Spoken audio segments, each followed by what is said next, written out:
Yo, what's up, everyone? How's it going? Sorry for the delay. I had to take care of a few things. Um, so yeah, but we're here. What's up, Apollo Patriot? What you guys saying? Man, I want a Mafia game set in the 1980s. Yeah. Damn, what the hell was that? I think Mafia 3. I think it's in the 1960s. Yeah, yeah, that definitely is the 1960s, I believe, like 50s or something like that. Uh, I might be incorrect. It's been a while since I played that game, so not looking good for Concord. They have oh goddamn 680 people playing the game. Yeah, I mean, Sony wanted to buy that studio, and I don't know if they were making that game before they were purchased by Sony. I believe they were, from what I remember hearing about. But well, that's what they get. So yeah, I mean, they should have known better. It looks like slop, modern day bullshit. More of the same shit that we usually are getting and being told to, give a chance and and give it the benefit of the doubt and all sort of dumb bullshit when we already see the writing on the wall. So but that number sums up the modern day audience. That and Dustborn and what's that other game? Flintlock, another disaster. What else you got? Hey, Rainbow Six Siege is bringing a a wheelchair operator. What a joke! Yeah, I saw that. Someone actually had an image of it's like some AI generated image of oh, the next Assassin's Creed game, and they got the assassin in the fucking wheelchair. Yeah, Ubisoft are fucking pathetic. Seriously, and then we're being told, that games are still good. There's still hope, and oh, it might be a good game. Or whatever. Like, nah, it's the same shit. Be doing dumb shit. Mafia 3 after the Vietnam War. Yeah, they should definitely do that.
Give me 1 second.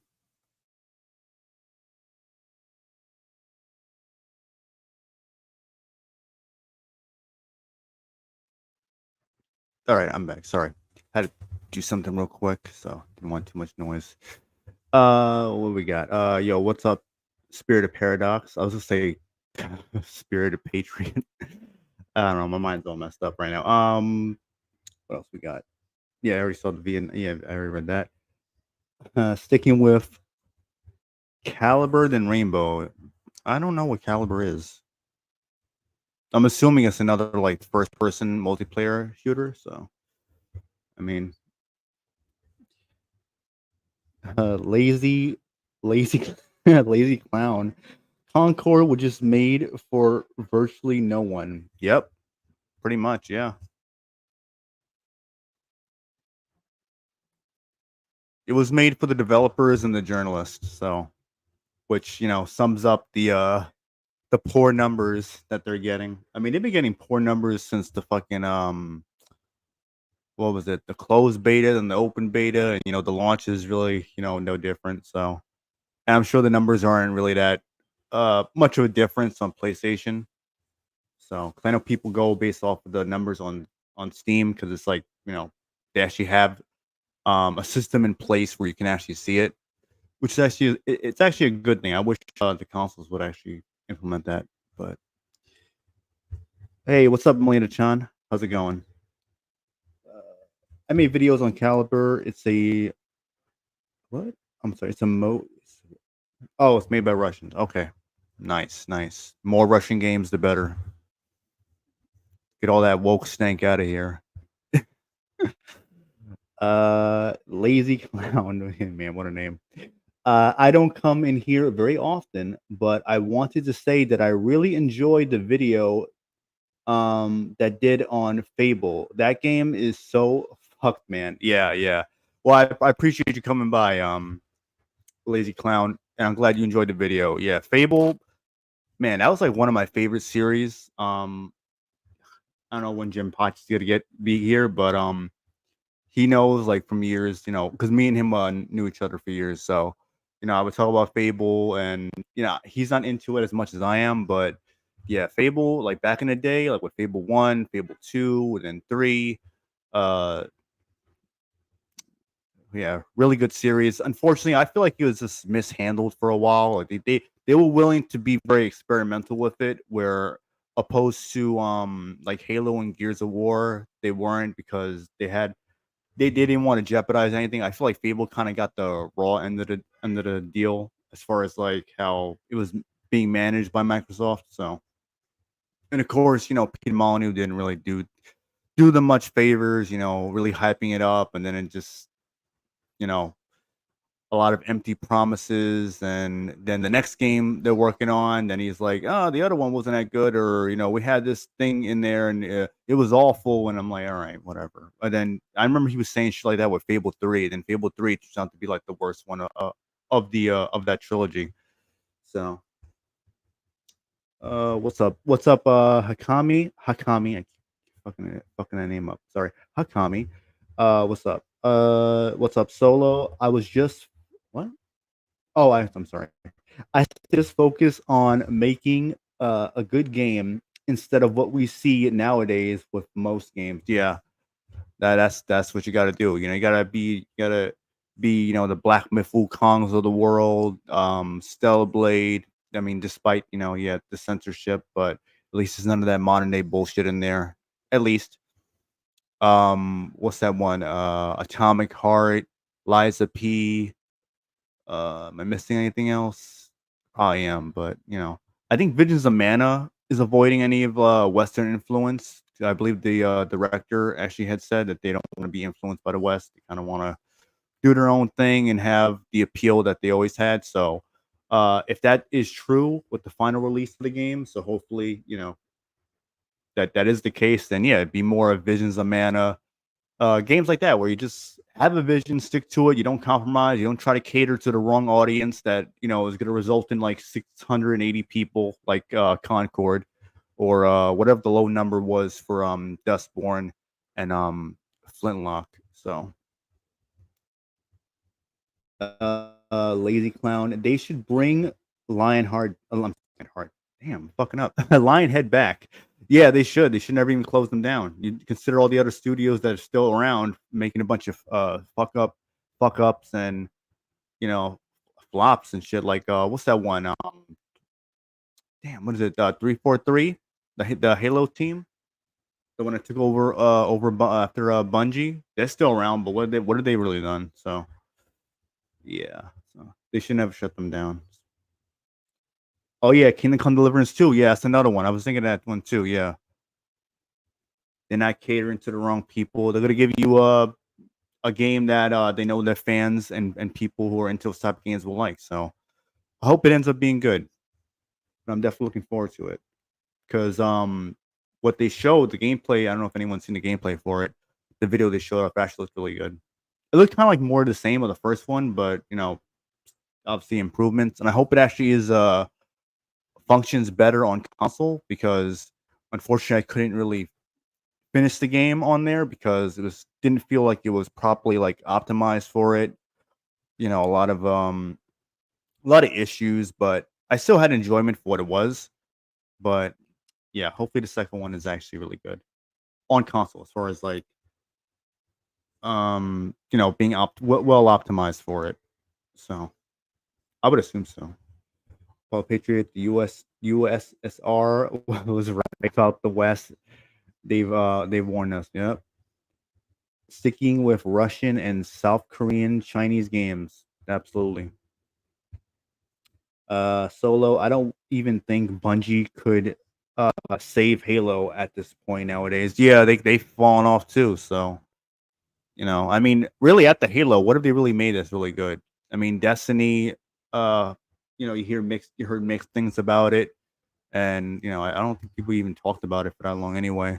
So and then Destiny 2, the same thing, and then they would doing a bunch of dumb shit with the woke crap and the whole Latinx and whatnot, introducing queer characters, non-binary characters, and all that.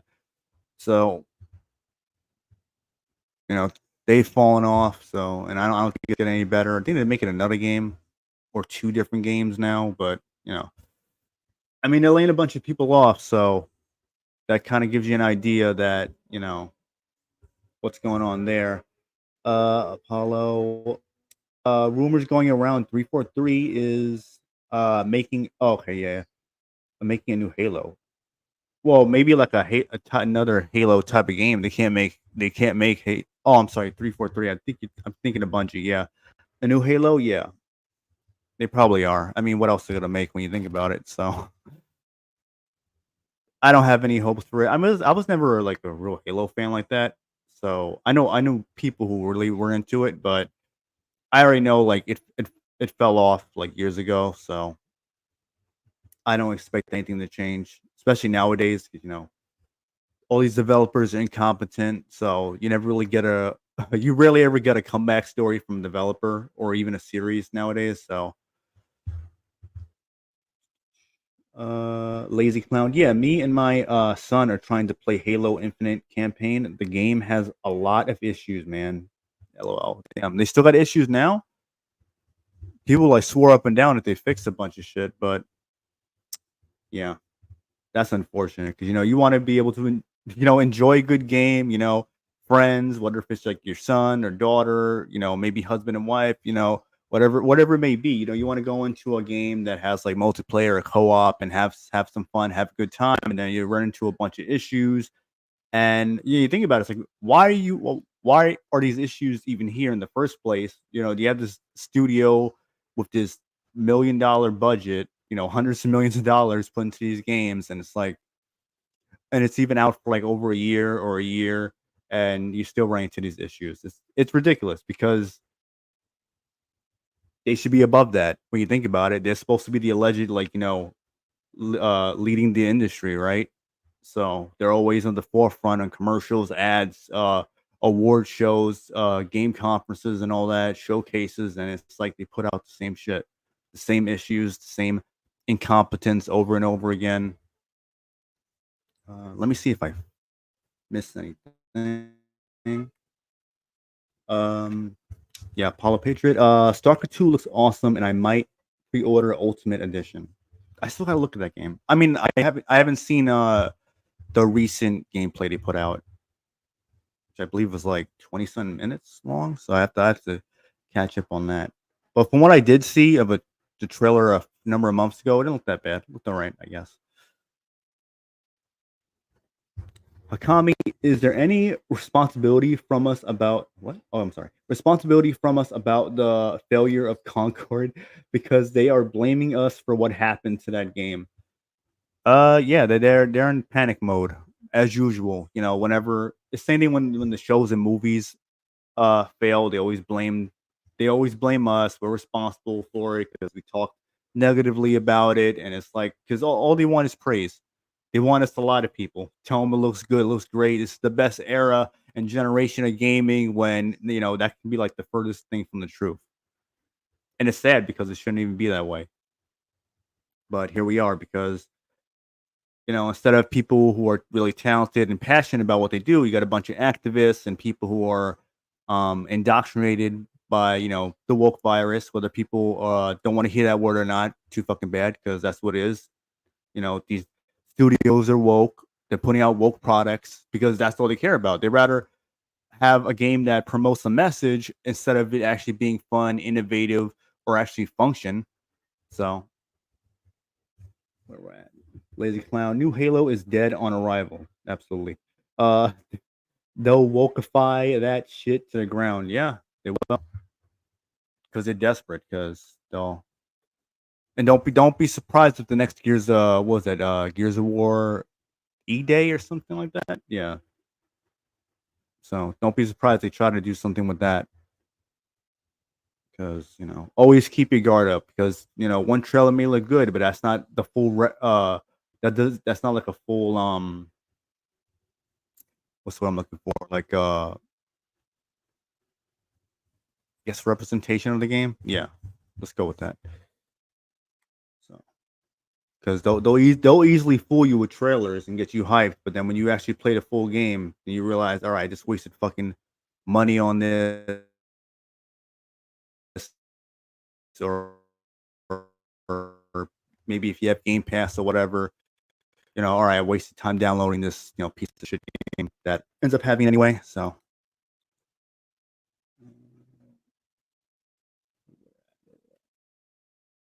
yo, what's up, Royce? Well, Royce, Mafia Old Country. Yeah, we're gonna be talking about that. So, Frank Jagger, Jagger. For instance, on the topic of remakes, Until Dawn doesn't need one. No, I agree, it doesn't. I don't even know why it's even having one. I didn't think it was that great of a game to even warrant a remake, but I guess I don't know. You're remaking a fucking point and click horror game. I don't know. Doesn't need one. The OG was fixed camera angles. Fixed camera angles still hold up. Yeah, they definitely do. Actually, we need more games with fixed camera angles. That actually kind of relates to what we'll talk about a little later on with Silent Hill 2 remake. Um, what else? What he said? Yeah, fixed camera angles still work, still hold up. And remake, I'm sorry, and remake is generic third person. Sony is running out of ideas. Oh, so they took away the fixed camera angles in that? Because I haven't been looking much into it, to be honest. Last thing I heard, I think they're charging $60 for it, which is a fucking ripoff. But the original game wasn't even worth $60 because it's so short and there's barely anything. There's not much. I mean, yeah, you can replay it again in case you want to, save everyone, or maybe you want to do different playthroughs where everyone doesn't survive or something like that. I don't even know if that's possible. I mean, it might be, but I don't know, the game to me was nothing really special to even like go back and play it over again. To be honest, I mean, it was all right. It was fine for what it was, but I'm probably saying that because I didn't obviously I had gotten it when it was like cheaper, when it was like $20 or so. But Lazy Clown. Well, in Halo Infinite, there's these woke ass Marines. We tried to kill them, but the game won't even let us do that. They're invincible. I miss games when I can just do whatever I want. I don't know if you guys remember that. Some of you guys, I'm sure some of you guys do, where you just have the freedom to just like go crazy, just do whatever you want, just, have fun. But yeah, Lego Batman 4. What is that, a new thing? I mean, I don't really keep up with that Lego stuff unless I hear from it from other people. So, um, Apollo Patriot. I'm just keeping my eyes open on the Gears game, not pre-ordering. Yeah, definitely keep your eye on it in case you see any signs of usual nonsense. Frank Jagger, Gray Fox from MGS. I'm kind of confused what we're talking about here. Um, Apollo Patriot. Oh, let me see. Maybe I missed something.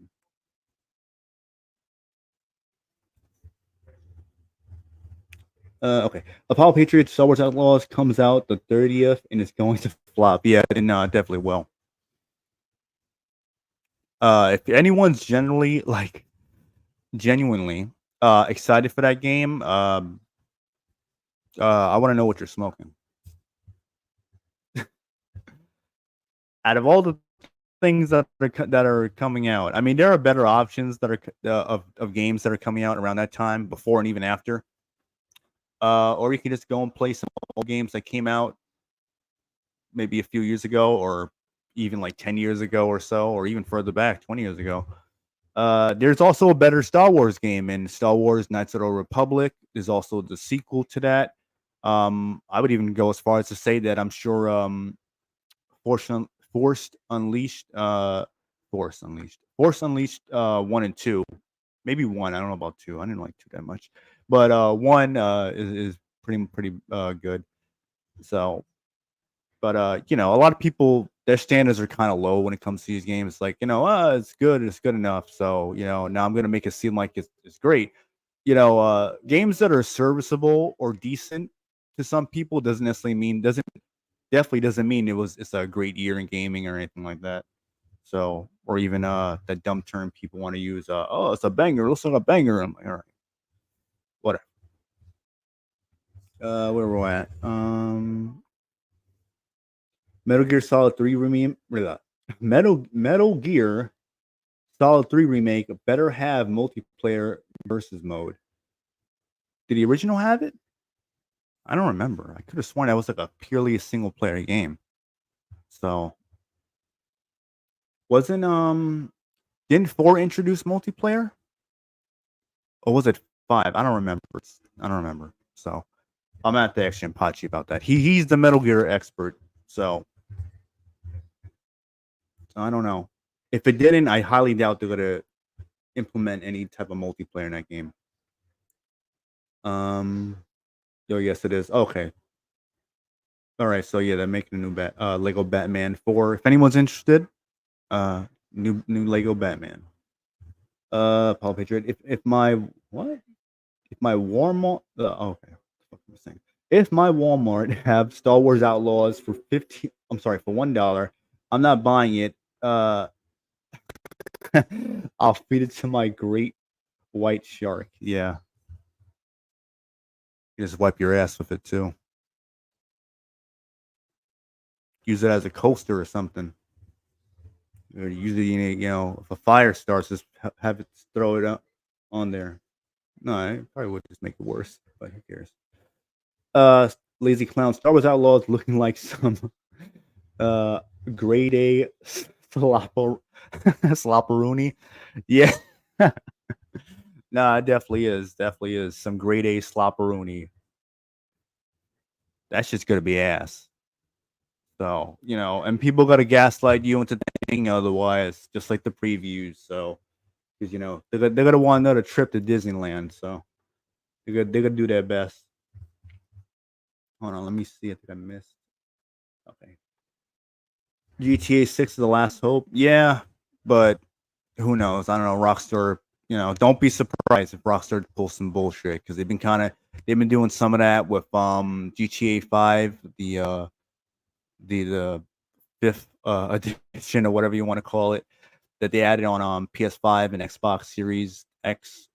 They removed some of the trans. I think they removed the trans um NPCs, and I think there was like writing somewhere on a mountain or a wall or something that they removed. Like one like jokes. So, and there's also how Sadie was portrayed in Red Dead Redemption 2 and the censorship in the GTA trilogy remaster. So yeah, don't be surprised. And they'll implement modern day shit like woke shit, and then they'll be able to get away with it because first of all it's Rockstar, and then second it's GTA. So you know they're probably the only ones who can like put some absurd amount of bullshit in it and get away with it. So, but we'll see. Hopefully, I'm wrong. Hopefully.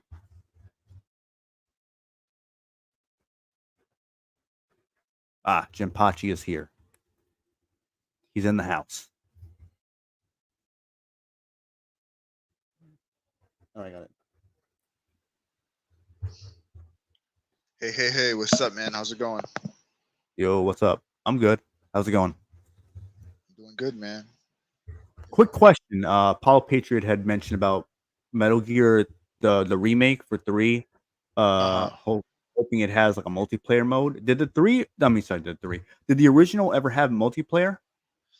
Yeah, so Snake Eater, the original Snake Eater, I believe didn't have the multiplayer, but then I want to say it's called Subsistence, Metal Gear Solid 3 Subsistence. I believe that's the one that had online. and that was very popular. It was very fun. Okay, So okay. I forgot they had other editions of the games. So yeah, the subsistence version is better in every, like most of the versions, like the remakes, not the remakes, Mhm. sorry, the remasters that have been coming out are usually based off of subsistence. Okay, okay, okay. All right. And So subsistence is just like it's like, like Metal Gear Solid 3 plus, or like better, it's right. literally better in almost every way. I think that they might have took out what's it called, guy, what's that mode called with the vampire? I think it was called Guy something, where Snake falls asleep and it's kind of an Easter egg and you play like a entirely different game. It's like a demo, you fight like vampires and stuff. And it's kind of like a Ah, little bit of okay. a nod to the fact that Snake is, Solid Snake canonically is afraid of vampires. That's kind of funny. So so So yeah, yeah. maybe the Hold on, remake will have it hold multiplayer. on. Frank Jaeger, Delta is, yeah, Delta's obviously the remake. The one that had online was Subsistence. Guy Savage is what it's called. Yeah, man, exactly. And yeah, that was pretty cool. I actually have the original Snake Eater on PS2. I feel like when the Subsistence came out, they took out Guy Savage. I'm pretty sure like they took him out that early on. But regardless of the fact, man, like, because now that we're on the subject of Delta, if you look at the HD remaster, especially the latest one that has a disclaimer, I find it very unlikely that they don't edit or censor Eva. Where like the scenes where you can like peek at her, like, while she's changing, or like little things like that, where you get the first person view, the fan service stuff. Um, I wouldn't be surprised if they removed it or covered her up more, or like narrowed his vision, or like Mm-hmm. just didn't allow it. Because again, if they felt like the need to put a disclaimer on the HD remaster, then now that they have the opportunity to completely change things, I don't see why they would keep it in, because they're kind of telling you how they think. Yeah, that's true. So definitely look out for that because you never know. Solo, kind of funny that they kept Kojima's name in that remake even though he's not there. It could be out of respect for it, like the original, since giving him credit. It that might be Yeah, what it is. it's If a it is, it's publicity just move. It's a yeah, publicity I'm move because sure to they kind just, of like get because like if fans. yeah, because if they don't include it, then Konami's gonna say, like, people are gonna say like, oh, Konami's evil or whatever, and they're gonna do whatever it takes to make money. So to them, it's probably like we have to credit this guy, because if we don't, Hmm. it's gonna be bad press for our game. It could be out of Yeah, respect. Maybe the actual developers themselves respect them, but yeah, as it's far as like, possible. as far as Konami goes, I'm pretty sure for them it's like, hey, like, we don't want people to bash the game before it comes out, so they're trying to save Yeah, face as much as a possible. surefire way to get people to buy it because they'll see Kojima's name and you know more Because people have incentive to buy it. didn't they take it's a Hideo Kojima game off of Metal Gear Solid 5? I think the one where it included Ground Zeroes and I Okay, believe the complete one. Survive in it or whatever. The complete one, yeah. Yeah, Yeah, yeah, yeah, cuz they like I removed it feel from like, there. Konami's like a, how Japanese culture is. It's polite. They have to respect when they can, to Hmm. save face. But I find it highly unlikely that Konami just doesn't want anything to do with Kojima. They just want to make that Metal Gear money. Yeah, of So course. Yeah. Frank Jaeger. I don't know why I was saying Jagger before. Probably wasn't reading it properly. Um, well, I wasn't sure which one it was, but anyway. Out of the two Silent Hill, I'm sorry, out of the two Silent Hill 2 remake, I choose MGS3 remake. I mean, I may have a better chance of being more faithful, so I kind of don't blame you. well, I heard that it's gonna be like Possibly. fairly 1-to-1, except that they're going to obviously, like, Frank Jaeger said. Frank Jaeger, but that's like, if I'm not mistaken, isn't that Gray Fox's real name? So it's a reference to that, I believe. But Oh, okay, um, okay. well, See, it's like, it's it you're the yeah, Metal Gear yeah. expert, not me. Yeah, like, I'm pretty sure that's his real name. But anyway, the point is, like, they're Metal Gear Solid Delta. It looks it look like, on a surface, as a fan, because I'm like a huge Metal Gear fan. I love all the game. I love all the games to death. Like, even 5, for its flaws, I still love that game as well. And like, I Hmm. look at it and I feel like there's no way in hell that that's a totally faithful remake, because we want to have hope, because it does look good visually. It does look good in Unreal. The Metal Gear 5 mechanics look great. The animations look better. But again, like, we have to also think critically, and understand, if they put a disclaimer on a remaster, you know, what are they gonna do to this quote unquote like pseudo remake? Because it's kind of like Mm-hmm. it's like a hyper remaster slash remake. If it's supposedly gonna be a 1-to-1 just with better graphics and whatever, it's more of like a like a remaster on crack. Because as far as I know, Right. they said they're not gonna change as much. But at the same time, like again, if they I feel found a like they all problem they with all the they all say yeah that they ain't could change much. Then you yeah get a Final Fantasy VII remake or rebirth situation. Well, this is what I foresee happening. They're gonna censor some things or change things as more of the game is revealed. I'm pretty sure they're gonna try to hide it at first, and then Of when it course, comes yeah. out, then you're gonna have like the dick suckers. They're gonna say, "Well, it's only a little Mm-hmm. change. It's only a little thing. What does it Y'all matter? complaining, You're a bruh is mad. coomer. You're a coomer. Bruh is mad. Yapping. Whatever the fucking rappers told them to Yeah. say. That's what they're gonna say. So, but Yeah, regardless, yeah. like I'm pretty like that's how I foresee things playing out with that game, and I hope that I'm wrong because if I'm wrong, I hope I eat my words. I hope this ages poorly because I actually want that game. So I hope I'm fucking totally wrong. But that's just my Mm-hmm. instinct. Yeah, hopefully. I mean, we'll see. We'll see what happens. What we got? Hopefully, a new Metal Gear open world game with more guns. Who knows? I don't See, know. I I I, I mean, don't want them to I go don't open think world. it needs to be open world because we already saw what happened with Yeah, 5. So it could be I like don't think it's pseudo gonna open be. world, like like a Yeah. sandbox area, like kind of like open world, but not really. Like kind of like a Metal Gear Solid, like maybe all right, how do I put it, like just the same kind of backtracking just with a more expansive environment rather than like a true open world game, because open world Mm-hmm. games are going to lead to crafting, slow Oh yeah. BS, like That's what they did I with Survive. Yeah, the crafting, the building mechanics, and yeah uh, and mhm. shit, like survival shit. No, things like that.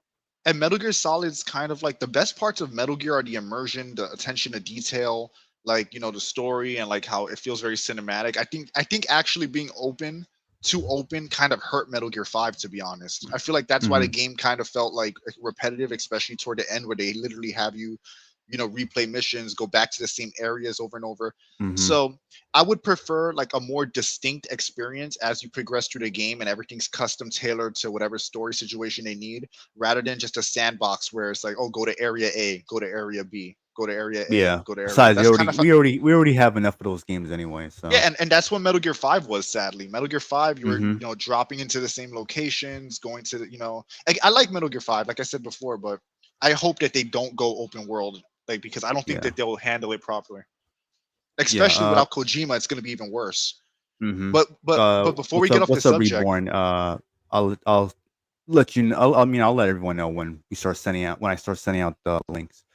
but Solo before we said move on, another one too they may throw around is Purist. Yeah, that or a Taurus uh-huh. too. Yeah, You know. Taurus. Yeah, but So they'll call us Taurus. But I've been playing since the fucking Nintendo games, so they could yeah, kiss my ass.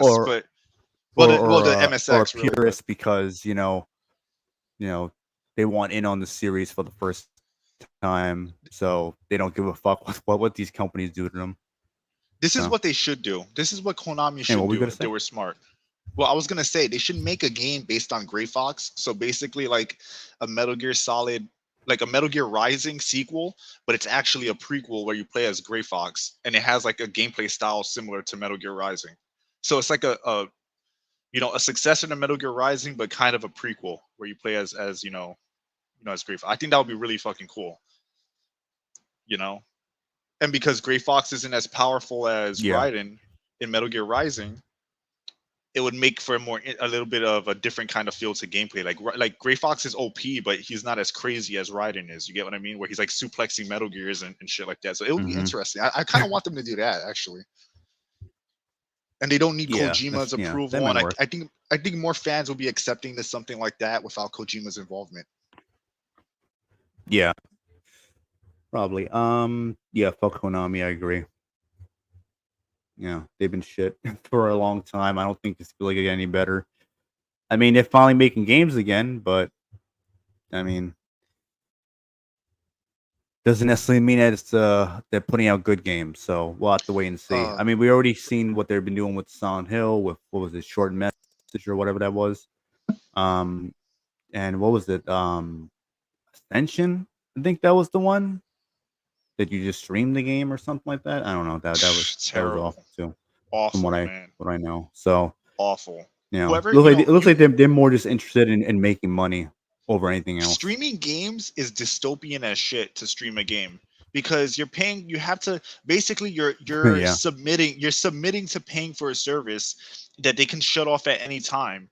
And then on top of that, you're going to have, most people don't have fast enough internet for true like for true like 4G, like, you know, true like amazing streaming quality. So you're also allowing, be dealing with reduced frame rate, reduced quality, buffering problems usually, even with good hmm internet. So of course they would like to make that the norm, because then it's like, hey, you didn't pay your monthly bill, you don't get to play video games anymore. Like, people should like be yeah, adamantly against streaming games becoming the norm, because yeah, we they didn't should. do it with microtransactions, and it became Look where we're at mainstream. now. Now people don't even think twice about them, and they're just as egregious, if not worse, than they were in the 360 era. And hmm then people didn't push back on games as a service, and now all these companies are trying to make fucking Fortnite, when like you know, Fortnite is like a thing that was Just look at successful. You can't Concord recreate. Yeah, you can't recreate that, man. You just can't or recreate like when Suicide something like, Squad. exactly. And like, so we people didn't push back. I mean, streaming games has to be like the limit, because once they do that, that's when things are gonna get dystopian, like really fucking dystopian with games. Yeah, you think it's bad now. Just wait until they start implementing that. Until that kind of like starts becoming the norm because people are joining in on it. So And Daniel, also, I never Frank play Jagger said, MGS. I'm sorry, finish what you were saying, Revenant. Oh no, he said Daniel said that what do you say? I never play MGS Rising. Man, I want to try it. I believe it's on PC if you're a PC gamer. It's also backwards compatible on Xbox One in the Series X if you have that. I don't know Yes. if it's available through what's that PlayStation streaming service that's asked? Yeah, but fuck it. Don't even Whatever bother ever with it's that. If called. you're I gonna mean, I if don't know you're if gonna you get the I don't know if you game, use that, but no, I don't know if it's any bad. good on there, but yeah. Play it So on, if you have an unfortunately, there's Xbox, no like real like play it backwards remaster. compatibly. Play it Yeah, backwards compatibly. If it's just fine. It doesn't when I, like I remember when I was playing on the, you were there when I was playing it on the Xbox One. I don't know if you remember, Revenant. yeah, I And if remember. you look at the game, it looked fine. The frame Yeah, rate still was good. fine. Yeah, it was good. The I think it might have been even enhanced. And if not, I mean, it looked pretty clear. It didn't look like muddy. It didn't look like the resolution was fine. So Yeah, if you I can think the play game it backwards, just overall holds up well. Still. it holds up well. Like, and again, like, uh, if anyone's interested, I can actually upload some Metal Gear Rising, like, you know, gameplay and stuff like that to my channel. I don't know if like, you know, whoever checks out my channel, I can do that as well. Because I've been thinking about uploading a Metal Gear Rising gameplay, and I don't know, it could be fun.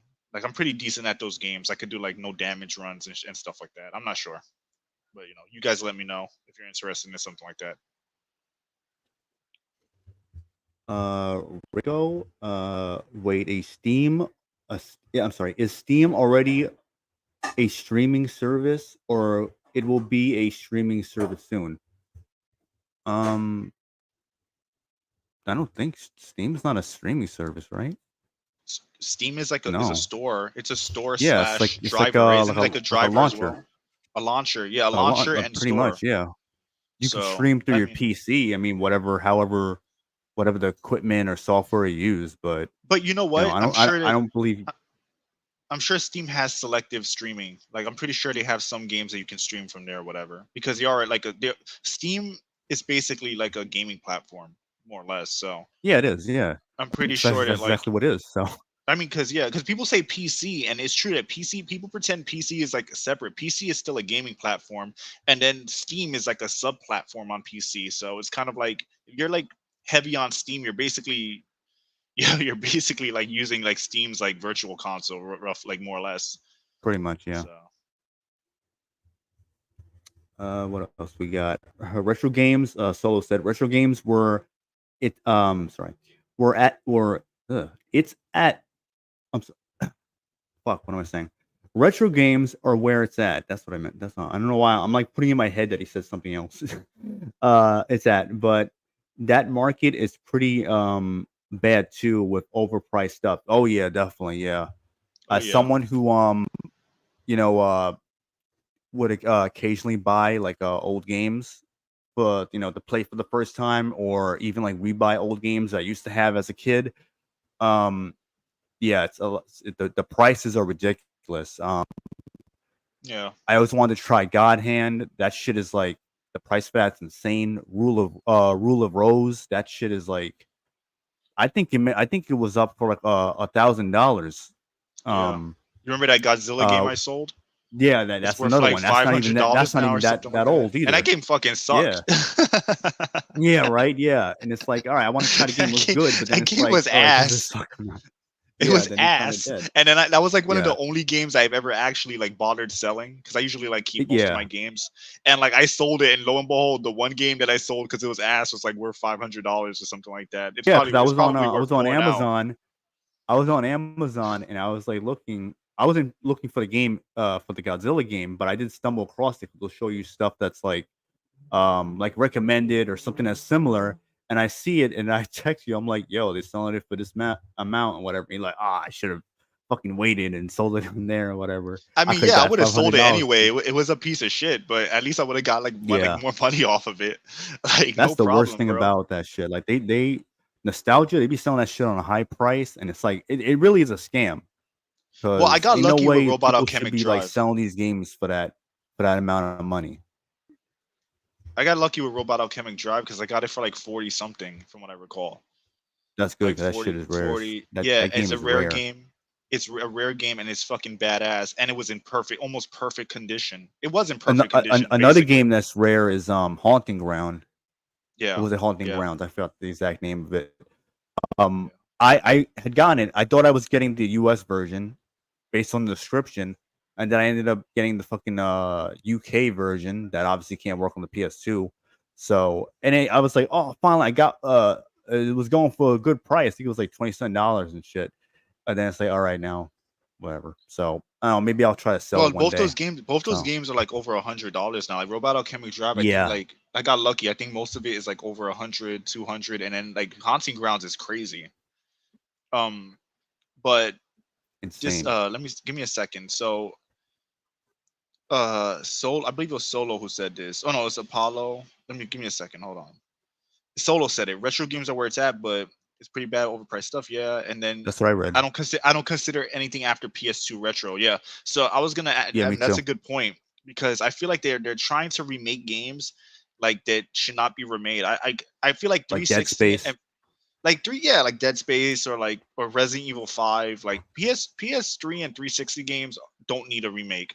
They like they hold up pretty well, right? Like Yeah. Metal Gear Rising, the gameplay, if you just enhance the graphics a little bit, it would be like equivalent to current games. It's not like stuff like that's an example of like those games don't need to be remade. Or like a remaster is just fine because Mm-hmm.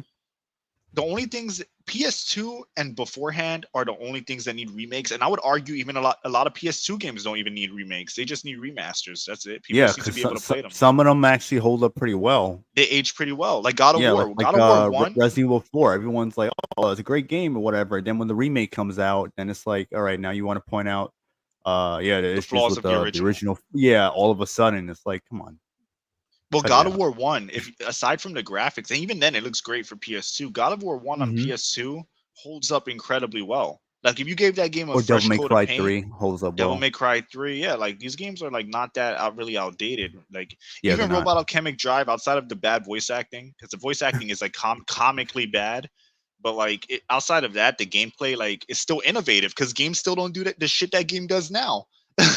Oh, Frank Jaeger is currently playing Metro Exodus. I know you know about that.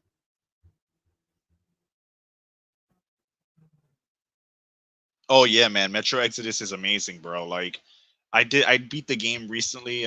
Well, I finally completed it because I took a break from it because I basically made mistakes and I was like, you know what, I want to get the good ending. So I played through it again recently and plus I played the enhanced version on PS5 because I originally had it on PS4.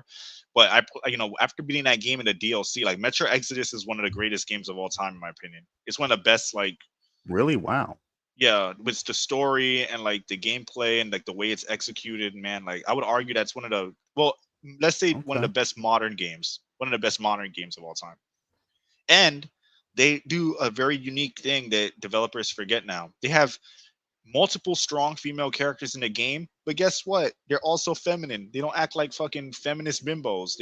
It's not all about man hating or Yep. whatever. Like, and they're also badass, So it's kind of like a thing where it's crazy how it takes Russians can make strong female leads that remind you of like the 80s, like Ripley and like Yep. those movies, and it takes a Russian company to do it. Because modern developers, unless a female acts like a man and looks like a fucking refrigerator, then she can't be badass apparently. Yeah. So that game is What's up, amazing Y2 just on that Viral? regard. Oh yeah, Y2. Gamescom. I mean,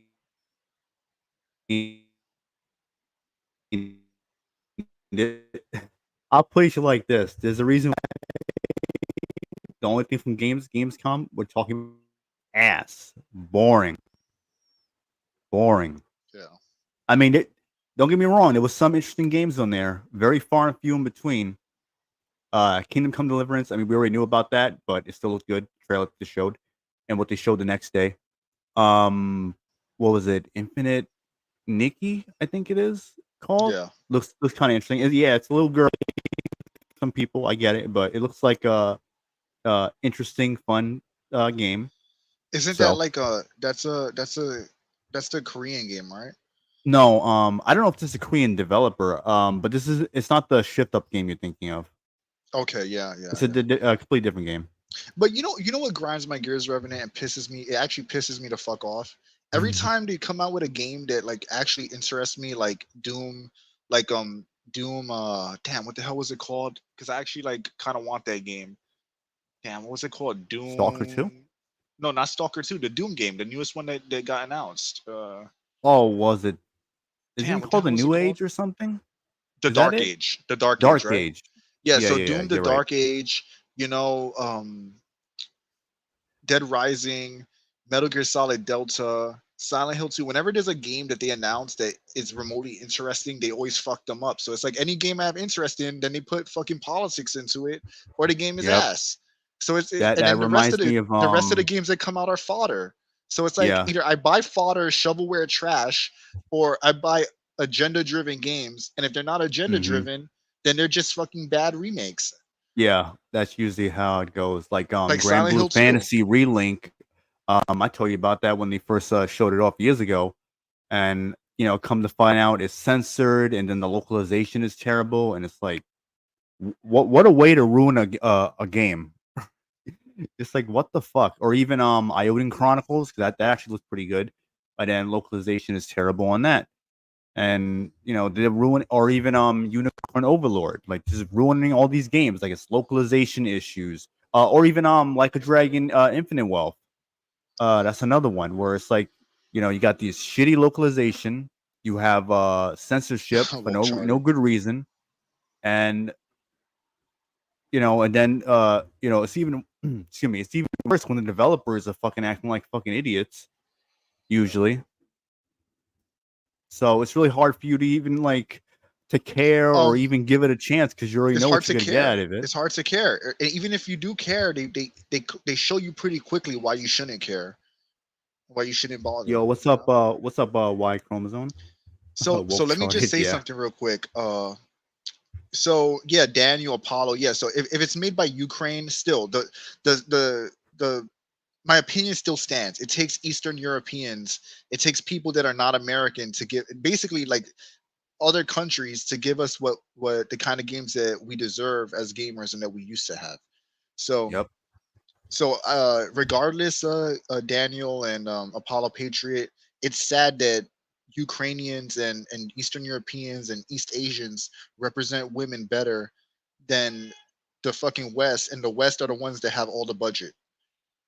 We're the ones with all the Yeah. budget, and we're the ones who can't They get fucking make. all the budget, all the government funding, all of the well, maybe not all of them because China. Um all the the spotlight's always on them. They take up all the ads, they're in like almost they take up all the time on these award shows, game Yep. conferences, showcases. Like they're everywhere. And then like these other games that are actually good for the most part, with no bullshit attached to it, they usually get ignored, or the usual journalists will always try to knock it down, or slander it. Just like with Stellar Blade or Black Myth Wukong, Atomic Heart, games like that where if it doesn't align with their politics, then they They deem try it to bury it. offensive or just not They good at bury it. all. Yeah, like one of the employees from IGN was telling people to boycott Black Myth Wukong. And and uh and Daniel said something. He says they moved to Italy to make the next Metro game. I hope it's good, man. I really do. If it's anything like Exodus, then I'm pretty confident it's gonna be really fun. So I'm hoping that that's good. I'm also interested in Stalker 2. I know Apollo Patriots talked about it a couple times, so I'm pretty interested in that as well. Stalker 2, the next Metro game. I'm I actually have really interested in Slitterhead. Splitterhead looks interesting. Yeah, like Slitter. Slitterhead. That's the one that like it was like an action like game. It kind of had a horror aesthetic. I remember. You possess the Yeah, bodies it or kind of like, whatever, right? yeah, you switch between bodies, Yeah, so yeah. So it I'm looks look, pretty cool. there are things to look forward to. I always take it like I'll give you the benefit of the doubt until you prove that something is afoot, something is wrong. But also Hmm. I pay attention to the details, and you can tell pretty early on when they're acting shifty. So it doesn't take much Yeah, for me to say, all right, this game is like fuck this game, you same. know. Yeah, just got to notice the patterns, and also like trust your gut, trust your instincts. Don't let people try to gaslight you into like believing what they want to see or hear. Know for yourself that what you see, what you're hearing is um correct. Don't like, you don't have to second guess how you feel, what you think, because especially if you've given such and such company a chance before and they always burnt you over it, or you always see like you always see the same patterns happen. So always recognize it and always be aware that Yeah. there's gonna be people trying to tell you, otherwise, They're because telling you don't trust. They're telling you don't trust your lying eyes, basically. Like yeah, you because should they trust they your they're gonna instincts, be bro. excited for the shiny new thing and want you to as well. They're gonna tell you how negative you are and all this other shit to try to make you feel bad, but Look, you know, look if you when in Metro Exodus when you interact with Anna, right? When you interact with Ghoul, what's her name? Guil, I think it's Ghoul. Ghoul? Ghoul, I believe it is. But when you interact with those characters and you see what female characters can be in modern games, it like reminds you why you can't let these people get away with their bullshitting and gaslighting. Because it shows what gaming can be in the modern era yep, if it was treated with the respect it deserves and without the ideological communist garbage that they're trying to shove down everyone's throats. exactly.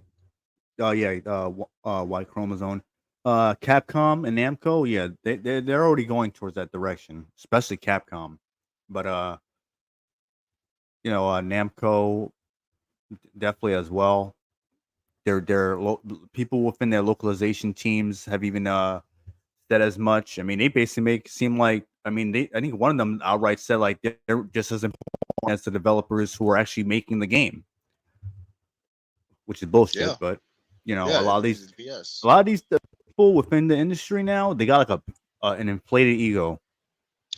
And not So to make whenever you excuses. criticize them or call them out, that's why they always like go crazy, play the victim, go into hiding, Mhm. claim you're an islamophobe and all sort of shit. And Yeah, so no, you're right, man. And I was gonna say yeah, not to make excuses Frank for the Frank programmers, Frank Yeager, yeah, vote with your wallet. I'm sorry, what were you saying? not to make excuses for the actual programmers and artists, but also remember that look what happened with The Last of Us. A lot of artists and programmers that were working on the game were pissed off that they were Mm-hmm. contractually obligated to make those games because it's also a thing where they have to feed their families. So when a company like that shuts down, I don't feel bad for the programmers and developers, the actual like the actual technical people making the game and the artist or whatever, because they're gonna find a job somewhere else. I'm confident that they're skilled Yeah. enough that they'll find a job somewhere else. But I also don't fully blame them, because again, these people have to feed their families, right? Like, if you're working for a Mhm. company for over 10 years, you're doing your programming and your coding, and then all of a sudden they get injected with woke shit. It's not so easy to just suddenly get up and leave when you have to feed your family. You know what I mean? That's So true. Yeah. and I'm sure, and again, I'm not making excuses for them because everyone's accountable, but it's just that a thing where, like, a lot of these guys making these games that work for like Naughty Dog or for whatever companies, right? Like Ubisoft Ubisoft, Rocksteady, a lot of them, I'm and pretty BioWare. sure, don't want to fucking make those games, and they're just kind of strong armed into doing it because they need to pay for their lifestyle. They have to support their family, they have to support whatever. I mean, Yeah, that's not it's true of tough. everyone. I'm sure there are like a ton of ideologues in those companies as well. Like, they are all gun ho about it, but I Mhm. don't think that reflects every individual, like, programmer and like artist or whatever. I mean, look at the black artist that came out talking about black women representation, and he got silenced real quick. Yeah, then he Yeah, retracted he backed everything, out. He backed yeah, down like a they puss, got to him. a puss in Mhm. boots, a Yeah. clown in man's shoes. You know what I'm Yep. saying? Because Mhm. how the hell you say this and then you say, oh well, I don't feel like talk. I can't talk about it. Either if they threatened him, I feel bad. If they threatened him, then if they threatened his life or They something or probably whatever, did. They but probably like, did. but it's crazy. These It's are crazy that unhinged weirdos we're talking about, so you definitely know they probably threaten him. yeah. Who And knows? then Who and knows then how they'll it went they'll down? they'll they'll run with the narrative that, we're the ones threatening them and all sort of shit when, They you probably know. black threatened to blackball him from the industry. Yeah. You ever That notice that that's it's funny because at times they'll claim that they've been threatened or whatever, but they can never show the messages. They can never show you a screenshot of anything, of any proof. So we just gotta take their word for it. Daniel wrote, "It's exhausting hearing these game journalists and leftist devs call us racist and sexist because we don't fall in line. Fucking chat. Fall in line with their political agenda-driven games, and it's so uh far from that." Yeah, exactly. Yeah. You're absolutely See, right. Apollo Patriot says, hold on, give me a second. If it's a woke company, I don't feel bad. It's like Warren Entertainment. Where I agree with you. I'm just saying Hmm. that's why I'm saying, like, the developers themselves are gonna the coders and programmers and artists, they're gonna find a job somewhere else if a company dies. If you don't support Yeah. that game, they're first off, they already got paid for the project, which is why they're Hmm. contractually obligated to Yeah. finish it. But also, like, they're gonna find work somewhere else. So I don't feel that bad for them. But at the Yeah. same time, I just want to. The reason why I bring that up is because there's people sometimes overlook the fact that a lot of these people are contractually obligated to make these games, and they have to do it. So, like, Yeah. not every like individual coder and programmer and artist is on board with that stuff. You know what I'm saying? There's a clear Yeah. distinction, and I think that, That's like, true. people have to think about that, because it's basically the people in charge that are like are the worst with it. They are the ones who are Yeah. pushing the agendas. Those are the ones that deserve all the flack. I'm not saying Yeah. not to feel. I'm not saying to feel bad for the programmers and shit. I'm just saying that we have to understand that it's not all on them. Because if the game, think about it, in the 2000s and whatever, all these games were coming out, and programmers were working on those games too. They're freelance. They're mercenaries. They work for hire. You know what Yeah. I mean? And a lot of times when, the studio shuts down, they manage to land on their feet again, and maybe they make another company, they join a different studio or something, Yeah, and like usually Rocksteady, where they're they pretty left, good. a lot of the members left and founded a new studio. So, Yep, exactly. um, also, yes, they should get out of California. Not just Activision, Capcom, um, Sony, Sony, any company that's in California is destined to be poisoned by drivel. for real. Yeah, run for the hills. Oh yeah, Microsoft as well. But you know what? We have to watch out for China, Hmm. because China. Listen, China. They they look. China has a very heavy government hand in all the games that they make. So even if I a mean, Chinese games, they heavily fund ESG and they DEI. do, they do, and Tencent is one of the big companies that Tencent does it it. was actually awarded at Gamescom for some fucking weird bullshit award for donating Fake to award. something. Yeah.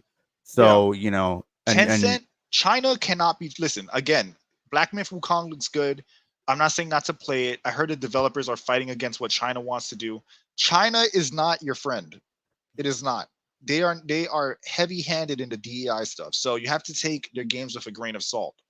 Even though even though some of the games are good, like Black Myth Wukong, I'm not saying don't support some of the games. I'm just saying you have to think about it. TikTok, all that stuff collects your information. Like I'm a veer off for a second, Revenant, but I'm gonna come back quickly.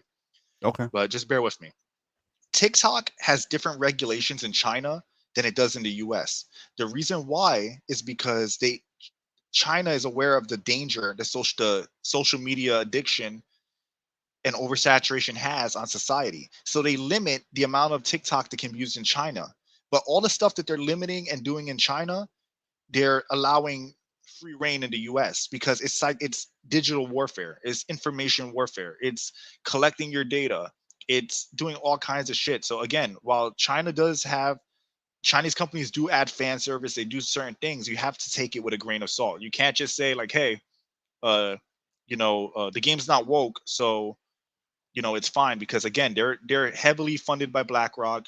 Tencent has a ton of influence in like, it's not so simple. Russia, on the other hand, isn't as bad. Obviously, like Russia is fine, but like with China, you have to like really, really consider what you're consuming from them. You know?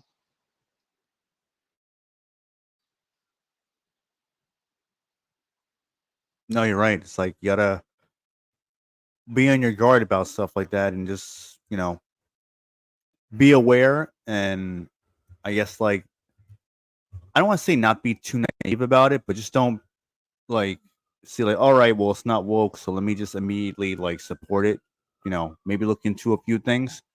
And unfortunately, yeah, you got to consider, like, where the studio is located, and the country where they're located. What are their policies? What are they known for? What are they currently doing? And just be cautious about it. But I do Yeah. think that, from what I heard, the developers are, pretty base for the most part. But Yeah. That's what I'm still, saying. Like, still, if you want to support the game, fine. I'm not telling I can't tell anybody what to do. Like for me, like I actually want Black Myth Wukong. I might wait till it gets a me too, physical me too. release because Yeah, it does I'm look waiting good. for that. I'm also I'm just waiting saying for you like have any patches as yeah. well. I'm just saying you have to be consider the fact that the Chinese government is not your friend, and when you support those games, the government has a direct hand in every company in China, so you're indirectly funding China, and China, back to full circle, So you have to like use your judgment with that, and also it's kind of proven. I think at this point it's proven that you can't trust Polish companies Oh because yeah, look at CD look at Project Red. CD Projekt Red. It's That Silent perfect Hill. Isn't example. Bluebird Team? Bluebird Team is I think Polish, they are no? Polish. Yeah, let me look it up real quick. I'm pretty sure they Yeah. are though. If I'm wrong, I eat my words. Like, fuck it, I disregard that. But if I'm not mistaken, they're also Polish, and it seems like there's like a I'm weird pretty thing going on with sure. that. CD Project Red and Silent Hill 2. You know, like it's crazy, man. It's crazy. Hold Let's on, let me see. read some comments while you look that up. Yep, yeah, they are Polish.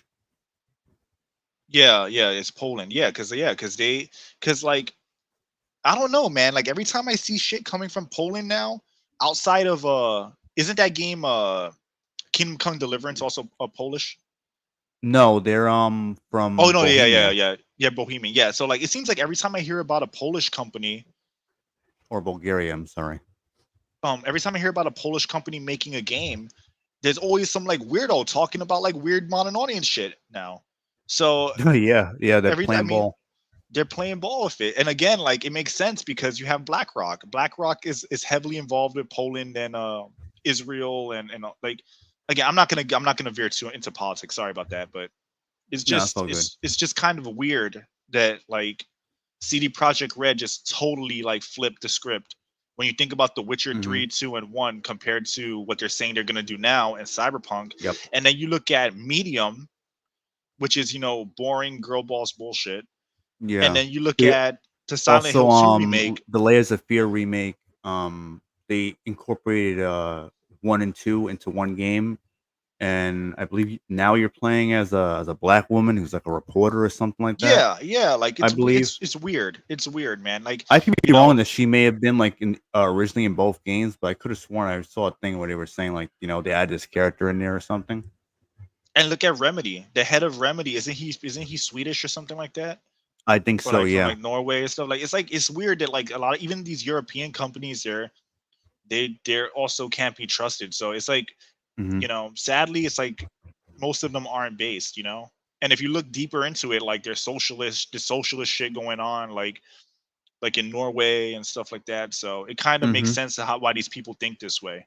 That's why like That's why games like I don't trust them with the Max Payne remake. Remedy. yeah, Remedy. I mean, Remedy's gonna look. Max Payne is as politically incorrect as it gets. So if that's gonna get fucking neutered, and then it's Hmm. gonna be neutered big time. And then you look at Yeah. Control, Girl Boss, Manjaw bullshit. You look at Quantum Another Break. noodle remake. Quantum Break is mid. That game is just boring. And then now Yeah. you had Alan Wake 2. I mean Alan Wake, Alan Wake yeah, 2. Alan Wake 2, Hmm. which is like their most recent game, winning all these awards, but that shit can't as they say in wrestling, it doesn't draw a dime. Can't draw a Yep. dime, but it's winning awards and shit. Like, the jig is up, man. There's some scummy shit going on. The dice are loaded. Yep. You remember you remember that song, everybody knows the dice is loaded, whatever? Like that's true. The dice are Hmm. loaded. Everybody knows. You can't trust these companies. Oh, they're from Remedy's from Finland. Yeah, yeah. So all right, so Finland, but still, it's like all these places, I mean, they're they're from doing like Finland. They're still playing ball with that crap. they're doing So socialist BS, man. with Because Sweet Baby again, Inc. So.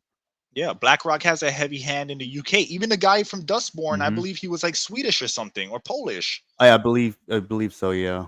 Yeah, or like whatever. No, he's He's not like Polish. I believe he's like Northern he's European of Swedish. some kind, like some kind Yeah, of Northern European. Like, like Venezuelan maybe. no, he's not I don't know. Venezuelan. Hell no. Hell no, not Venezuelan. No, bro. Like, I mean, no, maybe I'm mixing it up with something else, but Venezuelan I is like mean, Latin, bro. There's some, but okay, actually, you know yeah, what? yeah, he That definitely was not. No. there was a Soviet influence in Venezuela, so there are actually like basically like white Russian Venezuelans. Like, it's a good example of that, Or Revenant. maybe I'm thinking of New Zealand. It might be New Maybe. Zealand, yeah. It might be New Yeah, I know. Zealand. I got to mix it up. My Um, mistake. Venezuelans don't have some like white Russian people in there because like a great example of it is like Valentina Shevchenko, where she's Hmm. Venezuelan, but obviously, I mean, come on, her name's Valentina Shevchenko, and if you look at her face registers as like Slavic Yeah. easily. She is very Slavic, so Hmm. Yeah. So should I send out the link for people? you could send out the links if you want, man. Okay. Yeah, do what you So gotta I'm do. gonna put in the chat if anyone wants to join. If there's You can only hold up to 6 people, but I want to keep it to at least 4 or 5 a minimum on the panel. Maximum, As max, rather, yeah. because just Yeah. to control to keep things organized and controlled. But Yeah, yeah. if you do want to join, you will have you will have a chance to talk and speak. So Yeah. no So if worries. anything, if it gets crowded, you'll be in backstage, and of course I'll let you know when I decide to rotate the panel. Yeah, And so that way everyone gets a chance to say what they got to say. So the revolving door of justice. if you want to call it that, okay. The revolving door, the hammer of justice. The hammer of justice is unisex. Yeah, Y chromosome, I agree. We shouldn't even have to care, but sadly we do. Sadly we do now. We have to do it to protect ourselves, protect our wallets, and protect the future. And I know it sounds kind of cheesy and whatever, but protecting the future as in not giving these people our money when they don't do what we want, so that way they learn the lesson that, hey, if you keep doing this, you're gonna lose money. So we have to kind of secure the future of gaming that way. It is in a way a form of gatekeeping by not supporting these companies if you find out they play ball.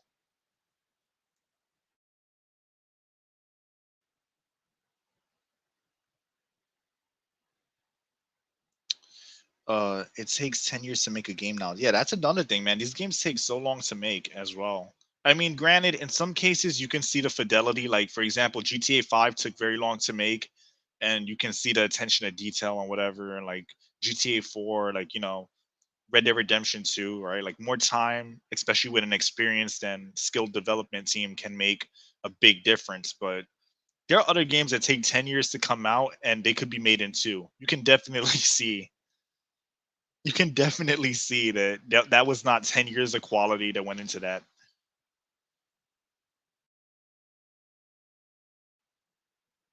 Revenant, you went silent. You're there?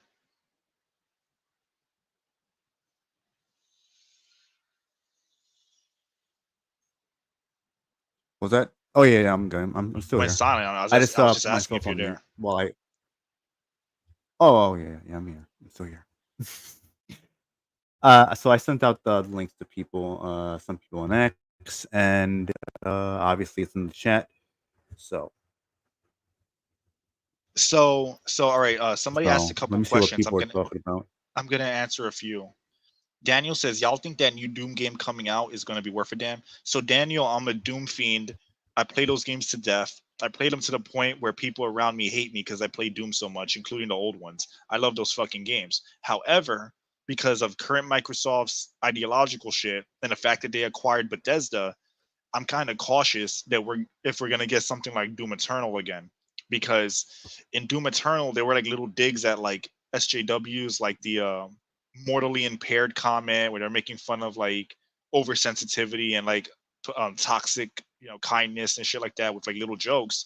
I don't know if that's gonna be present in Doom, the Dark Age. So I love Doom. I want it to be good. If it is good, I will play it. If it doesn't have propaganda in it, I will play it. But sadly, because it's Microsoft and Bethesda, I have to now wait and see before I can actually like say, hey, I'm gonna buy this game. On the surface, I want it, but I'm not gonna get hype until I know that they're not playing ball. I wouldn't be surprised if they put a female Doomslayer in the game, like a female like Sentinel or something like that, and you play as like some female Sentinel. No, why Chromosome? Don't say enjoy, because I'm not buying that shit if that's in there, bro. Like if I see even a hint, a whiff of BS, that shit is gonna stay in the mental abyss forever, to be forgotten and Come on, bro. lost. Come on, bro. You don't want to play as Doom Lady? No, why Chromosome? You know what they're gonna say? They're gonna be like, "Yo, stop yapping, bro. Bro really hates women. Bro really hates Oh female yeah, Doomslayer.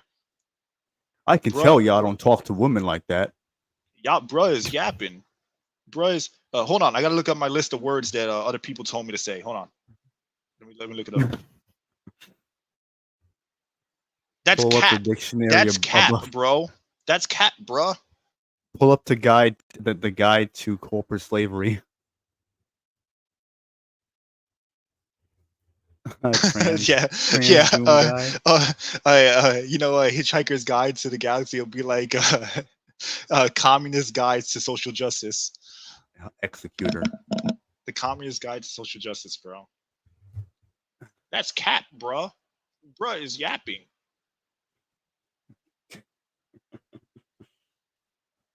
For real. Oh, It's what's the other one? ma'am. For real, for real, for real, for real, for real, Yeah. for real, bro. Like, don't get me wrong. All right, let me stop playing. Like, I use a lot of slang too, but these people are obnoxious, bro. They like their entire vocabulary is what rappers told them to say that week. It's fucking ridiculous, bro. What's up, Octo Commander? How's it going? Yo, Octo, what's up, bro? How did you feel about my yapping, bro? Was it cap, Bruh. bro? What's up, bruh? For I'm real, all for good, real, bro. for real, bro. You're Bruh. right. For real, for real. For real, bruh. You know what I mean, bruh? Straight up, bruh. No cap, bruh. I'm a mama. Whole slate. Oh my gosh. What you guys doing? I'm chilling, man. Pretty Chilling, good, yeah. relaxing, having a good All good right. Sunday. All right. The best I can. So, okay. So aside from the limited vocabulary, what are we gonna dive into in terms of this chat? Well, we haven't gotten to the Okay. subjects yet. So Mm. you can comment if you have thoughts on anything we were talking about up until now. You can give your thoughts on it, right? Like give your opinion. I'll let you guys say some, and then I will provide my input on it. But Well, did you hear about the Doom conversation we were having about Doom. Dark Age? I'm not really surprised because of course they're gonna put well, if they do, then it's of course they're gonna have to because they lack creativity. They don't want to make something new. Yada yada yada. And it's just like it's just a character with curves. It's nothing unique. I mean, they probably might put some jokes like, "Oh, some guy is trying to put the moves on her, and she like puts him in his place and all that kind of stuff." But um, Yeah, Yeah, it's just they like might introduce a female, maybe like a side character. They have like a dual protagonist or something. yeah, yeah, or something like that. I don't know, man. It's modern Microsoft I and wouldn't modern put it past them. Bethesda. Again, keywords: modern Microsoft and modern Bethesda. Mm-hmm. They were crying when people were crying about the small joke in Doom Eternal that was harmless about the mortally afflicted or whatever. Like mortally that offended challenged. people. Mortally Yeah, challenged, yeah. They were yeah. This offended by that shit. Imagine now that they have their full tentacles, the Microsoft tentacles in there, the relics of Bill Gates bullshit in there. Mm-hmm. It's hard to think that they won't fucking just add some little digs at like fucking incels or whatever they want to call them, Reddit whatever. You know these people, their buzzwords, you know what I mean? Like I wouldn't be surprised if it just totally shifts in that other direction, you know. The demons are misunderstood. But They were that's the just good a pre- guys that all along. that's just a prediction, a woke prediction. right. Demon lives matter. Yeah, the prediction, It's a just a woke theory. prediction. It's just a Yep. theory, a game theory. So prediction, Yeah, a yeah. woke prediction. Yep.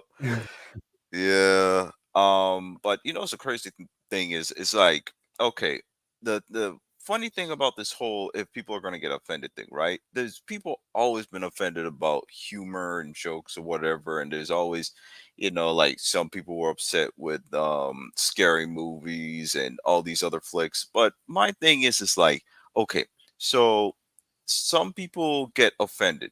Okay, so who cares? They keep the movie going.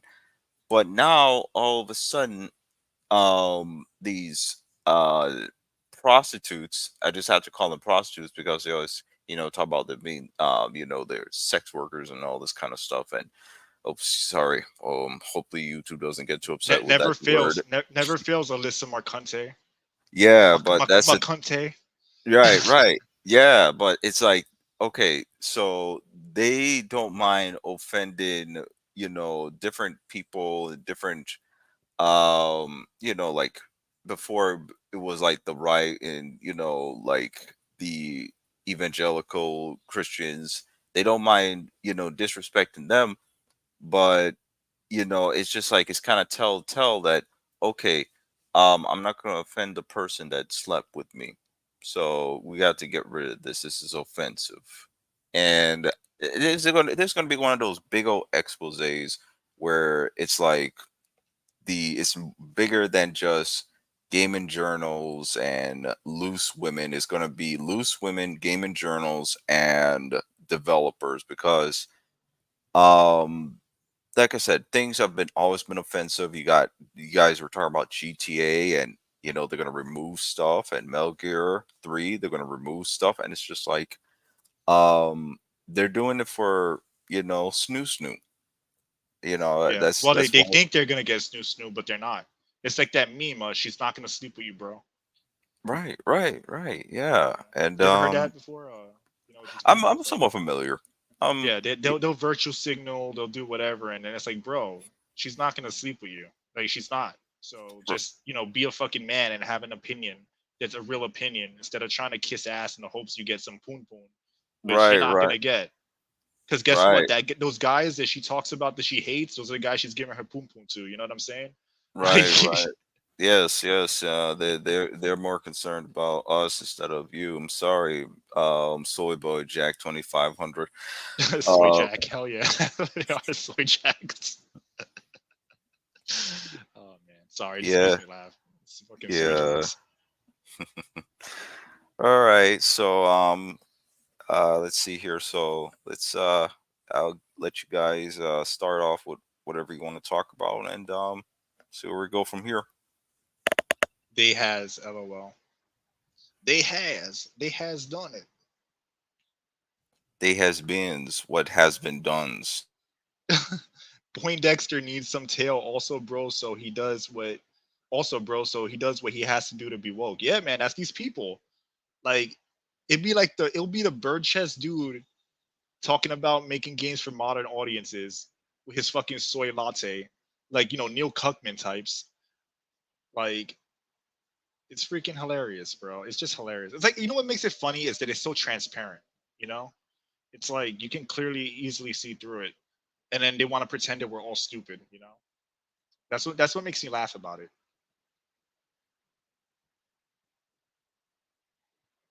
I'm sorry, I had to step out real quick. What were you guys talking about?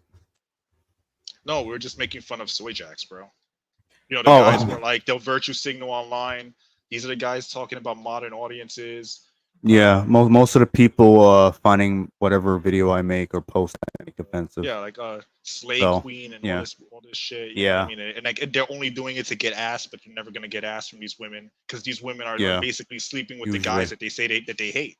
That's the the irony. people they tell you to touch grass and shit, even though they're on the internet as Yeah, well, yeah. watching and It's like commenting on something that they don't like. But then we're supposed to touch grass or yeah, it's like if you're get on the some internet, fresh air or whatever. if you're on the internet being like to me the only thing worse than being mad that somebody has an opinion don't being mad at something that you don't like is someone who's mad about you being mad about something that you don't like.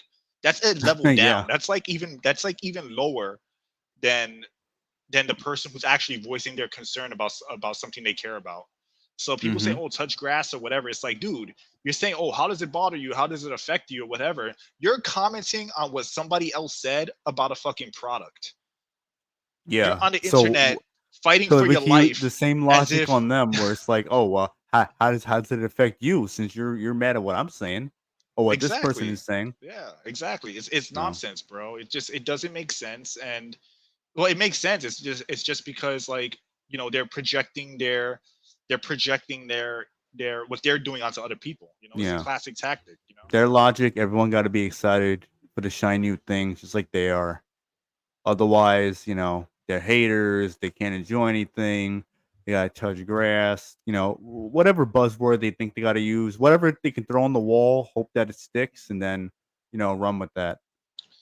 Yo, Revenant, pay me $8 to unhide your comment.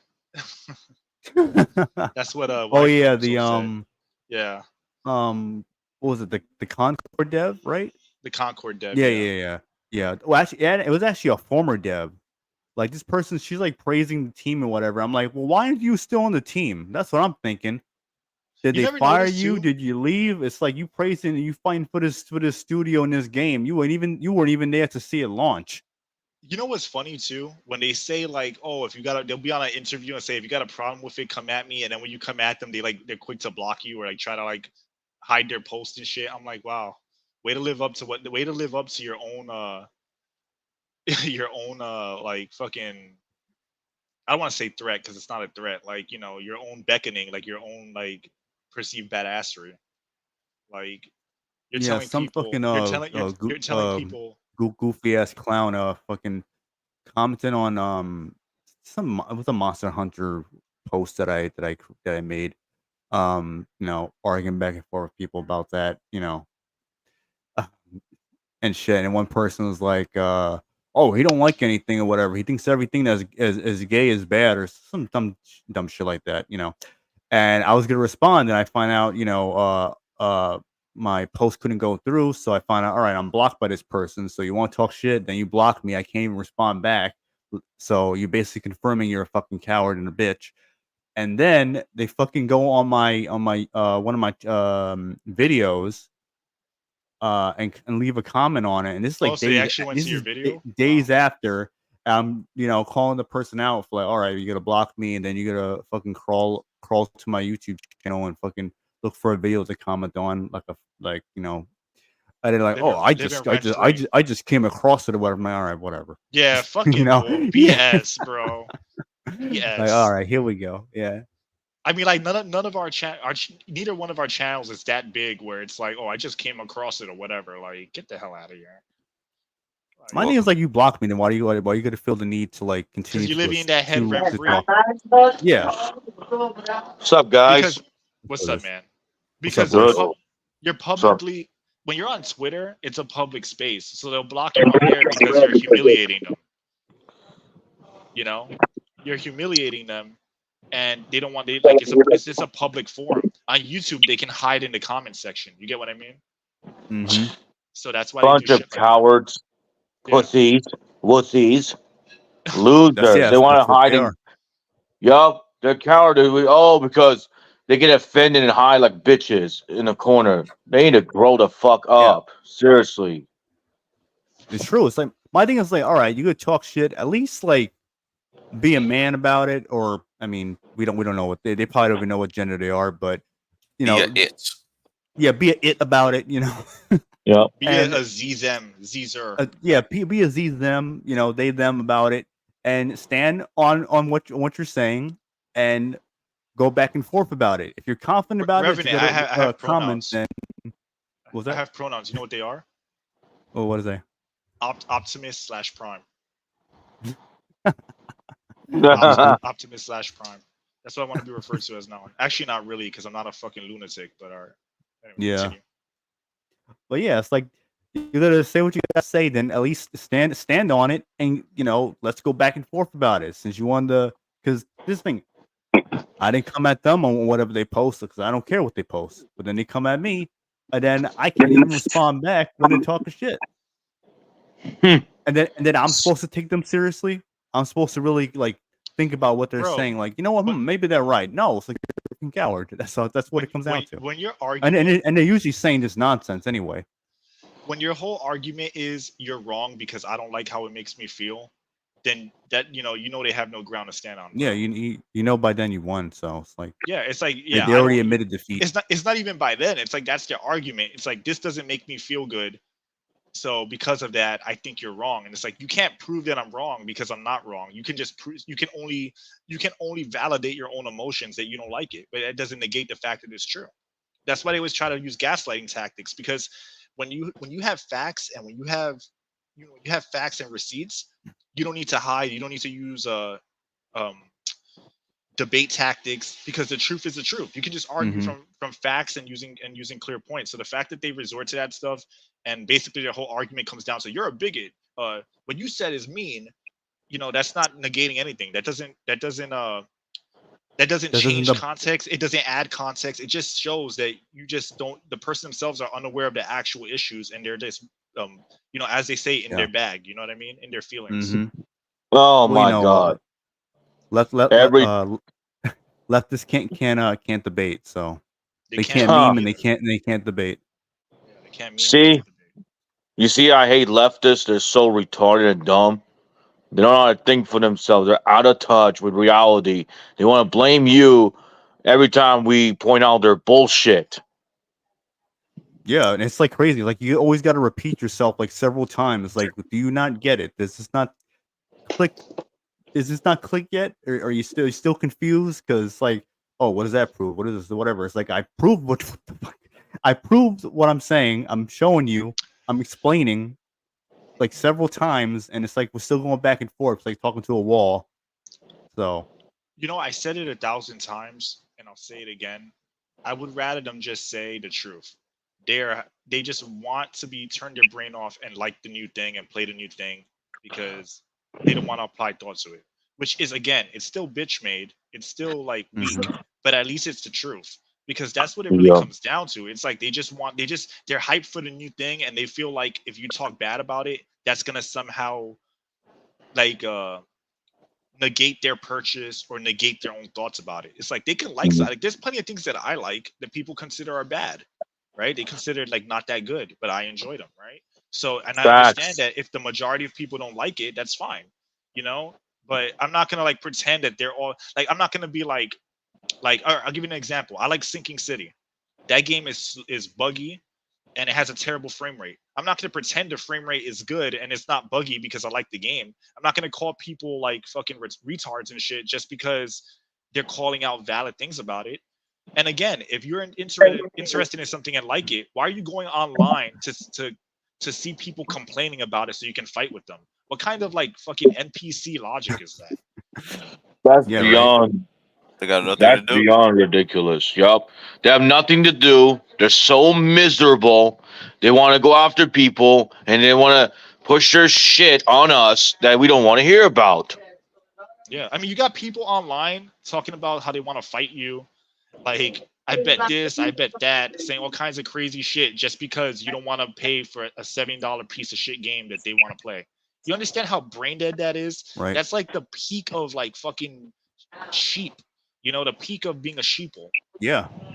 And there's so Yup. many of them. It's like crazy. It's like, and then it's like you had mentioned before. It's like it's because we're criticizing something or saying why we don't want to support such and such game, whatever company. That doesn't mean we're telling you like you shouldn't do it.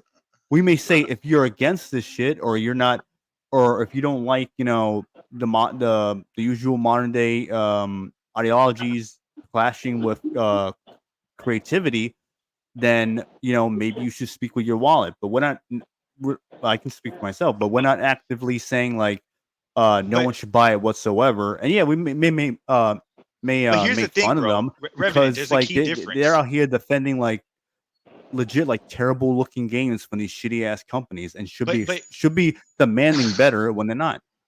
why Chromosome said, yeah, I love that game. Sinking City is amazing, Daniel. I love that game to death. Like I was bothering Revenant. I kept talking about it. I'm pretty sure in his mind, like, yo, shut the fuck up. I'm not playing it. Like, but whatever. Like, I love that game, man. Well, But why ex- Chromosome says, I'm pretty sure we have more fun criticizing WoW games as opposed to them enjoying them. Yeah, like exactly. Like here's the thing too.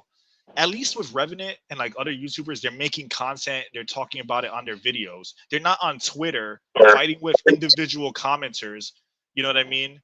Like there's a difference between you're making content expressing your feelings versus I'm gonna go on X, look for people to disagree with me and fight with them on X and defend a multi-million-dollar corporation when they could just go and enjoy the games and actually just fucking go play the game that you're defending. You get what I mean? So exactly. And it's kind of people need crazy to how it Right, right. works. understand. People need to understand that there's DEI, Sweet Baby Inc., all this shit.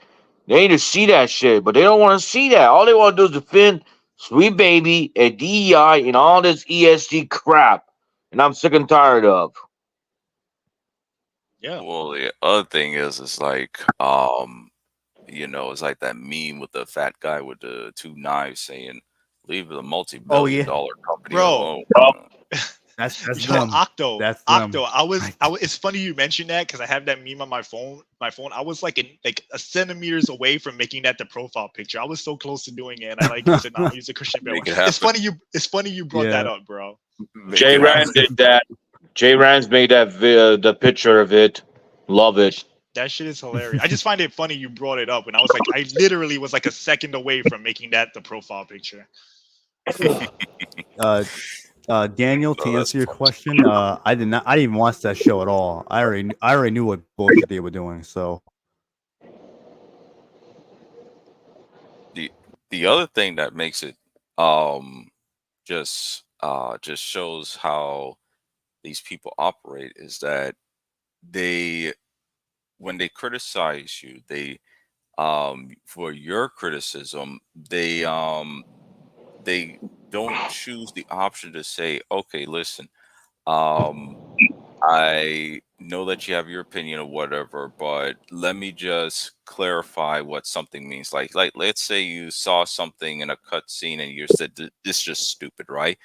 And they could just say, they could just tell you, "Oh, well, it actually means this and that, is, like, it's a reference from a obscure book or something," right? Like they could do some, like, guidance, but they choose not to do that. They feel like if they go after you, then they are getting some validation from their people. But the other Mm-hmm. thing is why they have a kind of a numbers problem, especially they're alienating and creating new haters of their stuff, is the fact that they don't, they lost the art of persuasion, and they choose to attack because they feel like when they attack they are defending, that whoever, they them or whatever. But it's just like, um like I said, these people, they're losing numbers. The Wukong contrast to whatever game, like what's that Dustborn thing, which is just absolutely Trash. hilarious. But Oh shit. it's just like they, um like I said, they lost the art of persuasion. They feel like as soon as you as soon as you step out of line of their little program, they must push you out. So, Well, they lost the they get ability what to they have deserve. nuance. They lost the ability to be subtle. Back then, most of the political Yep. stuff you had in gaming was very subtle, and even if it was there, it wasn't as big of a deal where it ruined the experience for you. But because they lost the ability to do that, everything's an on the nose, preachy, you know, fucking bullshit lecture about why you should hate yourself if you're white or why you should fucking support whatever fucking thing. Like that's why, like, if you really think, like, hold on, what's his name? Executor makes a good point. Like he says, sometimes I think they believe we are addicted to video games and would accept that shit that they put in, and it's true. It's like most people, like, not everyone's a video game addict who has, fear of missing out. Not everybody's like that. Some people, they live their day-to-day lives, they have other hobbies, other activities, other things they like to do, and they're not so addicted to gaming that they're like, oh well, if there's a gaming drought, I don't know what to do with myself, I'm gonna go fucking crazy. Like, like, a lot of people are okay with That's not true. playing the new A thing lo- if the new thing fucking Exactly. sucks. Or we can just go to do some other hobby or do something else that's more productive. We don't need like the new thing to Yeah, get it's like by. drugs. We They're can find addicted. other They're means, or addicted to even it. even if it is gaming related, we can go play an older game. That's perfectly fine too. Yeah. So Like, why are you the gonna options if are there. They make it seem like it's either this new game or nothing. these are the kind of people that if they added shit to their favorite potato chip brand or some shit like that, they'll keep eating it and be mad that other people drop the brand. It's like, dude, I'll eat something Yeah. else. I don't need to eat the fucking Yeah. shit Right. flavored Yeah. potato chips. Like, what the hell is wrong with you, bro? Like, again, it might seem judgmental, but at the same time, these are the same people that want to call everyone a bigot or phobe because they don't want to hear about fucking they don't want to hear about fucking Spider-Man talking about white privilege and shit like that. God forbid Right. somebody just wants to fight Green Goblin. God, Right. God forbid, like, so, these people talking until they're blue in the face, and there's the other aspect to it because there are the people that think, like, well, like, all right, and I'm not saying this for me personally, right? Because even though technically I am a minority, whatever, I'm not saying this for me purposely. So keep in mind, this is all like, hypothetical or whatever. They'll be like, well, they're displaying more minorities. I'm a minority, so that means this is a good thing. Doesn't matter if it's shallow. Doesn't matter if it makes sense. Doesn't matter if it breaks the lore, breaks the world building. Doesn't matter if it's just propaganda and they're just preaching messages. Well, they're the same skin tone as me, so that means that I must enjoy it. You know what I mean? Or that Right. means it's a Right. good thing. And it's like, bro, like, don't you want like actual like good characters? Like, I bring it up all the time because I love the character. It's like Blade and Spawn. I love those two characters to death, and like those are great characters that are on their own. Don't you want your first Blade? Don't you want another Blade, another Spawn, instead of just a black Spider-Man or like a black Batman or a female Batman or a female Wolverine? Don't you want like an original character that has merit that's not cheaply like changed? You know what I mean? Right. Right. And So so the other thing is what somebody needs to do right now is go and look in their meme files. Look for that African guy that asks a woman, "Why are you gay?" and then change it, add some purple hair or whatever, and then have the question rewritten, "Why are you straight?" Yeah, we need something like that because it's just like, these people, they feel like that. Okay, so there was the okay, so we know that um Sargon of Akkad has a group of, like the Lotus or whatever, right? So I was just watching one of their videos and they had they're talking about ugly women in video games. And now, they're like borderline normies and they're looking at this and they're like, why are they ugly chicks in these video games? And it's just one of those things that people are now seeing and they just The feel normies are like, catching on now. Yeah. yes, Yeah, yeah, the normies and are catching on now. Yeah. right, and we are not making anti-woke cool.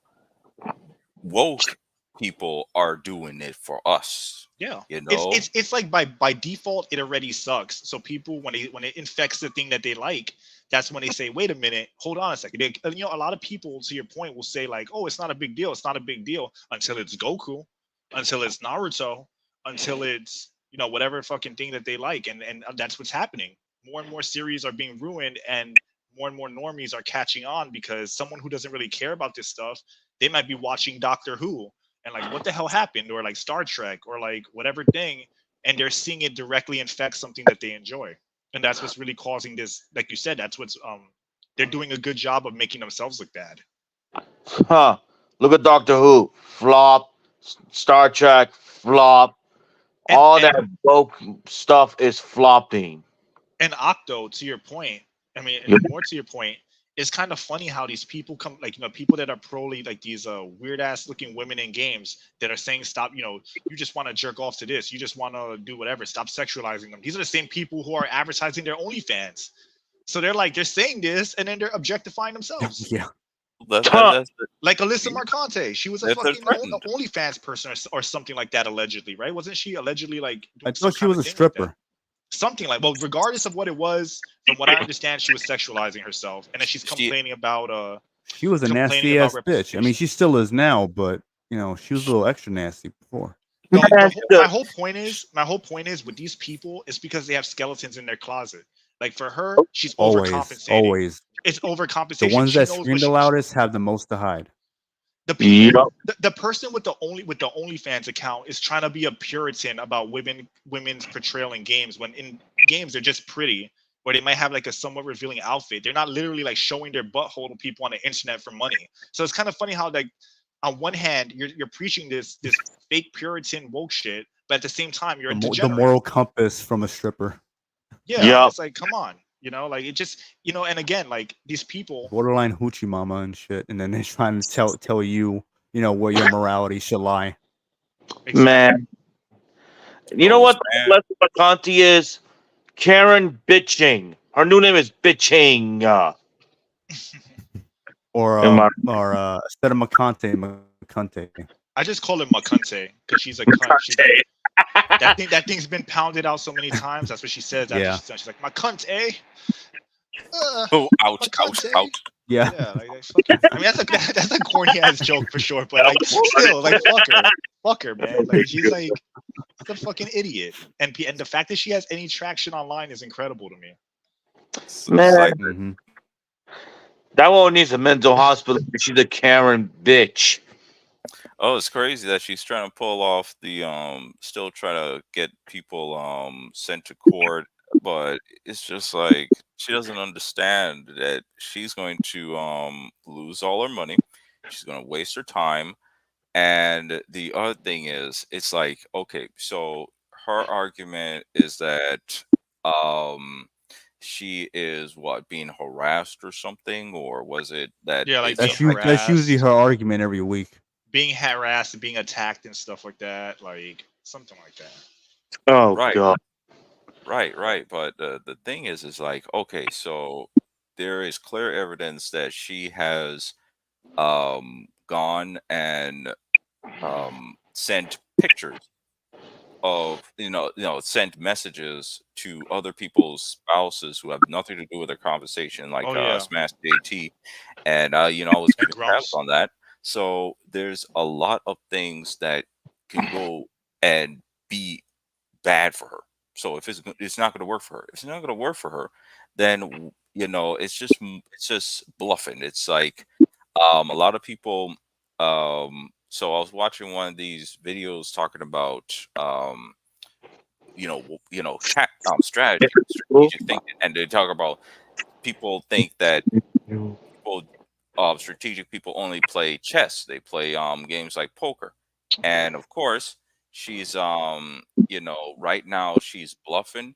She is trying to present a poker face, of course. She's just trying to let people know that, okay, I'm going to take you to court because I got nothing else, and it's all in. And this is like the end of the line, because she can't insult people, she can't counter argue people, so she's going to use the threat of legal action, which, like I said, it's not going to work because she doesn't even have a GoFundMe to produce a war chest to make this happen. So And not it's just that, once they do any type of research, all the defense has to do is present her doing the exact same thing she's accusing others of, which will immediately nullify her argument. Any sane court is not going to award it her favor. right. She should just stick to making videos. Like, there was this I didn't even know she made this video, but there was something like about she was going around like Little Italy in New York, and it was like a little kind of a cute video. She was walking around asking people about Super Mario, whatever. They had some actual That's kind of Italians. wholesome content, yeah. Right. That's what she should have stuck with. Should have stuck with it. That was working for her. And But then you have to all of it. understand the amount of hate that somebody like that has inside them to say the kind of things that they do. You know what I mean? Like, to say the sort of things that you have to say, to have a tattoo that says "don't hate all men" or whatever, like to be an Oh yeah. OnlyFans model. Like, the Oh yeah. amount of That's like internalized hatred that she has is so insane that, like, ultimately she wouldn't be able to control herself either way. The insanity would have come out regardless.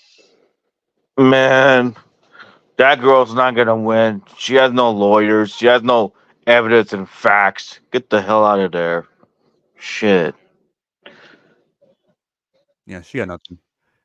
But And it's just a let's thing where it's finally get into the topic. it really is sad. No, it is.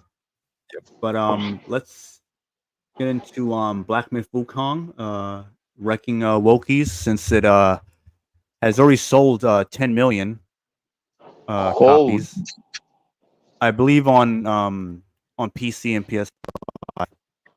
I think it will be on Xbox somewhere down the road. I think it was delayed. I don't know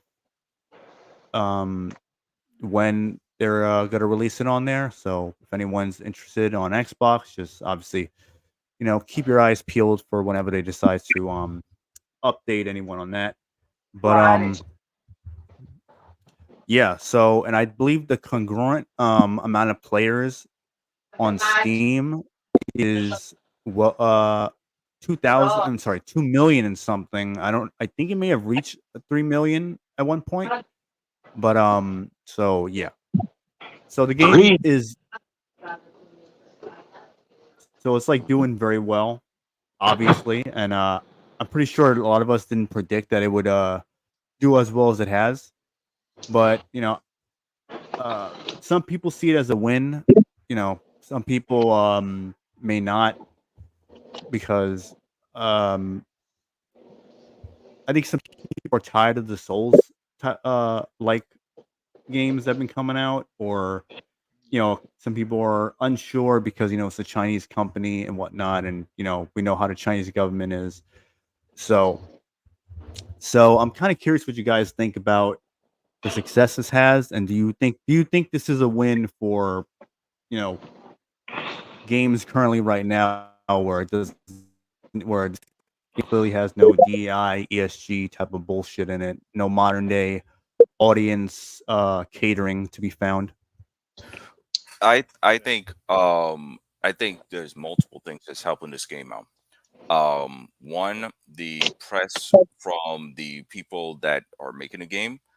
Number two, Dragon Ball, Dragon Ball Z, all of that has something to do with it, because it has something to do with Journey of the West. Yes. And of course, Yes, they're very going influential. to Influence. A lot of people know about Sun Wukong by proxy to Dragon Ball Z. That's right. and high speed internet. So people are gonna put two and two together, and they're gonna do some research. There's gonna be some YouTube video talking about it, and they're gonna be like, oh wait, this is based the Dragon Ball Z based on this. And the other thing is, I think a lot of those sales are actually coming from China as well. So it's not a jab or anything, but I'm just like, I just acknowledge that this is the thing that the other thing that is really helping the sales of it. So That's true. congratulations to the staff and everybody involved in that game, and I'm extra congrats to them because this is their first console game. These are mobile game company getting in and doing something, and they just went all in. So congrats to them. A part of me feels like that it's a bit of like it was a bit of a psyop. And again, this is conspiracy hat time. Put it on. But check it out, because China and Tencent are like one of those companies that has very strict regulations according to what gets shipped to China, right? As far as content goes. Then you have to the fact that China has influence with like BlackRock has influence with China and what's being pushed in the West. I wouldn't be surprised if there was like a subversive effort to try to make the Western countries push woke shit because they knew it wouldn't sell, so that they could come in and be the savior, right? Like make the quote unquote vaccine, and then basically rake in cash while destroying the industry on the other end of the world. You know what I'm saying?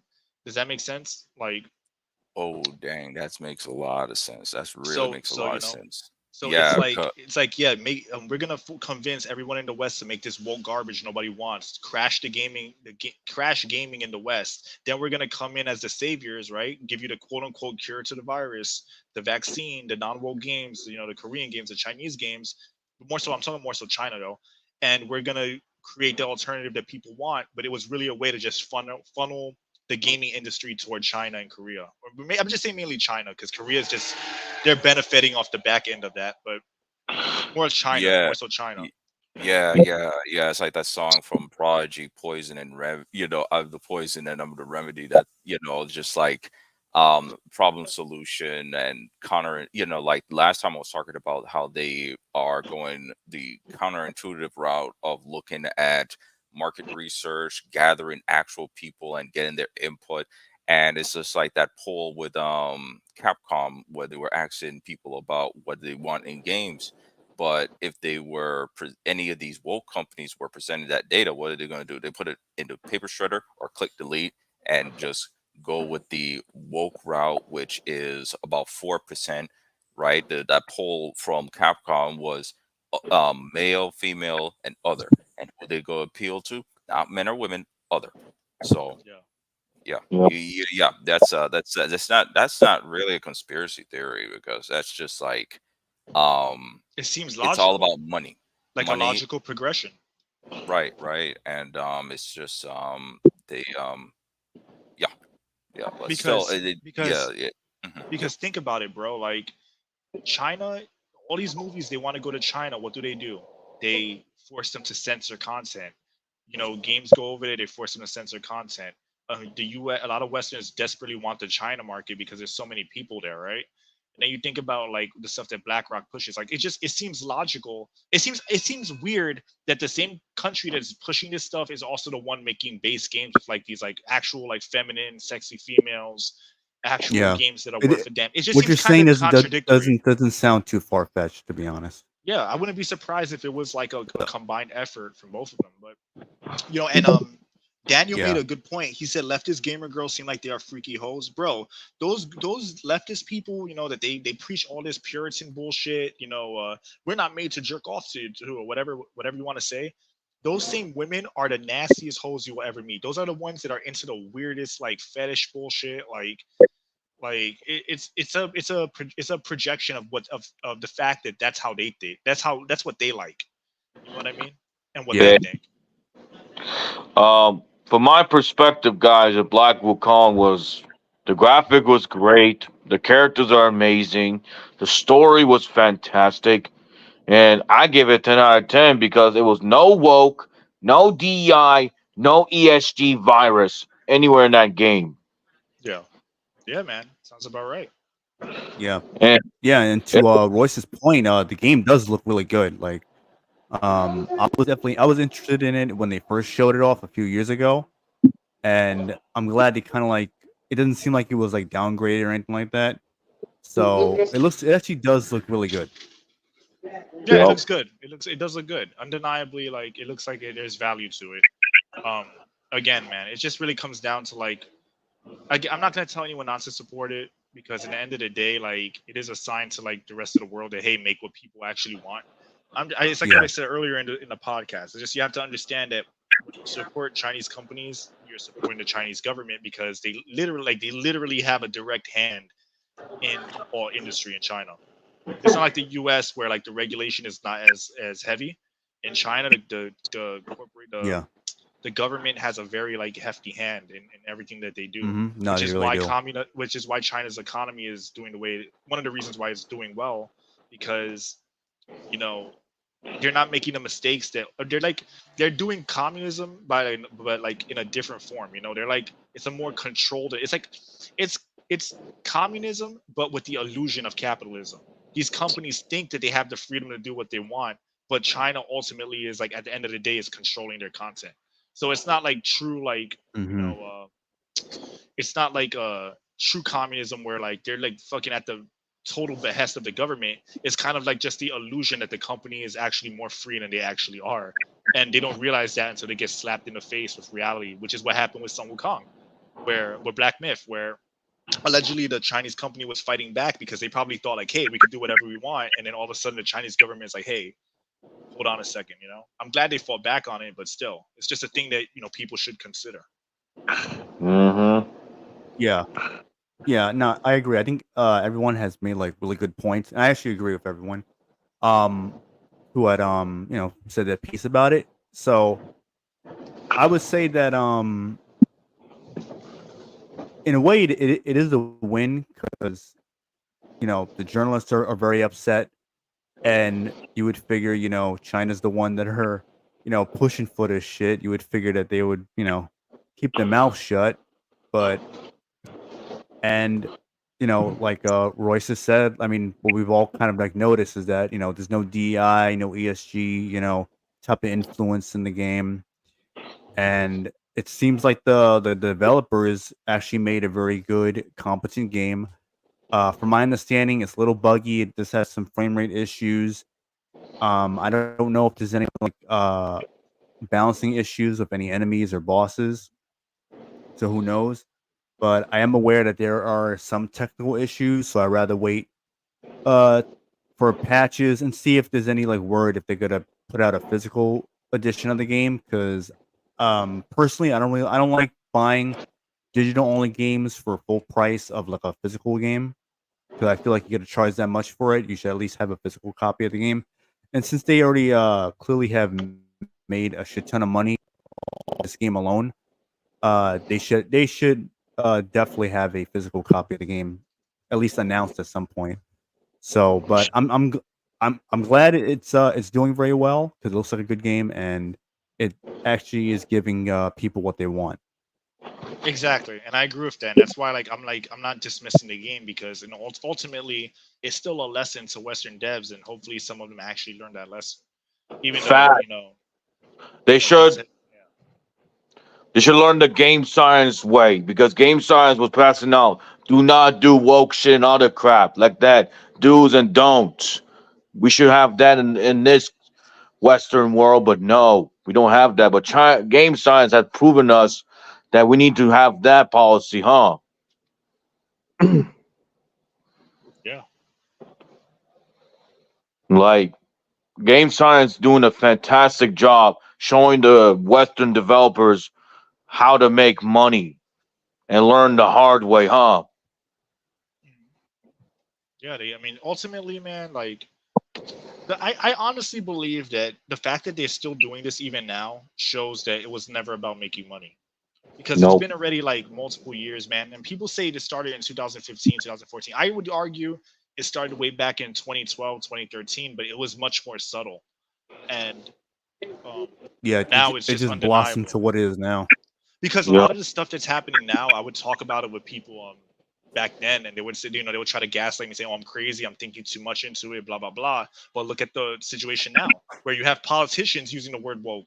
You have politicians, saying this stuff. So obviously, there was smoke and there was fire. Where the smoke, where there was smoke, there was fire. So that's another lesson why people should trust their instincts, right? Because even in 2012 and 2013, the writing was on the wall, and everybody was like it was subtle. It was definitely much more subtle, but it was happening, and people just they didn't notice it, and now it's a problem. It got enough traction now where it won't just go away. Now it's an actual issue has to be dealt with within the gaming industry. Yup. And like I said, I love these woke journalists are getting mad and pissed off, and I'm like, keep coping, keep saving. I want to enjoy your meltdowns. I want to drink your salty tears. You fucking deserve it. Yep. And nobody likes them. Now people are waking up sick of their bullshit. Yep. I think, you know what I think though, which is this is the sad thing. I don't know if you agree with this, Octo, but and Rolls, but here's the thing. I think if they just included more female characters that were badass, that were hot, that were like cool, like had good characters, good storylines behind them. If they just introduced black characters and they made them badass, made them cool, didn't focus so much on preaching, I think you would have a much more inclusive and diverse gaming space with none of the with only like 10% of the pushback it gets now. I think what fucked them over is that they tried to make everything ideological, and that was ultimately the thing that ruined any chance of them to do this in a subversive way. Because on paper, because now that's all it's about. It's about ideology. Your ideology. What the fuck am I saying? Ideology. No word. There you go. Yeah, it's Sunday. My brain's all. Yeah, yeah. Long week. Their audio. You know what I'm trying to say. Modern audience.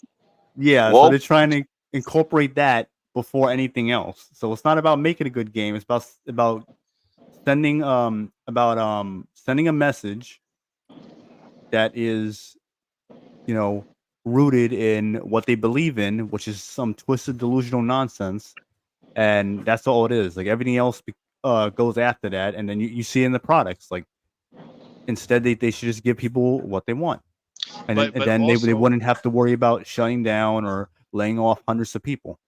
Exactly, and also to that point, it's like, it's like, like to that point, it's like they like when you want to do inclusion, the worst thing you can do is divide people. Because if you're saying that, if you make everything about you're preaching about being oppressed, being whatever, then you have to point out who's the one that's doing this.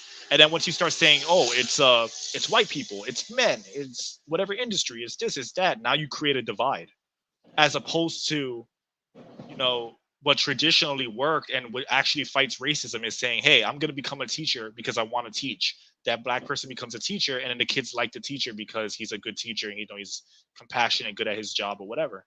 And that's how you fight racism. If you for example become a teacher, as a black person, you're just talking about fucking preaching social politics and identity politics, you're just going to create a constant divide. You're just creating perpetual separation, perpetual. You're highlighting the differences in the most extreme way possible. So look at Metal Gear Rising.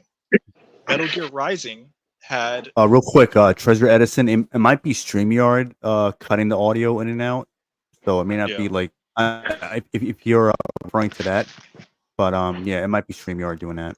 So apologies. So with so like with these game companies, like look at Metal Gear Rising. That's a great example. They had a character. I forgot his name actually. Now that I think about it, but he was helping Raiden on the comms. He was a black character. He was awesome. It kills me. I can't remember his name, but he was actually very charismatic, very entertaining. Do you remember? I believe the voice actor was like Phil Lamar. It was Phil Lamar. Well, Phil Lamar voiced Vamp in Metal Gear Solid 2. I don't know if he voiced the guy in Metal Gear Rising, but he was I think he did. That's the thing though. Cool. you can tell the people that made Metal Gear Rising let him input, in terms of how the character And talks and improvise. behave. Right, Yeah, like right. And actually the guy that actually made Devil May Cry and Metal Gear Rising, the former head, like he, I'm not his biggest fan, but at the same time I know that he's one of those kind of guys that would actually go from Japan into America. I've seen him actually in America. He's one of those kind of guys that want to do a deep dive in American culture and how we do things, and he does a very good job at that when it comes to the games. And it's not where, oh, this is the game speaks for itself. He doesn't have to say in an interview, oh, we're talking about diversity and race, racial issues, and like we don't need to hear that. Just make the game and just show us gameplay. Like for example, here's one of the other things you can tell how much games have changed in presentation.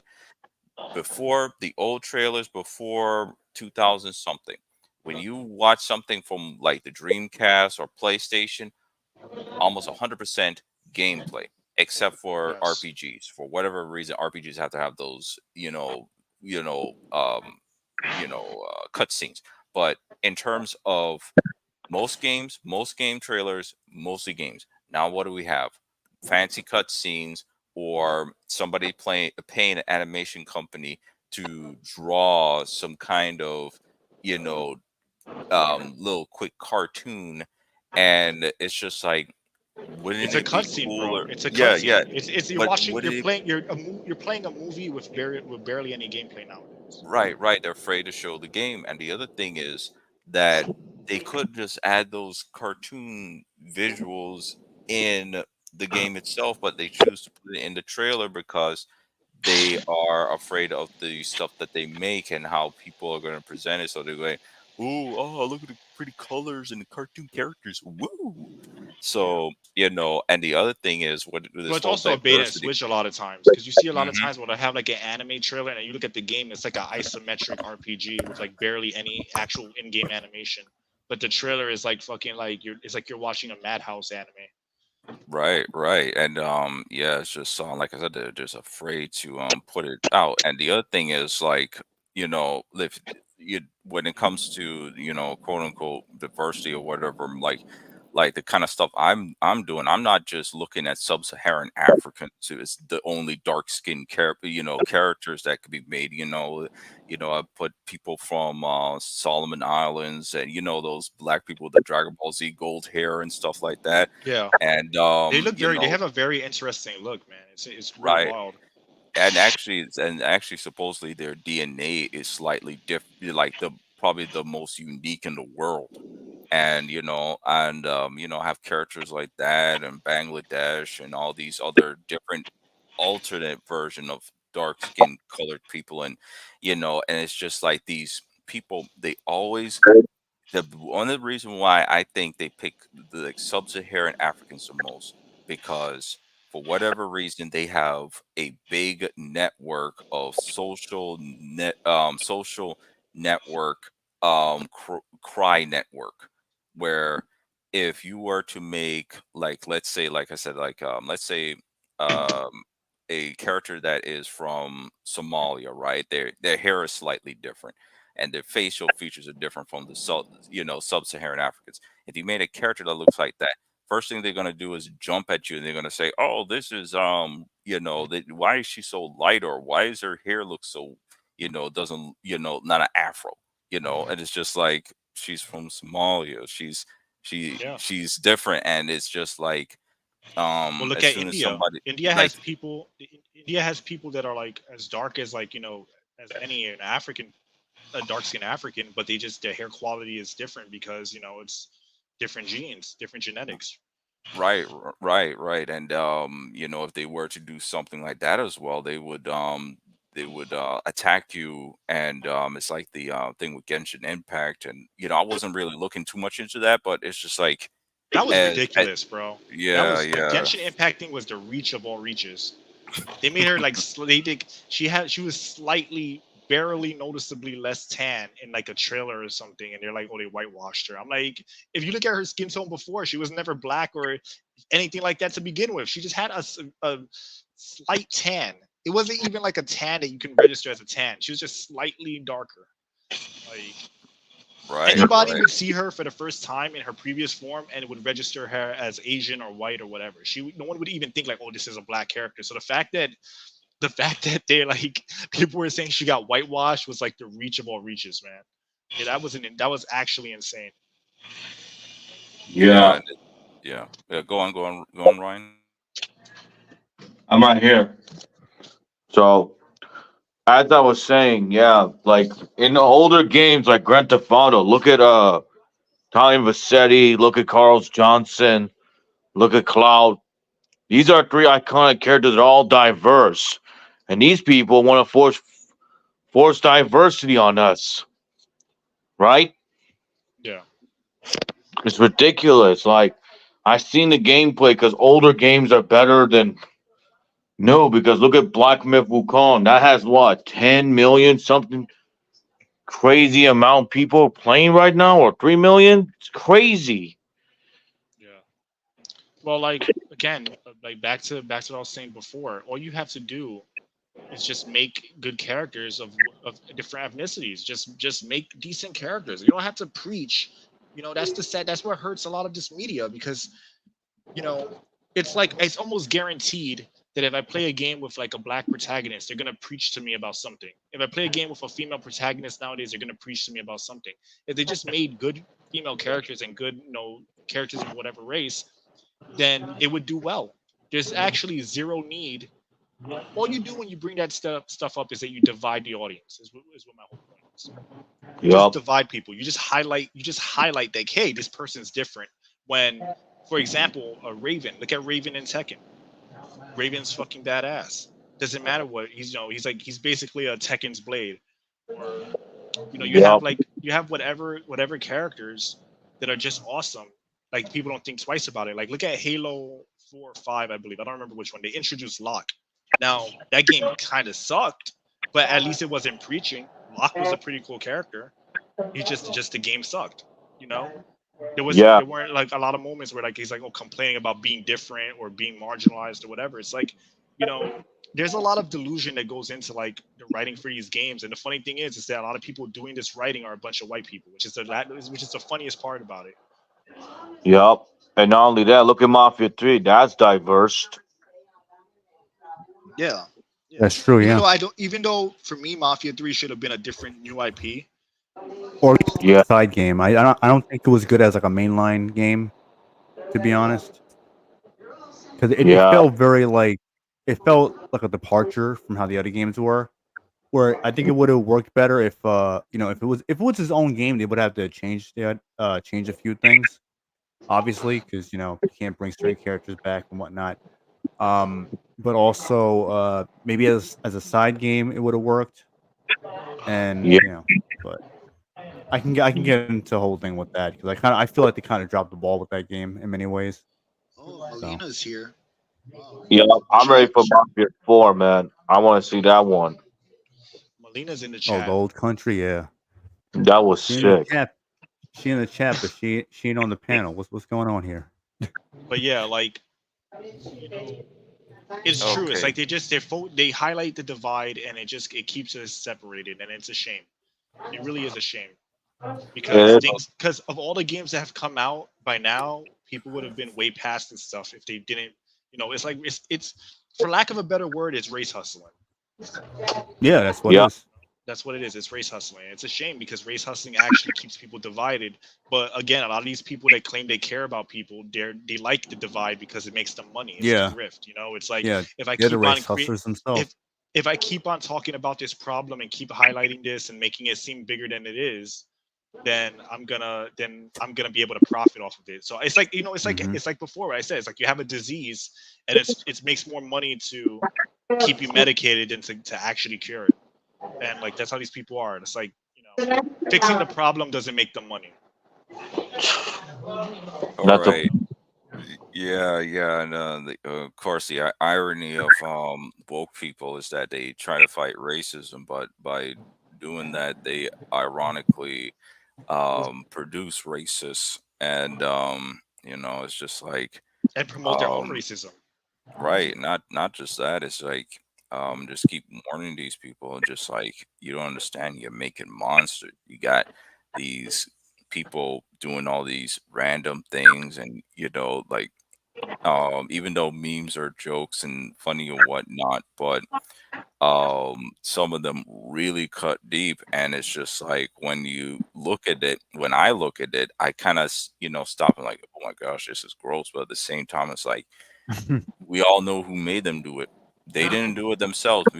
Humans are not naturally racist, No, it's because taught. It's a that is learned Mhm. habit. Yes. Yep. yeah, that's a learned habit, whether it be trying to keep bringing up this issue with race and whatever, and they don't understand, they are making it worse. All right, I'm not going to like leave the chat completely. I'm just gonna step out a bit, and if you want somebody in to take my place, you can, but I'll be Okay. back. Well, I'll bring you back when you come back. All Yup. right, all right, Yeah. all And right. So I'll be back. also, I'll be back. and also to his point, man, imagine, all right, imagine, like, let me give you a scenario. Imagine you're some kid who's poor, right? Whatever Mhm. state you live in, you're some poor kid. You live in a fucking trailer. Your mom's a fucking stripper or whatever, like fucking Halloween Michael Myers type person. Imagine that. And then you go to school every day, and they're telling you every day that you have privilege because your skin tone, because of whatever, and you have to live in whatever hell of a life that you have. That's I've gonna s- turn somebody into a psychopath. Huh. That would make a normal person develop hatred, because while they're still going through whatever they're going through, they're constantly being told that they're an oppressor, that they're this, they're that. That's gonna put that kind of thing can push somebody not necessarily into doing something bad, but internalizing hatred. They're You know, creating monsters. They're creating yeah. monsters. That's what they Because want. imagine this kid. Imagine that. Really, that happens all the time. There's a kid who lives in a trailer park, fucking sound so just as chaotic and ghetto as any other place in the world that you would consider a ghetto. And then he goes to school every day, and there's some racist teacher saying that everything is white people's problem, white people's fault, and saying that this kid is inherently evil and shit, for the lack of a better term. Of course, That's that's gonna make this person go fucking ape shit. It's gonna make the person hate fucking people. It's gonna create hatred, Mm-hmm. and Yeah. these people are too short sighted That's to ticking realize it time bomb. because they're Yup. stupid. And the answer, the real reason why, is because you have the people on the lower levels who are just like I said this before. They're useful idiots, right?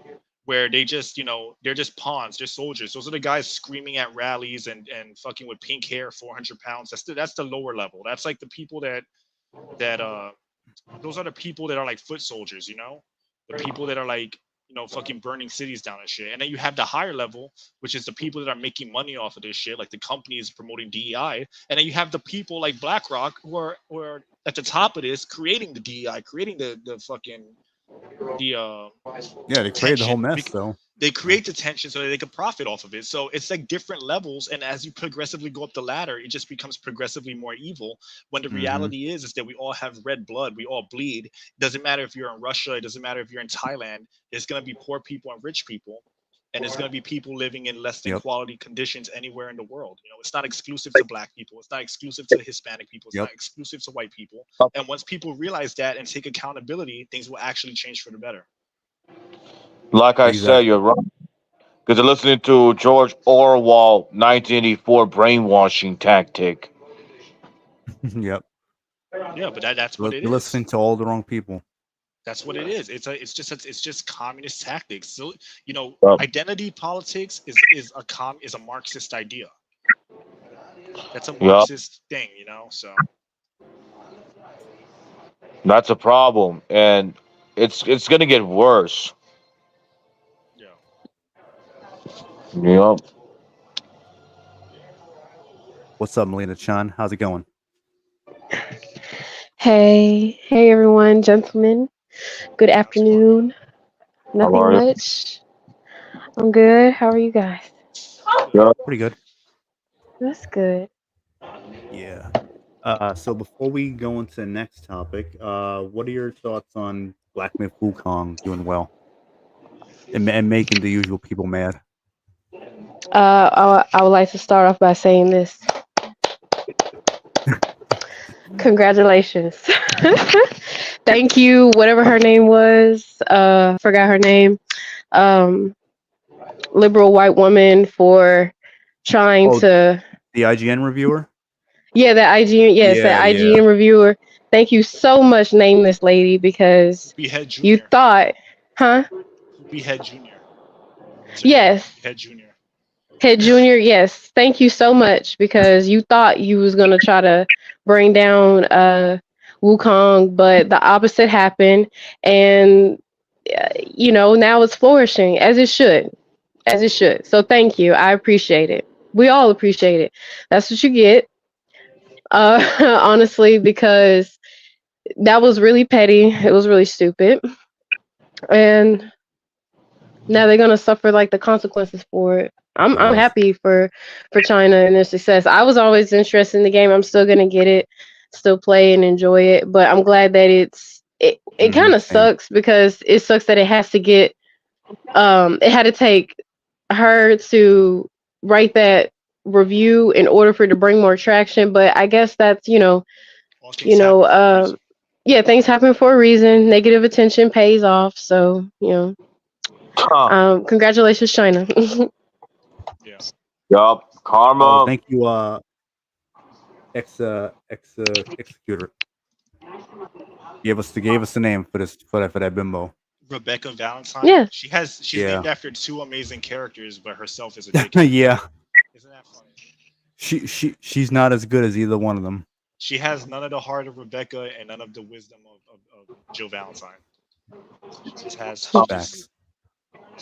They deserve it. IGN should go out of business. Kotaku, the PC Gamer, all of them. Screen Rant. But they All are of going to them. go out of business. YouTubers are going to Yeah. help them because Eurogamer. yeah, it's like that meme. You get what you fucking deserve. Just Yeah. go broke. Fuck around and find out. Like most people that were once fans of them have checked out because they know they can't trust them now. Yeah, that's like So probably that's like just almost gonna all of get us. aggravated. We're all probably like fans of at least one or two of them, or maybe all of them at one point, and then it's like, Well, I used to like Adam Sessler before he became a fucking weirdo. yeah, he fucking went off the deep end. He lost his Yeah. the plot. He went ape shit. Yeah. He went werewolf. Yeah. Hi, Melina. That's what you said? Hi, Jinpachi. I feel kind of sad you didn't say hi. You didn't say hi in the chat. I mean, you're here now. I did. I was here the whole time. I said hi earlier. Yeah, she did. So forget I'm an asshole then. Oh no, it's okay. It's I okay. take it back. Over No, here, you're accusing fine. her of I things. like to linger in the shadows. Yeah, accusing her of things. You gotta get your facts straight, sir. You hear spreading misinformation and all that. Nah, Melina's the goat, man. She's the goat. Thank you. I appreciate it. You all are the goat too. Oh, Thank you. I appreciate that. Three of you are goat. Thank you. You guys are so sweet. I am. So oh, thank you. Yeah, like so now that we covered Black Myth. Yeah, we can move on to the next subject. Yeah. So I'll let you guys decide. You want to talk about Silent Hill 2 remake previews or Dustborn flopping or the new Mafia game? All right, so Mafia game is kind of a possible positive thing. Possible. I hope so. Possibly positive. But, Yup. But I'm hoping. Also, Dustborn is hilarious, and I find that game's existence to be like amazing. It's like you when you reach like it's like when when a parody reaches like the pinnacle, like you just can't like the meme has been complete, like it's come full circle. Yes. It's I don't know if you guys, this is kind of obscure, but it's like when the Juggernaut in X-Men 3 when he like bursts up there and says, I'm the Juggernaut, but it's like the meme came full circle. Oh yeah, I remember that. Yeah. It's like that's what I feel like. I feel like Dustborn is like just a culmination, and like it's like the final boss of woke games. Like it's incredible.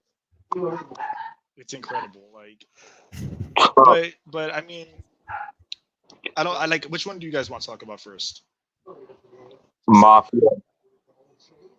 Okay, so all right, let's go. We can do that. Yeah, because I like Mafia as well, so it's a pretty cool series. Yeah, too. The graphics. I'll let Roy. Go ahead. I'll go ahead. The graphics Yeah. I saw, the trailer was good, and the country was Italy, and it stars in the 20th century. I like the graphics overall; looks really good from my perspective. Yeah. The CGI wasn't that a CGI trailer though, right? Well, it was done with in-game engine within the engine. Yeah, but they said that about Tekken 8, man, and you come on, man. Yeah. Tekken, they said Tekken 8 was in-game engine, and then you see the actual game versus that CGI trailer. It's night and day. Yeah. So I mean, it could be a matter of like because usually like the cutscenes usually have a higher quality than the in-game itself. So Yeah. that was the case with Mafia 3 that people But a lot of people again, pointed out. But Tekken 8's you're gameplay. right. You're right. Tekken 8, nothing in games Tekken 8 usually end up doing that. CGI or not looks as good as that trailer did. That first Yeah. trailer showed. So. But it looks cool, But man. Like I mean, go ahead. Finish what you were saying. I'm sorry, I cut you off. Go ahead. Oh no, I was just gonna say that give my point on it. I liked it. It was a good trailer for what it was. Obviously, they're gonna show more. I think they may show more in December. I heard, or maybe I'm getting that confused with some other game. Maybe Kingdom Come, and they're gonna show more. More in December, I heard, and what else? Oh yeah, I saw the car. What was that game? 20th century. They're showing vehicles of 20th century. Yeah, it's good. I seen some screenshots. They had one with box of lemons at somewhere outside. They show some of the scenery, like one of the indoor locations.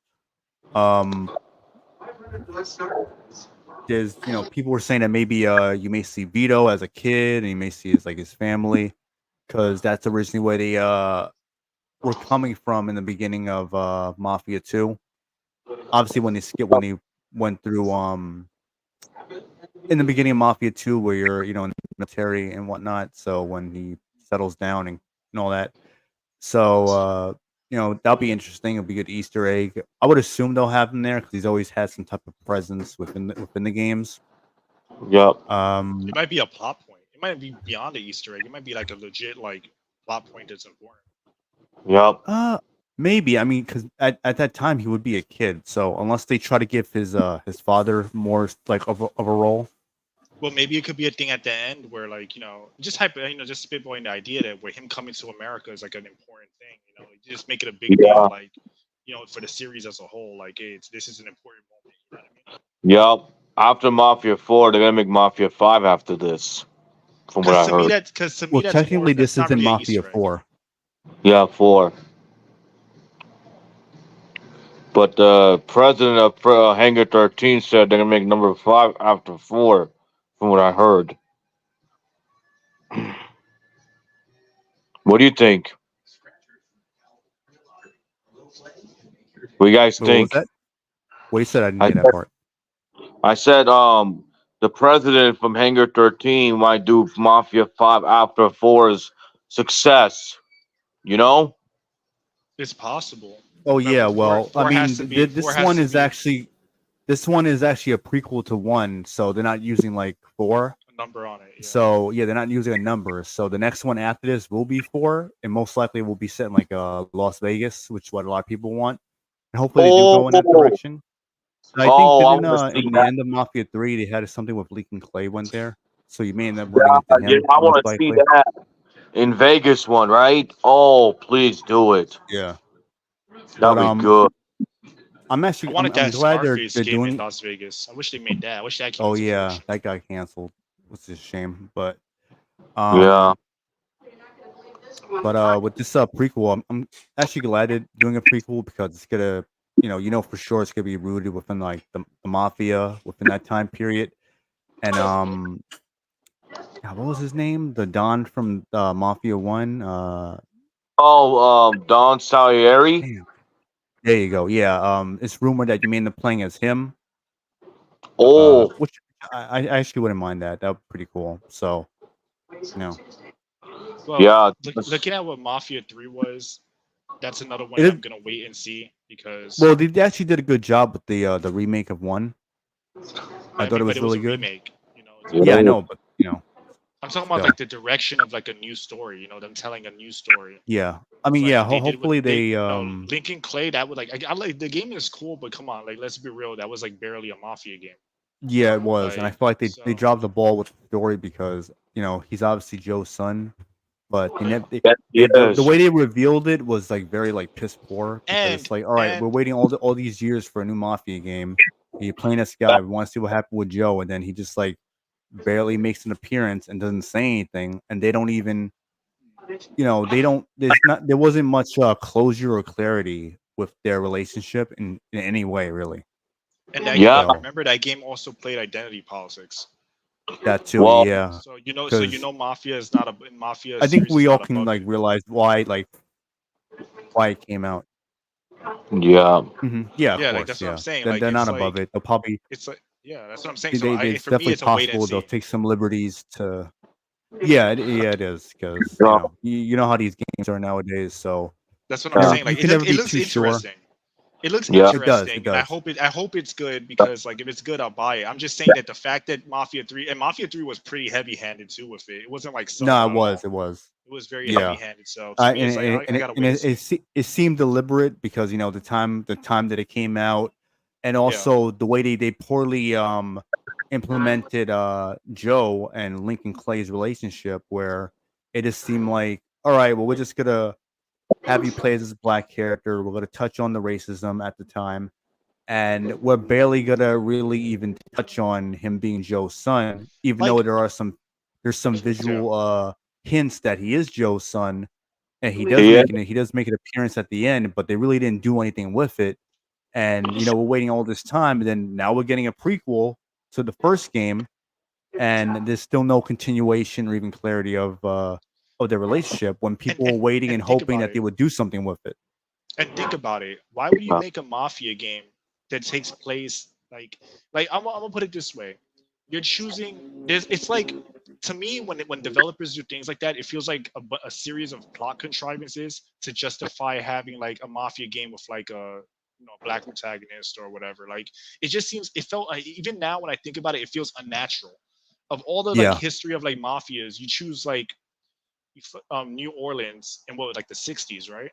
Like you yeah, choose like New Orleans in the 60s, and like when you make a choice like that, you have to think that the idea of making it a political story was probably at the forefront. Because why else and would you do that? also people may not know the director. I think he was the director. What I think his name is Hayden Black or whatever. It's a white guy. He I actually found out through X, well, Twitter at the time, that he's allowed this because he agreed with something that Adam Susser was posted about. Something about Republican, something political, of course, and so it was more indication that Woke all shit. right, well, this guy is a leftist himself, can't keep his politics, his ideologies out of a game.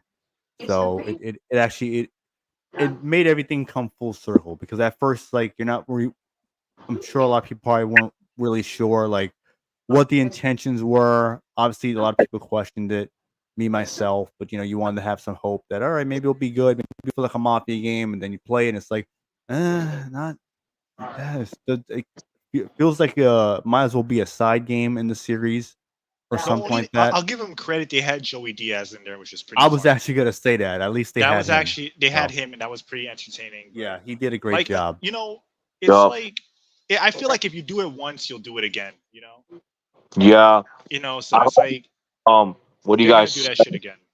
They're gonna do it again. I feel like there's gonna be some weird contrivance where there's gonna be some character in the story who shouldn't be in Sicily around that time, or something just totally unnatural to the story, and people are gonna make excuses for it. Like I feel like I feel like the game will probably I hope it's good, and I hope I'm wrong again. I would love to eat my Yeah, words, but it's just like I can see them just interjecting some form of like bizarre diversity where you're in like yeah. I you're was in actually gonna Sicily and I was gonna Italy. answer Hakami's question, and you pretty much answered it. Where it's like they may insert like a ridiculous, uh unnatural amount of diversity for that time period and location. Well, look at Sniper Elite 5, where Sniper Elite 5 had like a Sniper Elite 5 like really like blew my mind with that because they had a black Scottish female soldier, and this is World War II, and I'm like, are you smoking crack?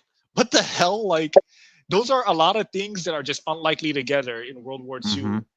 You know, like it was crazy, man. And Sniper Elite, it has some levels of realism to it in the sense of like, you know, you're fighting Hitler, you're doing it's like, yeah, it's fiction, it's like spy fiction, but there's an element of groundedness to it. So that kind of like threw me off. Like again, the character was fine. She wasn't like preachy or anything for the most part. Yeah, But I mean, but it was just a bizarre inclusion. Yeah, on top of that, you see the past games didn't have any of that, and then this does. So then it's like, all right, it becomes even more obvious what they're doing. Exactly. So. Exactly. It's like, so I'll be keeping my eye out for whatever possible bullshit they try to put in the Mafia game. If they do that, then sucks, you know, and I won't bother supporting it. But hopefully, you know, they try to keep it as grounded to that time period and what they're doing as much as possible. I don't know if it'll be as good as Mafia 2, but you know, if it's as good as like Mafia Definitive Edition, and you know, I would hope it would be better, then that would be great. But we'll have to wait and see. I hope I'm wrong. I hope that I eat my words, and I hope, like, you know, this again. I hope it ages poorly because I like Mafia and I want the game to be good. Yeah, and it's a very underrated and underappreciated series, in my opinion. Except that part I think it doesn't get a lot of credit for. You remember that glitch turret part? Oh my god. That was God. Why? And then I did it without the patch. Remember? I had to like I had to do the same thing too. It was like, damn. What? Are you talking about the Mafia game or something? Or are you talking about the Mafia Definitive Edition with the turret? Yeah, there was a part where you had to shoot all these the trucks and all that. Yeah. And if you have aim assist off, and it's also on hard mode. So it wasn't classic mode. It was hard mode or classic mode. I forgot which mode it was. Yeah. But yeah, that was crazy. It was borderline impossible. Basically, like it was almost. But they patched it, right? They patched it and they fixed it and they made it easier. They basically made it easier to complete it. But like basically, like it was basically borderline uncompletable on hard with yeah. You would die like instantly, almost instantly. So you had to like shoot perfectly immediately. On point. Immediately have to shoot perfectly, and then in a certain order, or you would die. You would die like instantly. Like it was crazy. I'm surprised that wasn't tested properly. Yup. Like I said, I didn't know Lincoln Clay had a father named Joe, and I seen the theories. It all makes sense. His mom was a Dominican, right? No, she was Haitian, right? She's black, right? Lincoln Clay. She was Haitian. Lincoln Clay, wasn't his mom Haitian? No, she was Dominican Republic and Italian. You sure? I don't think he was Dominican. Joe's Italian. Joe's Italian, but Lincoln Clay's mother was not. Let me look it up. Wasn't she Haitian? Yeah, I think you should look it up. I think so. Or not? She may have been Haitian. Let me see.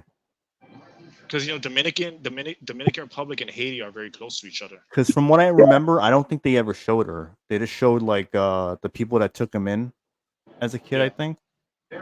Yeah.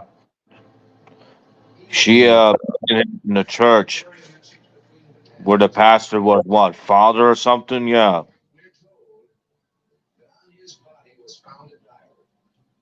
You know what I'm saying, or what?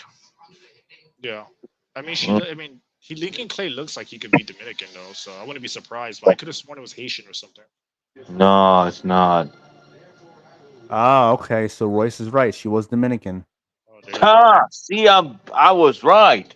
Awesome, man. Awesome. But yeah, like regardless, like James, who we believed was his father, was Italian. Yeah. Well, yeah. I mean, like, yeah. So he's half Italian. He looks Dominican though, so I believe it. Yup. When do they say it in the game, Rose? Well, in the game it says his mother abandoned him ever since she was pregnant with him, and the father church adopted Lincoln and sent him to the Black Mob family to be Lincoln's family, like the Ellis and his father as well. You know, that's how the Yeah, whole. yeah, yeah. Yup, So, but so in that part, they explicitly state that he's Dominican. I'm surprised I overlooked that. I don't remember that. That's crazy. it is. It was thanks to that. I mean, it's What? been a number of years, so Yeah, Yup, it was a while back. It was a while back for sure. But still, like, yup. yeah, that's crazy. I never thought. I feel all this time I thought he was like half Haitian or something like that. No, he's not. Not Haitian. No, Yeah. I just did my own research, man. No, Free man, thinking. shoot. So, yup. No, you're right, bro. If he's Dominican, he's Dominican. It's just yeah. crazy. I didn't remember that. I would figure I would remember that. But yeah, man, it's, that's all, awesome. It's all good. it's all right, man. Yeah, it's all good, bro. It's all good. But We can be Yup. wrong Melina, what do sometimes. you think of the Mafia trailer? And I don't know if you're familiar with the games or not, but Yeah, I'm familiar with the games. I actually haven't seen the trailer. I didn't even know they were making a new Mafia game. It's oh called well, it, Three. it was Did you actually play the old a ones? pretty short trailer. So Did you play the Yeah. old ones? That's it. I'm sorry. Say all that again. Y'all are all Did, did, clashing at once. All right. oh, Did okay. you play the old Mafia games? No, I haven't, unfortunately. I know of them, but it's been such a long time to where my memory's fuzzy. But I know that like the first two were great, and then that the third one was like controversial, uh, due to back in that day and age. But yeah, that I haven't got to play, but I hope to if it's in the store. Yeah. It And is. if the new one is good, then yeah, I'll play that too. Because I love a good like mafia gang story. I think you It, probably would really like Mafia 2 then. it's Yeah, I heard called. Mafia 2 is Yeah, everyone's favorite. Yeah. it's the best one. Yeah, You could probably skip the first game really and just play Mafia 2 because that game is awesome. yeah. You don't necessarily need it. I mean, there's some reoccurring characters, but it But is they more of like a explain self-contained. they explain Yeah, everything to you as well. Like they'll explain who they yeah. are. So But the first one's still good. You probably have better getting the remake of the first one opposed to finding like the PS2 version. the PS2 or PC version of the first one. Mhm. I mean, if you're on I had it PC, on you're probably able PS2 to get back the on the first day. one. Back in the day, I had the Yeah, original PS2 version. I actually still have the PS one. So, but You mean play as Tommy Angelo, correct? mm-hmm. You know what game That's. was good though? Godfather. Oh. Godfather was an Oh awesome game. yeah, That Oh game yeah, was fucking I have awesome. those two of those games. Godfather 1 and 2 for I like the 360. rackets. I like the rackets, like the whole like racket mini yeah. games and like the fighting the hand to hand combat was cool. Mm-hmm. Like that was a They should badass make game. another one. I mean, I know it's They been a long time. I hope they do a third one, man. That'll be super crazy. If I'm not mistaken, you play as Vito, but he doesn't look like this actor anymore. He's like a No. because they couldn't get his likeness, right? Wasn't that what it was? Yeah, yeah. Something like Yeah. that. Mm-hmm. Um, Okay, Miss, so wait, what were you gonna say? I was trying to talk to Miss Chan about have you ever seen the old trailer of Mafia Old Country yet? No, I haven't. It's already out. I hope you check it out. It's crazy good. And it's called Old Country. Yeah, Mafia it's Old gonna Country. go back to Italy, where all Okay. started. I certainly will after the stream. The Yup, beginning of the mob, the origin, Mhm. that's crazy. the origin of the mafia. 19th century. No, not I 19th. hope it's good when it It I comes is. hope out. so too. I hope so too. But it's like I don't know if you heard. I'm sure you heard before. It's like I don't trust them anymore after Mafia 3. Like I'm like, yeah, I gotta Yeah. true wait and see because these people, man, if they do it once, they'll do it again. Yep. That is not gonna come out in 2025, people. Yeah, whenever it comes out, like I'm not like my thing is like I can have like some interest, but I don't get hype. I like to have interest until I see more because like Yeah, I don't want to commit any emotions to something that might be fucking turn yeah. out to be ideological later down the Right. line. Yeah, same. Yeah, but yeah, I remember Scarface. That was a good one. Scarface The is a game. great fucking game. Oh, It's unfortunate. Scarface. It's Oh, unfortunate that on PS2 that game is like very poorly optimized because it's super fun, but that thing would crash on me all the time. And when I would drive, it would have like some really Frame bizarre rate, oh glitches. man, and the Well, it would draw be popping. distance. They'll be Mhm. popping like crazy, and the game would actually crash just for me driving from one place to another. But the game, the fucked up part is the game is so fun and good that like Yeah, it's kind of like a damn shame. I wish they make a Scarface sequel. That would be crazy, huh, Japanchi? Yeah, man, they made one and they were gonna make one in Las Vegas, and then they canceled it. And it was gonna be on 360, man. I was excited. I was hyped for that. And then some people they and made they canceled a Dirty Harry game too. yeah. Oh my god. Come on now. Dirty Harry game is overdue. That would be fucking crazy. Yeah, way overdue. Man, Dirty Harry. They could put his icon. I don't know if they'll base it off the movies or just make it like it's the same character but with a new story. Because you know Yeah. with Scarface where they like had a what if, basically Scarface is like what if he survived, more or less. Yeah. It's like a what if story. Because Yeah. remember he survives getting shot in the back or whatever. Like he turns around and you kill the guy and whatnot. So I don't know. Yeah. Man. That's what I'm saying. But Dirty Harry would be really sick. They should really that would be a great idea. I mean, I don't know how popular that IP is anymore because how many people actually know who Dirty Harry is these days? Like, but that would be great. Yep. Crazy. Oh man. Melina, do you know who Dirty Harry is? Oh, it sounds so familiar, but you know my memory's messed up. But could you fill me in? Oh, you know Clint Eastwood. You know, like Yes. you ever heard like the Yes. do you feel lucky? Like line, Yes. whatever. I was gonna troll and just say it's a It's what? Yeah. You were gonna say it's what, Revenant? He's kind of dirty, but he's also very hairy. Dirty That's all the movie's about. Being dirty and hairy.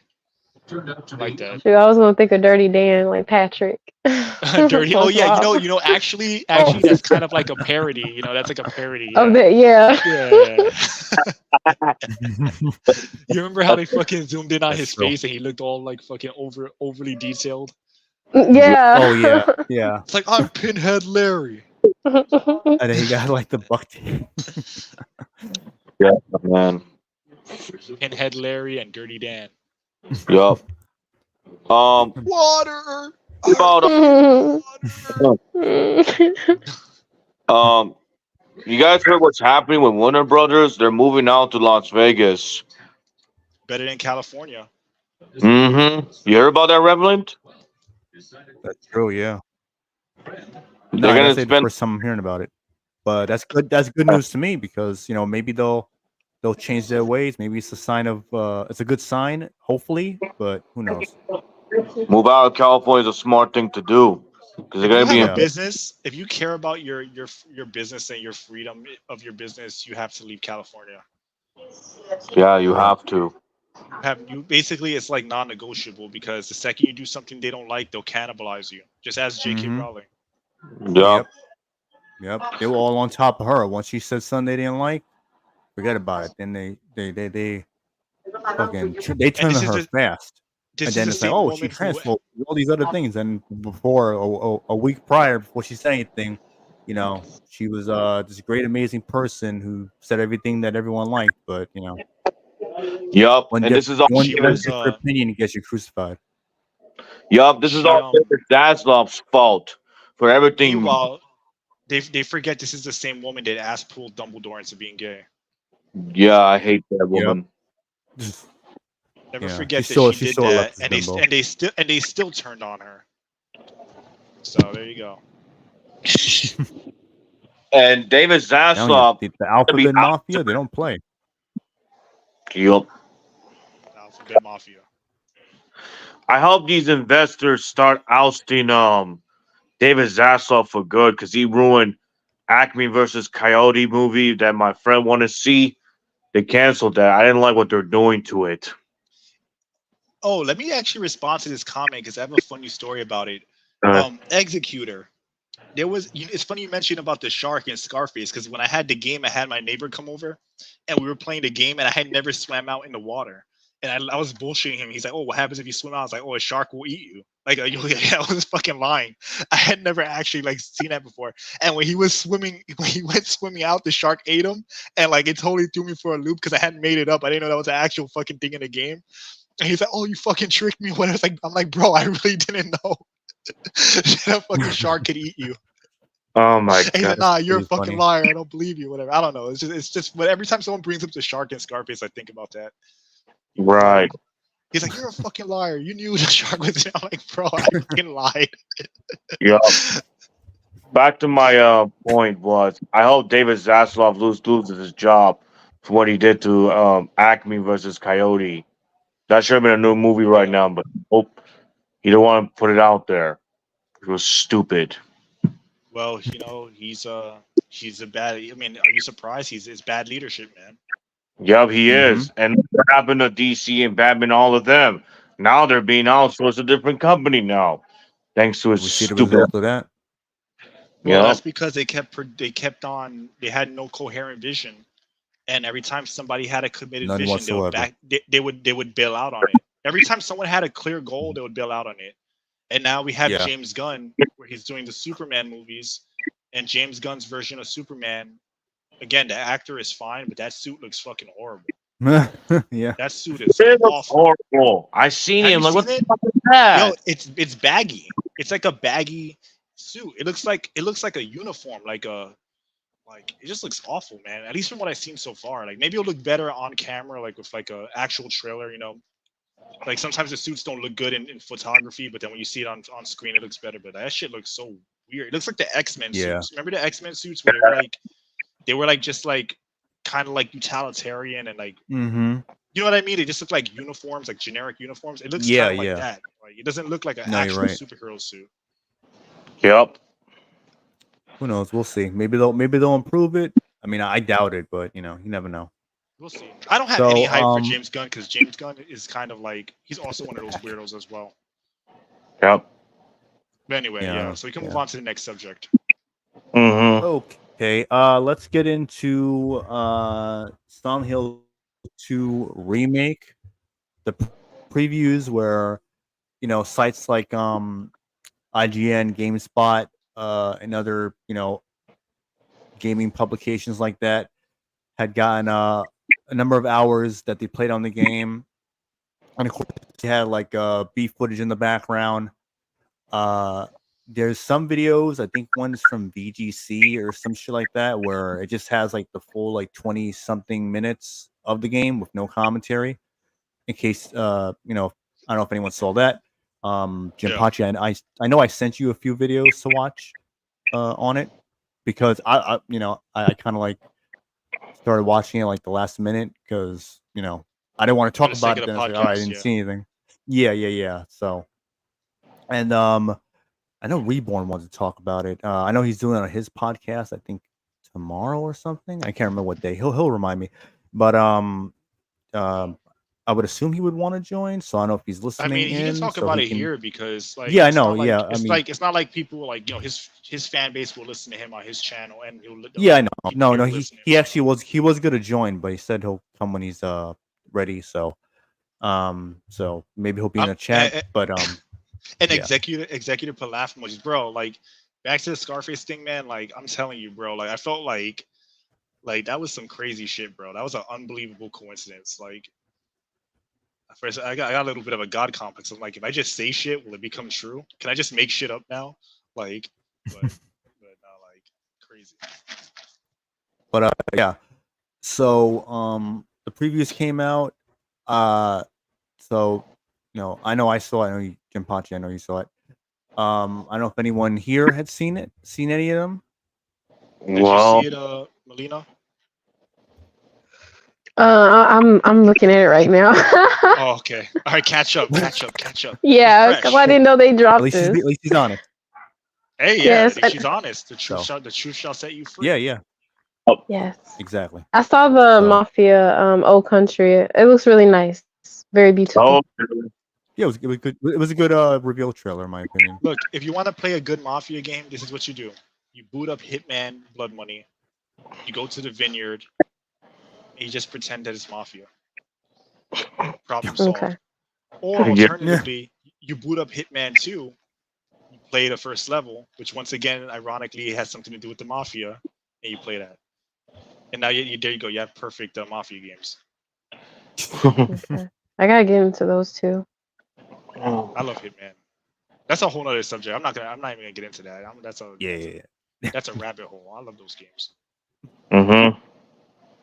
But Royce, you seen any of the previews for Silent Hill 2 remake?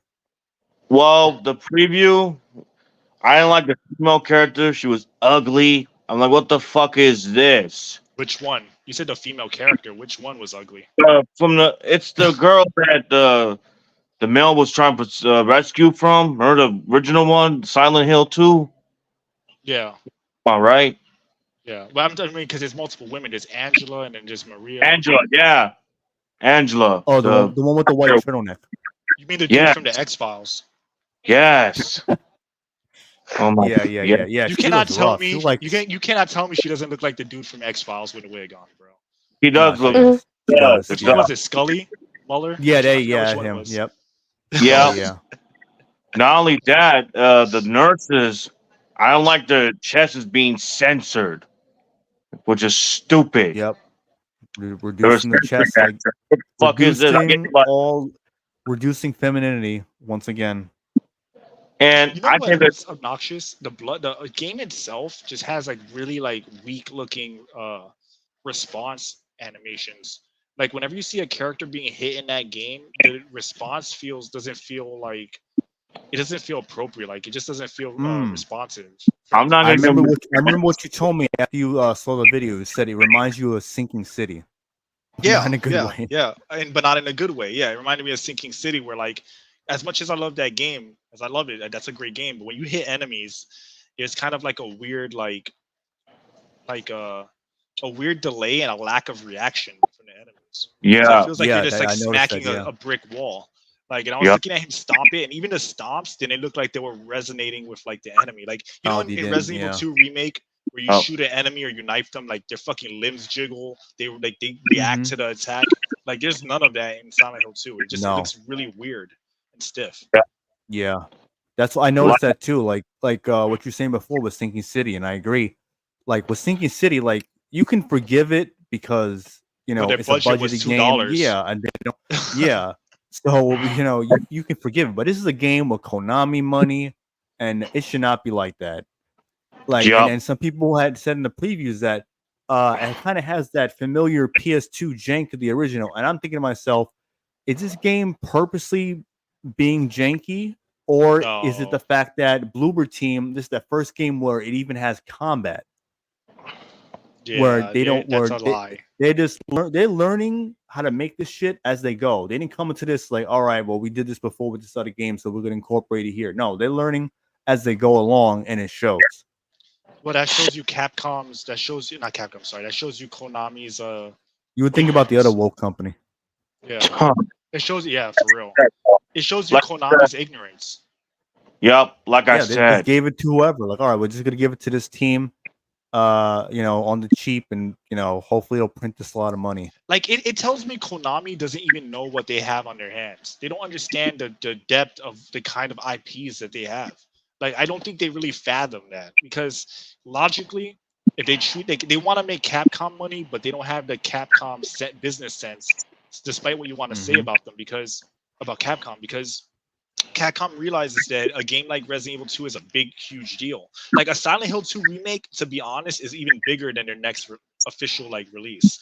Like the next Silent Hill is a lesser deal than a remake of Silent Hill 2. Silent Hill 2 is like the golden standard for Silent Hill games. So if you fuck that up, then you can end up killing the series just with that bad remake. And the series has almost died multiple times. So it just seems. I mean, it was gone for several years until like they did that stream. I think 2022. What it was showing off like that game. They announced a new mainline game. They talked about the new movie for a little bit and whatnot. And before then, it was the series was pretty much like in limbo and with no like clear future for it, and and the games they've been putting out recently, we had talked about it earlier with what was it, the short message and Ascension. They didn't do well.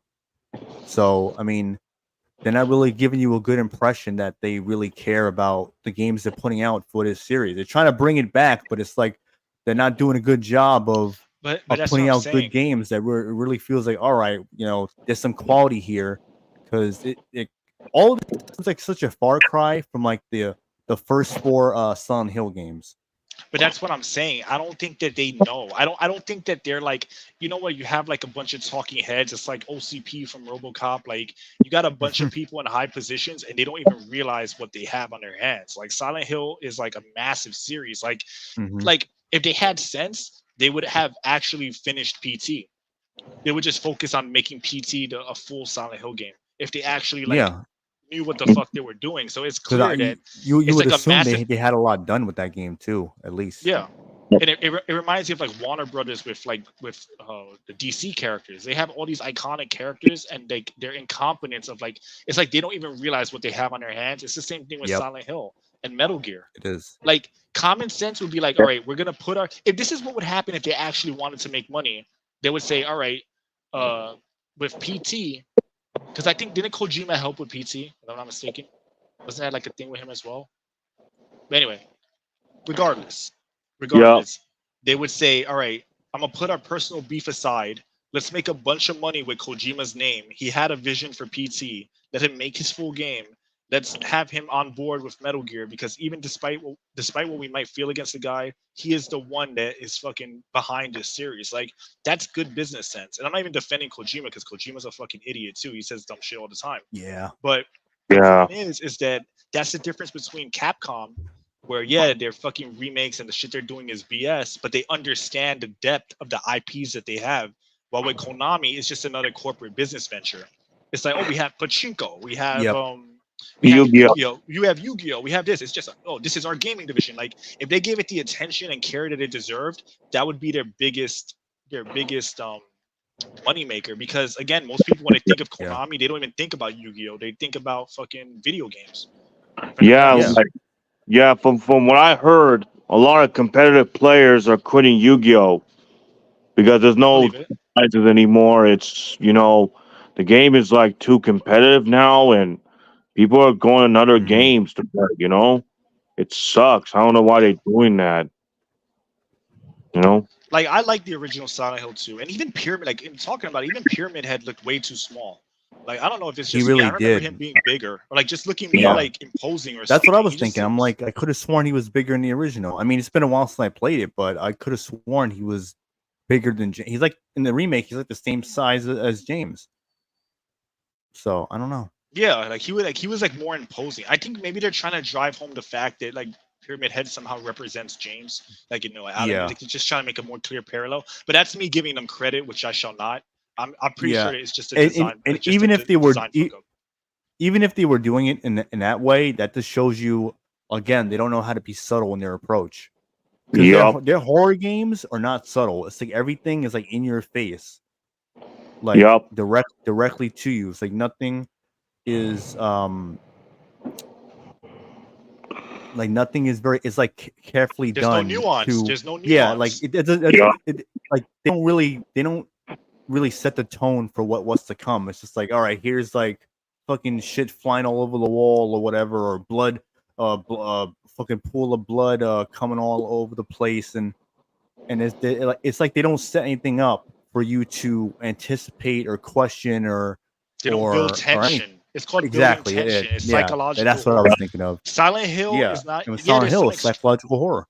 There's extreme moments where like it's like it does feel Resident Evil-ish at times, but generally most of the game is very slow. Resident Evil is much faster than Silent Hill.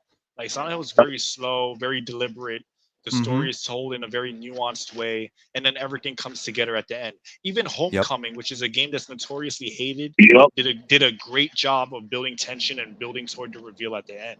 And it was very much psychological. That's why I like that's another argument, because I actually do like that game. I think it's actually pretty good, but that's beyond the point. It's probably one of the better ones of the. I like that. That's one of my favorite ones, believe it or not. But that was not handled by Team Silent.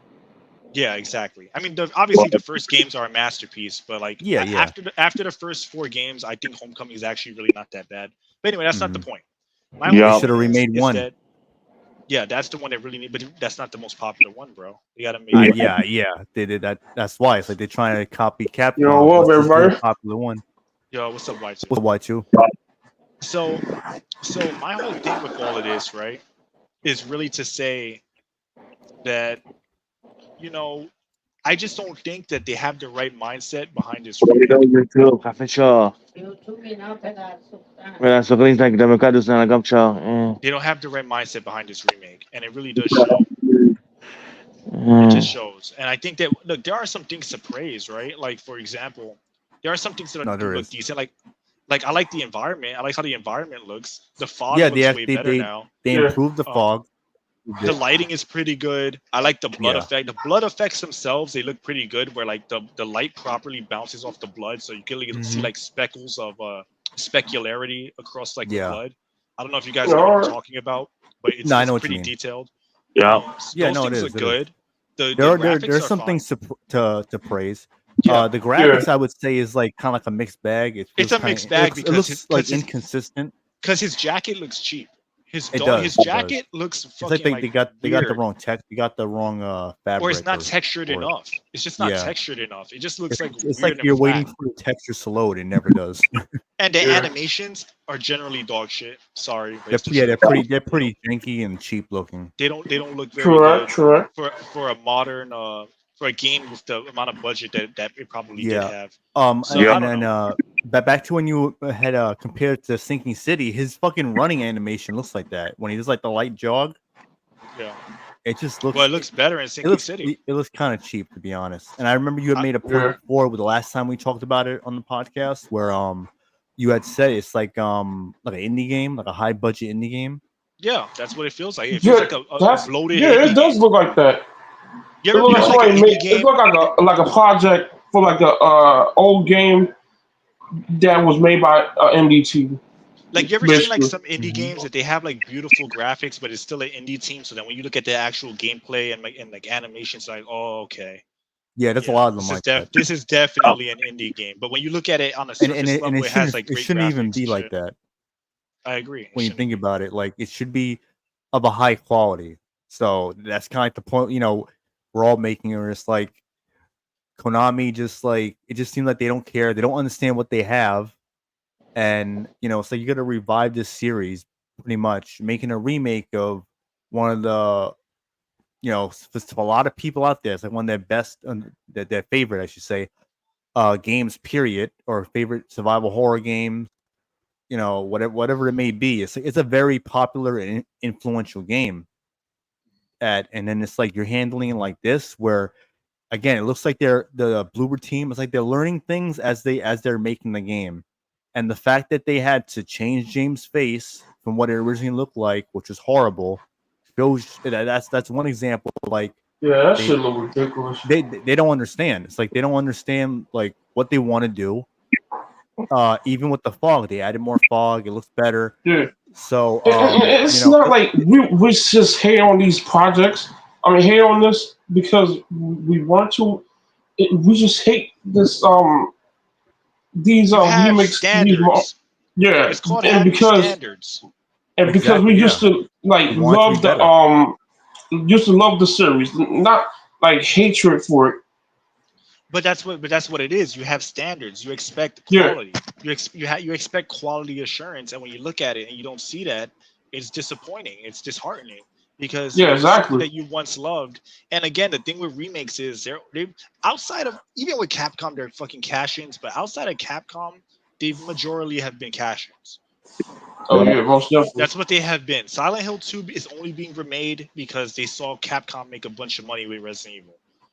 Konami would never be first. They would never be first with this kind of thing. Like being the first, like, you know what I'm saying? Like they would never have been ahead of the curve on this because ultimately they're just copying what other, like, they're corporate. They're just a mega corporate. They're copying what other developers are doing. Same thing with EA. You think EA would have made a Dead Space remake if Resident Evil 2 and 3 remake didn't come out? Of course not. Yeah, exactly. Of course not. Of course they wouldn't have. So I think it's pretty obvious that. I mean, if Square Enix made like a remake to Parasite Eve, it'd be the same thing. Dude, Square Enix made Final Fantasy remake, and notice what when that game was remade. That game was remade again after Resident Evil 2 remake. All these remakes came out after they saw Capcom make a shit ton of money. It's a cash grab. It's a cash grab, bro. There's no passion behind it. They're trying to like the what was that flavor of the month? They're trying to strike while the iron's hot. Why do you think every game is a Fortnite clone, an Apex Legends clone? Why do you think they're clones of each other? Because one of them makes money, and then everybody is hell bent on copying them and making something nearly identical. Yeah, they're just when they're unable to do it. Yeah. Keep up with the Joneses type of shit. Yeah, exactly. And then once it fails, and once it doesn't do well, what do? They blame the gamers. They say people didn't really want a remake. For example, with Final Fantasy, they could have made a Final Fantasy remake on PS2. People have been asking for a remake of 7 forever. Yeah. They've been asking for a remake of that game forever. And then they had the tech demo, and then they do it now after they see another company have success doing it. You know, all of those games, all of those hero shooter games were nowhere to be found until games nowadays started what was it called? Damn, what the hell was that game called that people played? The one with Tracer. Overwatch.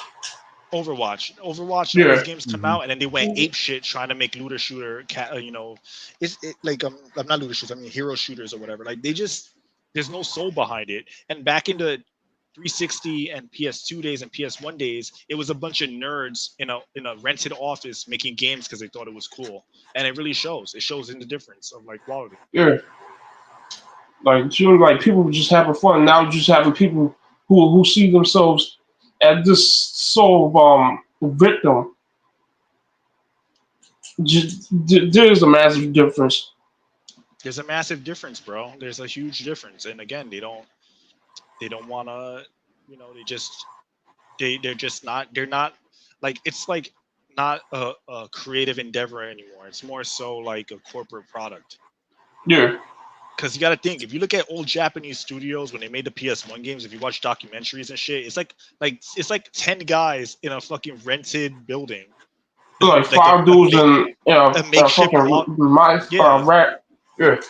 Yeah, makeshift office. Sleeping in the office all night. Sweaty Japanese guys. I don't mean that in a derogatory way, but bunch of sweaty Japanese guys making games because they're fun and they're gamers themselves and they think it'll be fucking cool. Versus, all right, you got this multi-million-dollar, $300 million game with a board of directors, 100,000 committees. They have to have multiple useless meetings before the game development even starts, which already cost a bunch of money. It's over bloated. It's OCP. We're when it's RoboCop. It's OCP. An overly corporate industry now. Yeah. Anyway, I know I went on a tangent. Anyone else want to speak on? Oh no problem.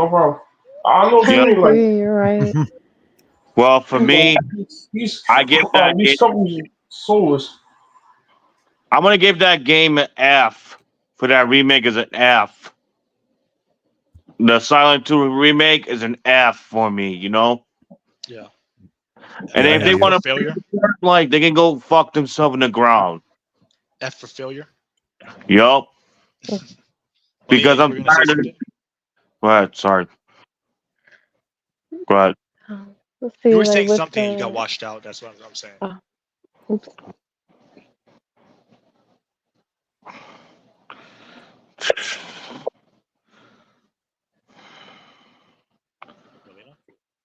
Yep. Were you talking to me or were you talking I was talking to you. No, I was talking to you. Oh, me. I didn't hear my name. You were talking. You got I'm washed you out. to say something or what? I'm not. I thought you was talking to Y2K. My bad. Y2 virus.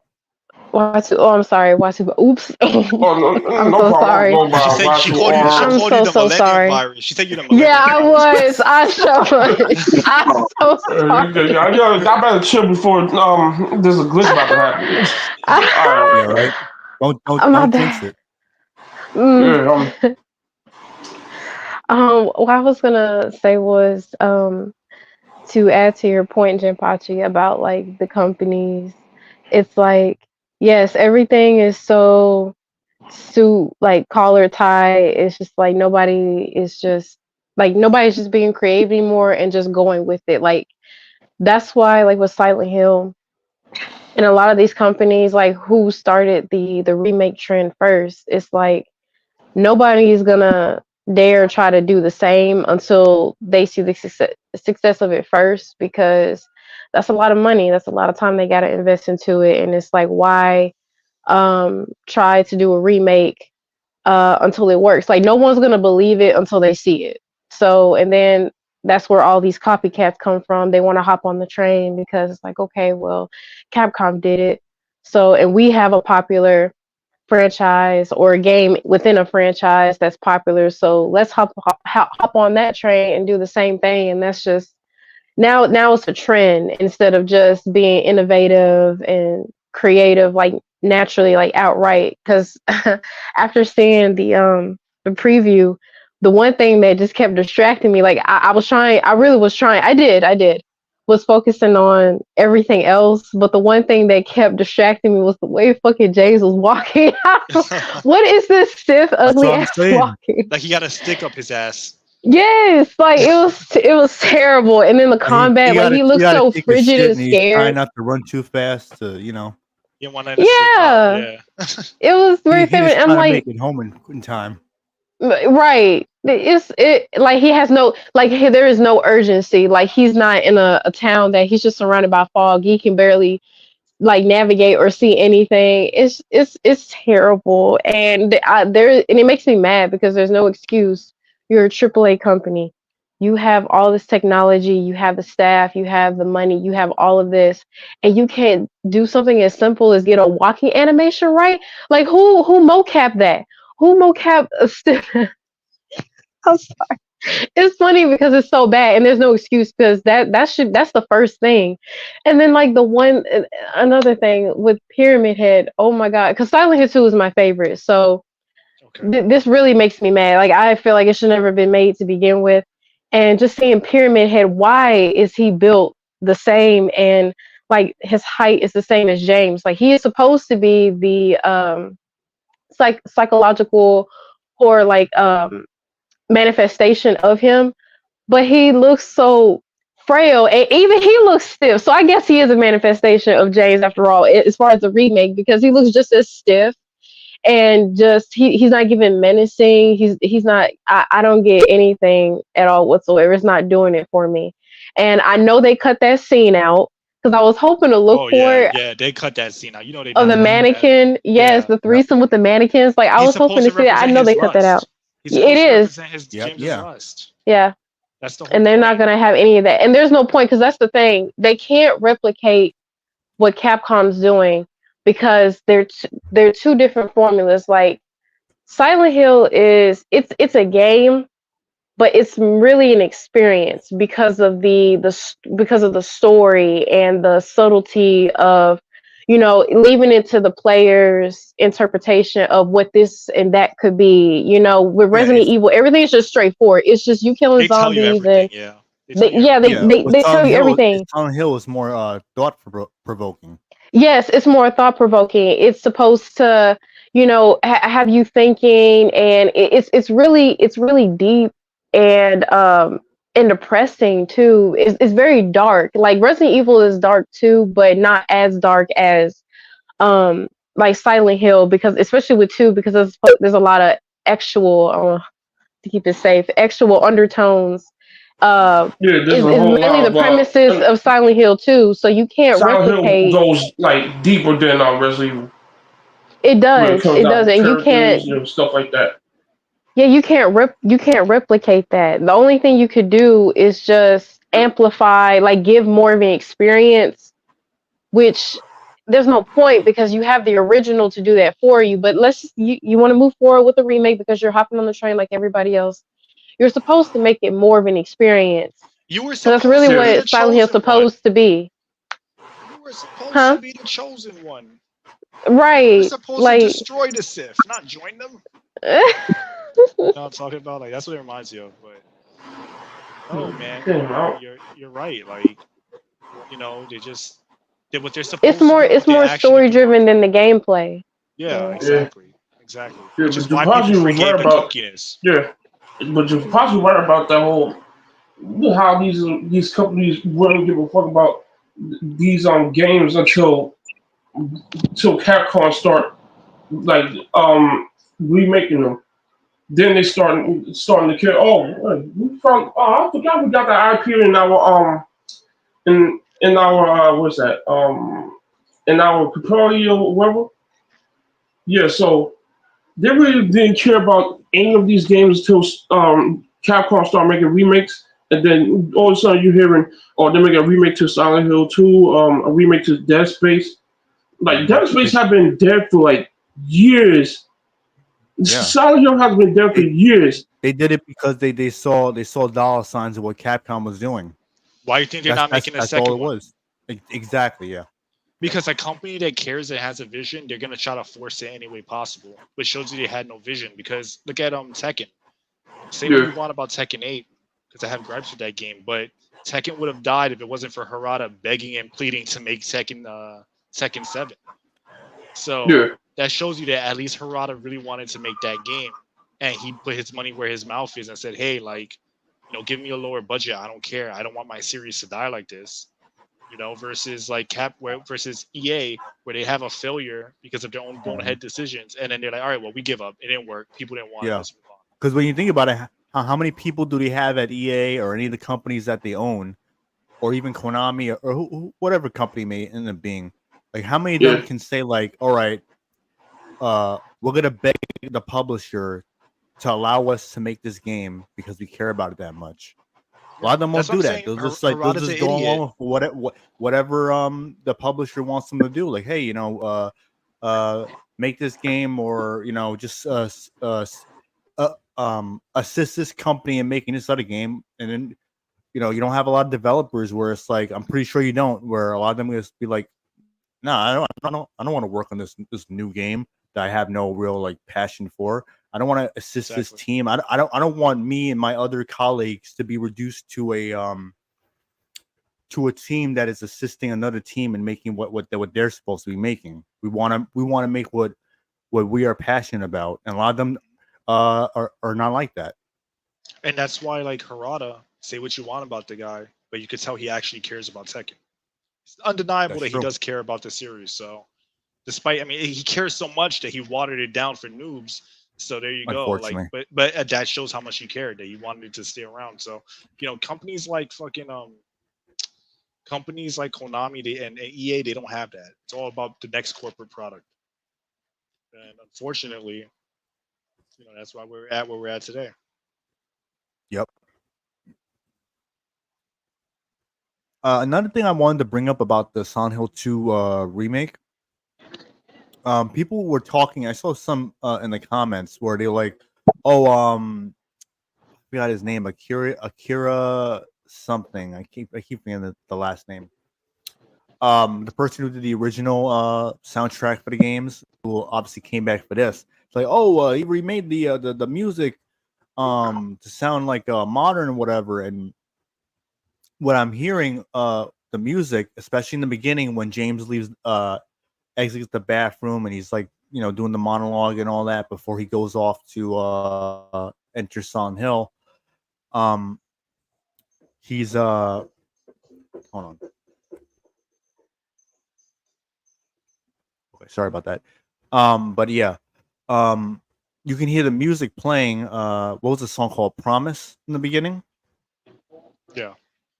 Yeah. Yep. So you hear that, and it's like it barely even plays.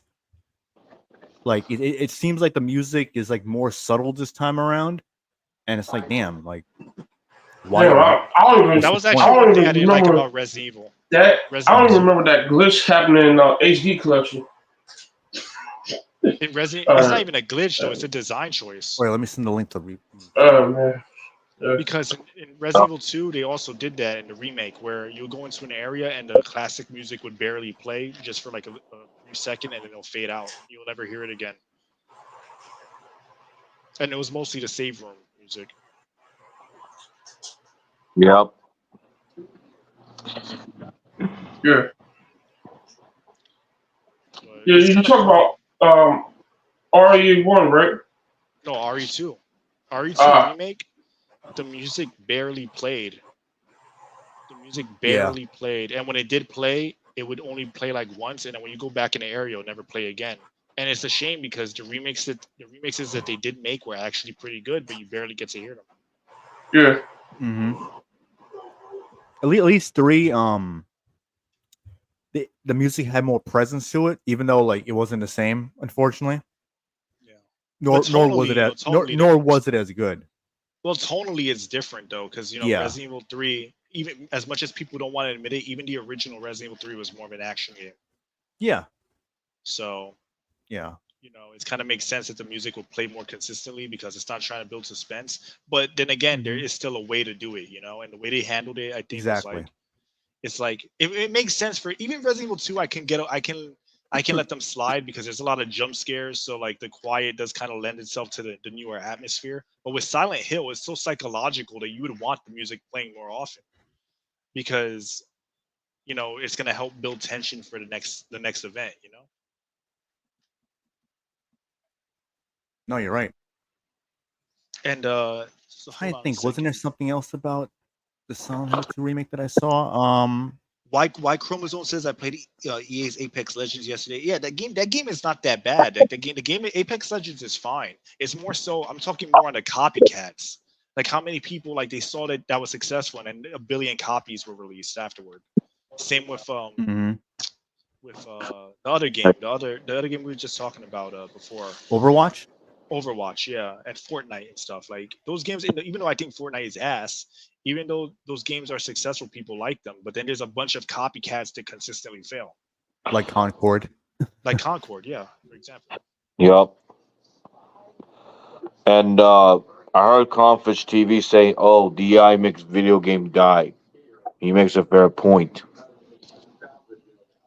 Yeah, No, he's right. Yeah, Yep. that's usually what ends up happening anyway. So DEI is where games go to die. Mm-hmm. always. Unless Yep. you're, a huge company, like example, if you're like a rock star and you incorporate DI and GTA, then yeah, your game's gonna sell like very well because of that the brand recognition. If Well, it doesn't have fortunately, that, then you're yeah, you're then you're asked pretty out. much asked out. I mean, look at Dustborn, look at Flintlock. Now you're seeing it with Concord as well. All these games without brand Yep. recognition, people ain't buying these games. If you have brand recognition, the sheep are gonna still buy it and support it because they don't know any better because they're not gonna look and see what's being incorporated into the game that other people such as ourselves notice enough to say nah, I see what they're doing, the writing's on the wall, it's obvious, been there done that, all these other companies did the Yep. same shit, so I'm Nah, not gonna nah, buy it. bruh is just mad that we support DEI. Bruh Yeah, is yapping. yeah. Bruh is Grum is yapping. Yeah, right. because yeah. The guy named Grums, he's exposing all this. He makes starting to make Yeah, sense what he's doing. good. But More people got to more people who are in the industry or used to be in the industry like Grums need to expose the shit that's going on. that's why what I was saying before earlier in the podcast was like that these people, and I said this before multiple times, is that people they like they're supporting things because of brand recognition. It's like they don't really like Spider-Man going woke. They like Spider-Man and they're willing to tolerate and make excuses for it because they don't want any negative ideas entering their ears over the next game they're hyped for. It's not because they actually like these DEI ideas and shit. It's just because they don't want to, again, like I said, they don't want to miss out. They don't want to feel bad about supporting bullshit. So that's how they get away with it. They interject it into places where it doesn't belong. And then when they do that, then people defend it. But look at Dustborn. Dustborn's an original IP with this shit in it, and it failed horribly. Yep. So in comparison, like Dustborn is a new IP, no brand recognition. People instantly rejected it. But then you look at a game, like I said, like a game like Spider-Man, Insomniac Spider-Man. They see Spider-Man on it, they're gonna defend it at all costs. Yep. Mm-hmm. No matter what. And that's a big distinction. Mm-hmm. It is. Yep. And now you got to see the same thing with Silent Hill 2.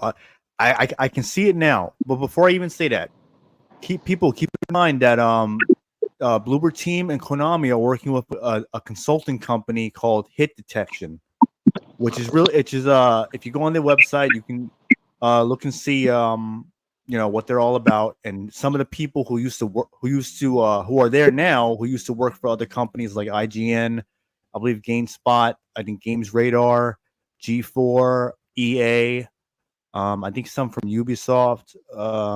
I may be getting some of the names wrong, but so just keep that in mind, because while you may see some things in the previews or anything leading up to the game's release that may make you think that, oh, it's going to be pretty faithful, it's not going to have any modern day nonsense and whatnot. Oh, listening to fan feedback, don't be surprised if when the full game comes out, you'll discover more shit that they obviously tried to cover up in order for people to not reject it. Because keep in mind, Bloober Team recently was just telling people, please give us a chance.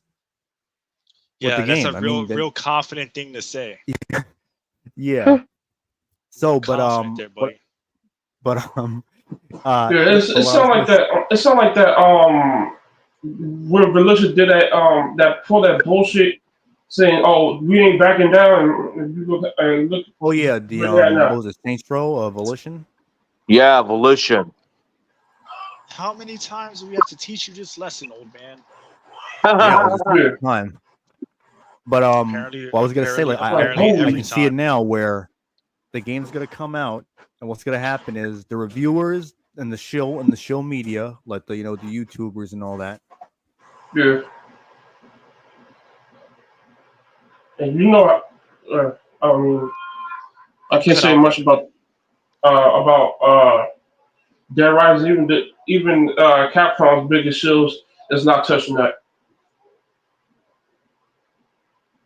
Well, it turns out that people that like Dead Rising, a lot of them like the stuff that they took out. Yeah.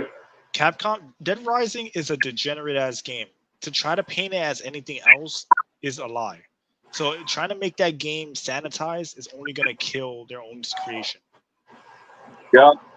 And they're Sorry gonna. about that. I had to do something real quick. But I was gonna say that I can see it now, where the games media, like your IGNs and all of them, they're gonna, and also the shill YouTubers like the what the fuck his name, like G-Man Lives or fucking Sphere Hunter or whoever, they're gonna praise the game. They're not gonna mention anything about characters' faces or any type of cut content, like anything that Pyramid Head does, or anything like that. Yeah. So they are definitely going to censor the fuck out of that. Yeah. Game. They're not going to bring that up, and if they downplay it, yeah, exactly. They're going to downplay it, and they may, there'll be criticism, but it will be mild.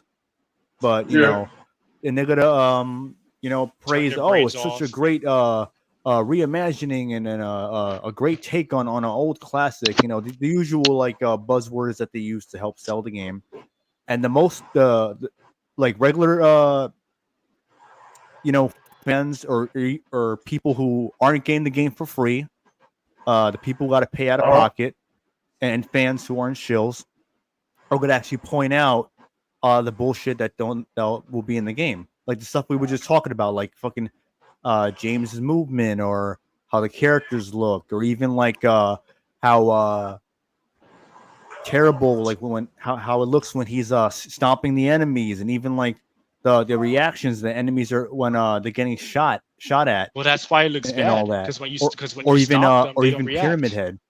When you stomp them, they don't react properly. That's why it looks bad when you stomp them. Yeah, that's the reason.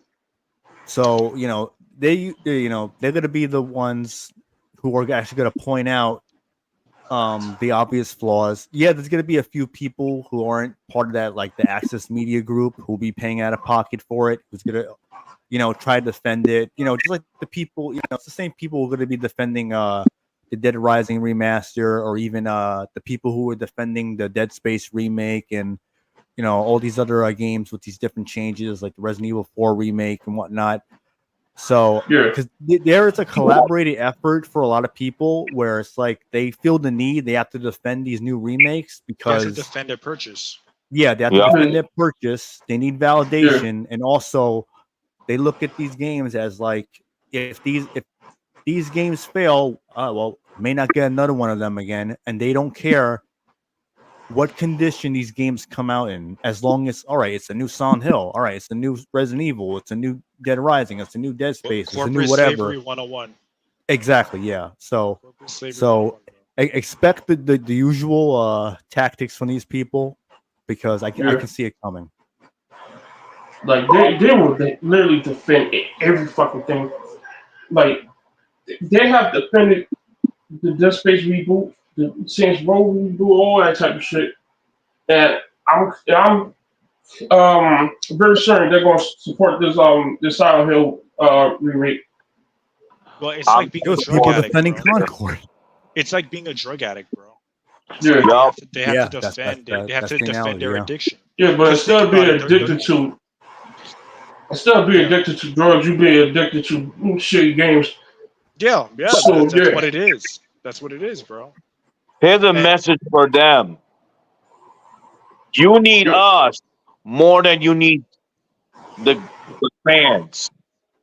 That's how it works, right? Because check it out, right? Like, if it's like these people, like, they look at these games and they're like they have to play the new. The new thing is good no matter what. They have such a fear of missing out, and it's like if gaming goes, if every game, let's say right now, there's no hope, all games go fucking like fully woke. There's no denying it. There's no way out. All these people are gonna do is they're gonna make excuses because they can't envision themselves in a world where like they might have to abandon something because it's been compromised. So they'd rather defend it and make excuses for it so that they could carry on with their addiction. They're doping the video game dopamine. Again, we all do it. We all play games like it is kind of like the pot calling the kettle black to a degree, but there's a level of it where you're turning your brain off because you need to fucking stare at a couple lights for a few hours. You're right, but here's the difference between us and them. We can say no to the new game, even if it's a franchise we enjoy, even if it's a franchise that's coming back from being gone for years, at times even over a decade. We can notice the bullshit that they're doing and say, no, I'm not getting it. Yeah, with them, it's like no matter what they do, no matter what it looks like, whatever condition it's in, whoever's making it, they're gonna support it no matter what. They're gonna defend it. They're gonna go after anyone who dares criticize it, even when I mean, a lot of times it's usually for valid reasons. It's being criticized. Facts. And, no, bro. So. Bro. It's not that, bro. They like. I'm being sarcastic, by the way. It's like, no, bro. We're just bigots, bro. You're just mad, bro. What haters? Stop yapping, bro. Y'all always negative. Bro y'all is just always mad. Negative. Bro is just mad. Yeah. Y'all just trying to hate people for playing games. Yup, and not only that, they always want to blame out their problem to us. Like, how's it our fault that your game is so sloppy and a fucking mess? You don't listen to the fans. Right. Do you listen to fucking modern audience that you're catering to? Like, what the fuck? Where they at? They never play video games in their life. You know what's funny? Retard school. Shit. What's funny is that they would.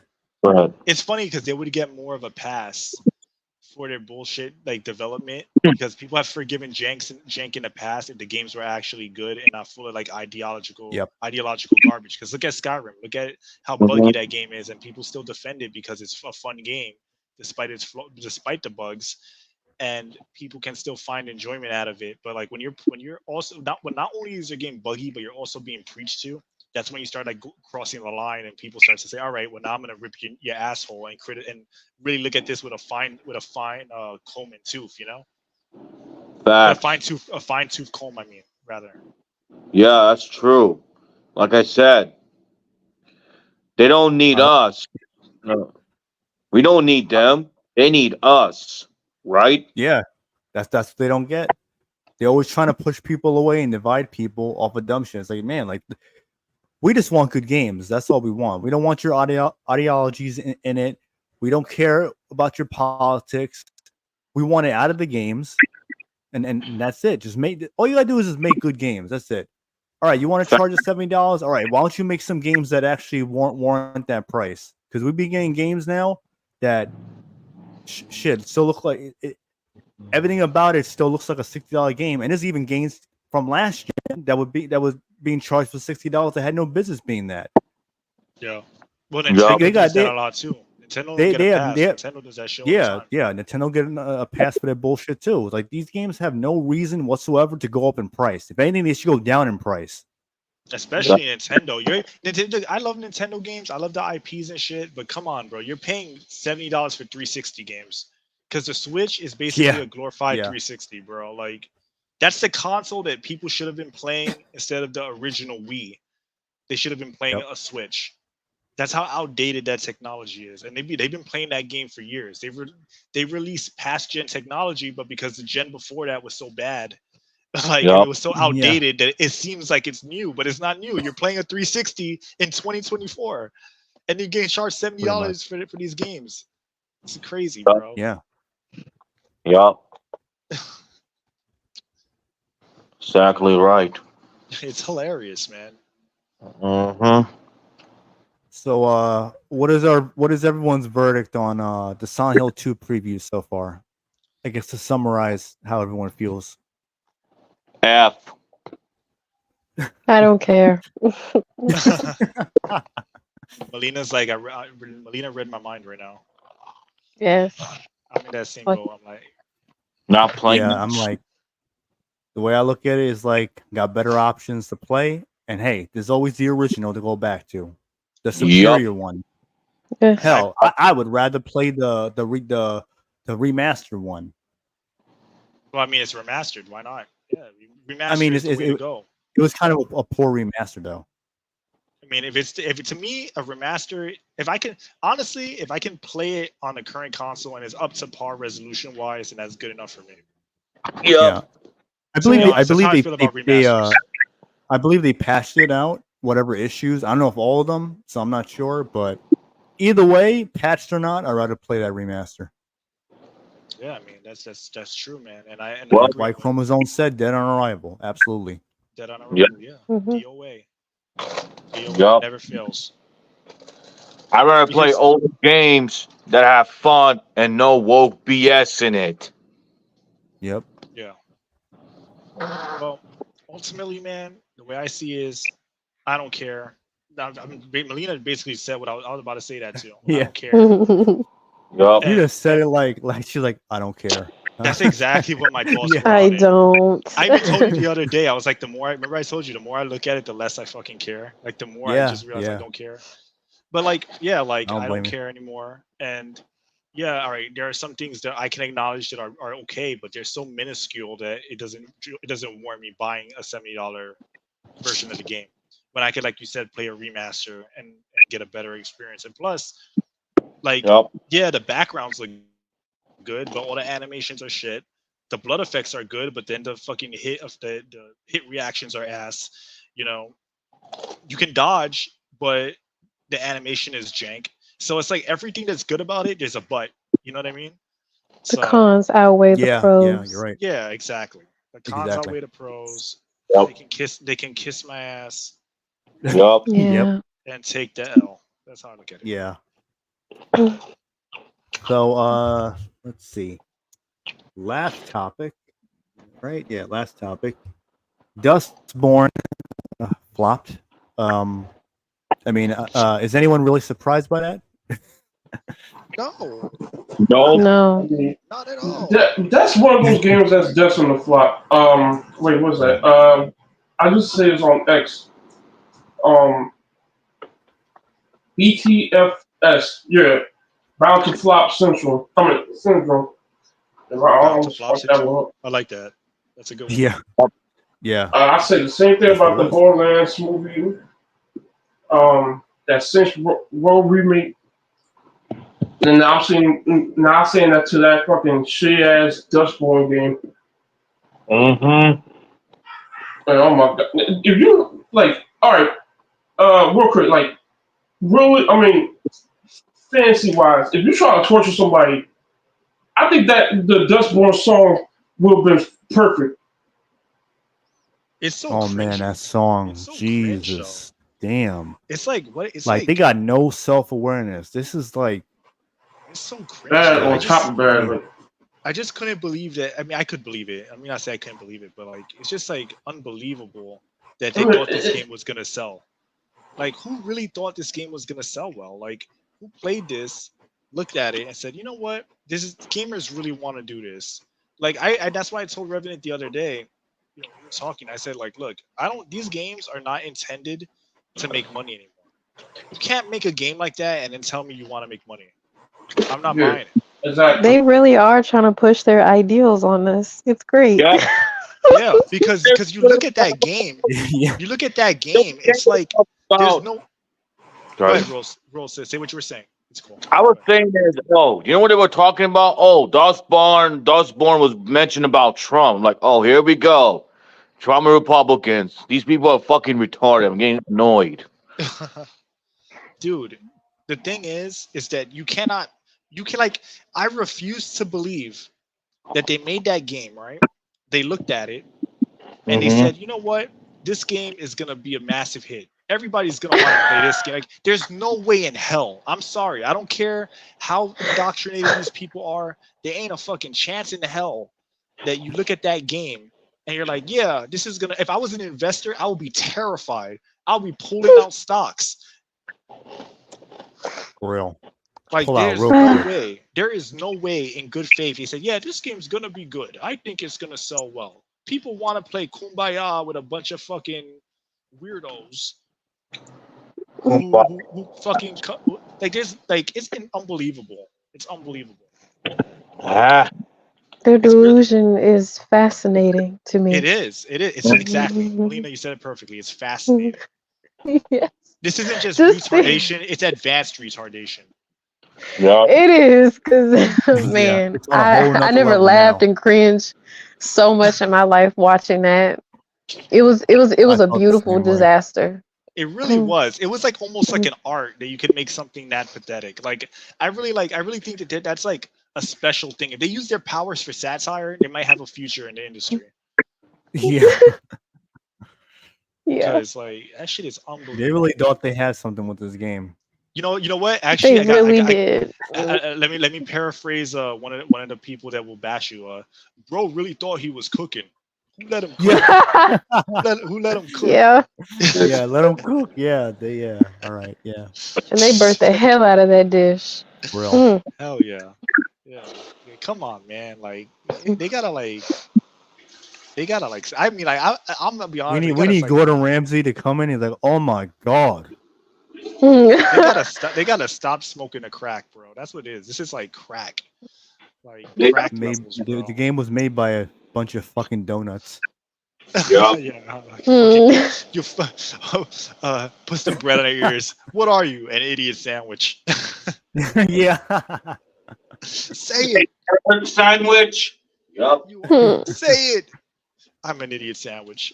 I say that turd sandwich. Turd. Yeah. Oh yeah, that's right. It's a turd sandwich. Because, like, again, man, like, that game had no intention of being successful. This shit is like to prove a point. I really feel like they're just doing it to say, hey, we can do this and get away with it. They Like, proved hey, it. look Yeah, at I mean, they did prove a point. They proved how retarded they are, and how Yeah. quickly they can release a game that would tank so fast. They were And able it to goes- release a game with such a low amount of players that really just shows you, what the modern audience really looks like. Yeah. That's why I And was they saying also before- prove that. Oh my bad. No, go ahead, Melina. Go say what you're gonna say. I was gonna say they also prove that they cannot. That's why they have to leech off of a well-known IP, because Bingo. If they stand alone, oh my god, then you got Dustborn. It's great. Yeah, Yep. bingo, Yeah. bingo. You hit the That's what- nail on the yeah. head. That's exactly what I was gonna say. So I'm glad I let you speak. Is that like it goes back to what we were talking about before? When given the chance to do a new IP, people don't want it because Yeah. they don't care. People like Spider-Man. They don't like ideology. They accept ideology because they know that they have to accept it if they want to play the Spider-Man game. In the case of Insomniac, but given the choice of a new IP, it's universally rejected. Yeah.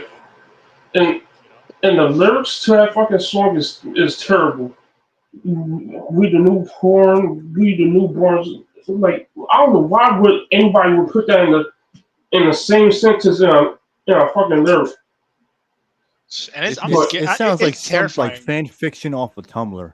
It's terrifying what the budget of that game probably looked like too. This is like Imagine Oh $50 yeah. million Y'all heard that dedicated they were stealing from GTA Online.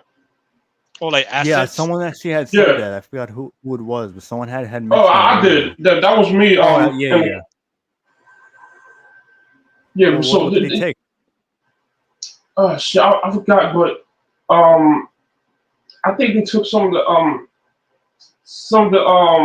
like fuck. I forgot, but if I can find the video, I'm gonna link it to you. They took the dookie out their butt and put it on screen and called it a game. No, I think it just took like some of the ideas and whatever the fuck. It just just made what it is. I mean, make it worse. Yeah. But with Dust, they really think that this shit was gonna go through. Wait, has anybody seen the IGN rating? I think it was about an 8 or something. Yeah, I heard. Yeah, I didn't they give it an extra point higher than Black Myth, Wukong? Are you serious? The devil is a lie. So. Yeah. Yeah. I got told that they were quoting bullshit like that. 8.5 or 8.2 or something like that. Well, I mean, like, look at what happened with Stellar Blade when that game came out, and how they were. It was pretty clear where their biases stood. You know what I mean? Yeah. So, again, like, we can't be surprised by their antics. Yeah. It's like they clearly show that they're biased. That's why they're dying. That's why they're terrified. Because it's like every day they lose credibility and wonder why. Yeah, and then they're not even self-aware enough, because you know what it is when you're in an echo chamber, you assume that everybody in the world must think like you do, right? Yeah. Like, even though whether that's true or not is irrelevant, because if they think it, then to them in their mind, if they think it, then that's reality for them. But it's not true. It's like objectively, it's not true. People see that they see what they're doing, and they're like just universally rejecting it. They don't want it. Yeah. Mm-hmm. So, all these game companies and stuff, they know they're gonna go out of business. I feel like again, this is just my opinion. I feel like they know they're gonna be gone. They're gonna be done soon. Yeah, I feel like they just deep down know they're assed out, and they're just trying to clutch at pearls, basically. Yeah. Yeah, they're gonna be all gone soon, and I can't wait to celebrate. We're all gonna celebrate their no longer exist. Their demise. Yeah. Yep. Right now, how much of a crazy weirdo can we act until we kick the bucket? Well, my friend Rick on X, he said that they're just seeing what they could get away with, and I'm kind of like, I kind of believe that. I think that right now they're just in a state of like, what can we get away with? And they're just playing. They're playing the game. You know what I mean? Like playing how far can we go before it like totally like hits the fan? Because I'm sure from their perspective, they're looking at it like, we're like, they look at it as like, we're continuously putting out propaganda. So I don't really like, they don't really care, because it's like, all right, as long as it might be failing, but at least we got it out there. That's what their concern is. It's not like about quality. Yeah, for tax purposes or whatever. Well, not even just tax. It's not even taxes, bro. It's like they like, we got a little bit more of the message out today. So the game failed, but we don't care. Getting out as much as they can. Yeah, it's like the game failed, but hey, we got more optics out of our ideology. Yeah, that's how these people think. That's the communist mindset. They don't freaking care they don't really care if something fails or if it does good. As long as eyes have seen it, then they feel like they won. You know. Yep. Yep. I mean, look, you got Dustborn, Concord, Suicide Squad, Yeah, that kind of wrong. Flintlock. Suicide. What was that other one? That Saints Row reboot. Well, I'm talking about this. I'm talking about this year so for far. Spoken, right? This year. No. That was like last year. Was that last I year? think. Yeah. Yeah. What else you got? I mean, you got these games doing terribly. You know, doesn't it sound like one of the best years in gaming, guys? Yeah. Yeah. Yeah, And nobody's learning anything. It's one of the best years in gaming if all you do is smoke crack all day. Yeah. Yeah. It's like that the fucking smoking commercial where the person's all flat on the couch. Oh yeah, I remember those. If your brain has very few amount of wrinkles in it, you'll enjoy this game. These games in the last year. Modern gaming is great. Like I was so tired of niggas saying brainwash shit about this is the best year of gaming. It's way better than 10 years ago. The other day, right? I was seeing this this Xbox expo, right? And Phil Spencer was on it. He said that Xbox became bigger and better than years prior, stuff like that. And all these fucking bullshit lies saying, we have been doing great with the games, with our exclusives. It's like it's clearly he's lying out his fucking ass because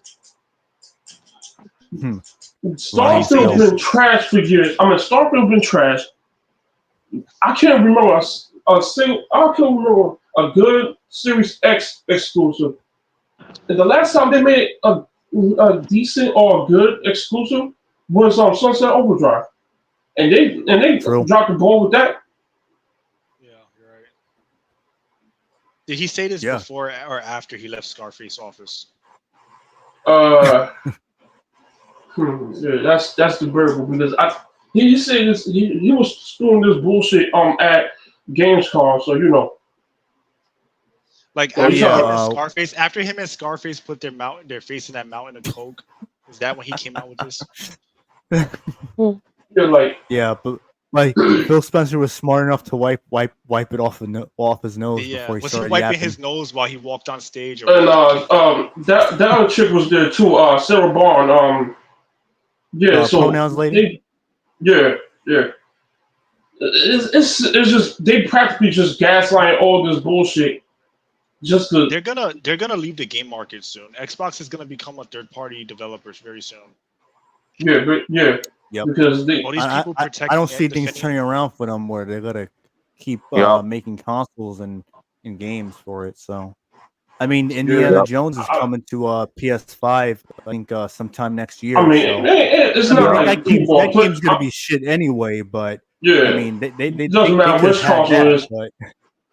But I kind of find that funny that some of those PS like Sony bros or say, the game was shit, and until they saw it coming to PS5, they starting to say, that's a good thing. Like, dog, dude, it's those are like those console war idiots. Yeah. I'm not gonna name any names, but I had a friend who I'm not gonna name any names, but I had a friend who was bashing because he's a good friend, but it was just stupid. He was bashing. I got friends like that. He was bashing Days Gone and saying that way because he was an Xbox fanboy, and then when he got a PlayStation and he played the game, all of a sudden he's like, "Oh yeah, it's a great game, it's whatever." And now I think the game is dog shit because of what I played. I don't think it's dog shit, but I think it's like mediocre. And now he's the one defending it. So basically, it was bad until you were able to play it, then it became good. That's like half of Xbox guys. Yeah, the game is terrible until they're able to play it. Once they're able to play it on their console of choice, then all of a sudden the quality is it was a forgotten gem. Yeah, it was misunderstood. Yep. It's like it's ass whatever platform it's on. So so I mean, like, again, to be fair, to be fair, it's not the worst game ever as far as Days Gone goes, but it's also like pretty mid. It's pretty mediocre. Yeah. To be frank. Yeah, I know what you mean. Yeah. Yeah, but Gamescom was fucking terrible. I know we on sidetrack, but they was even spreading the whole what's that whole environment inclusivity bullshit. Oh, With isn't that what the award 10 cent won? Yeah.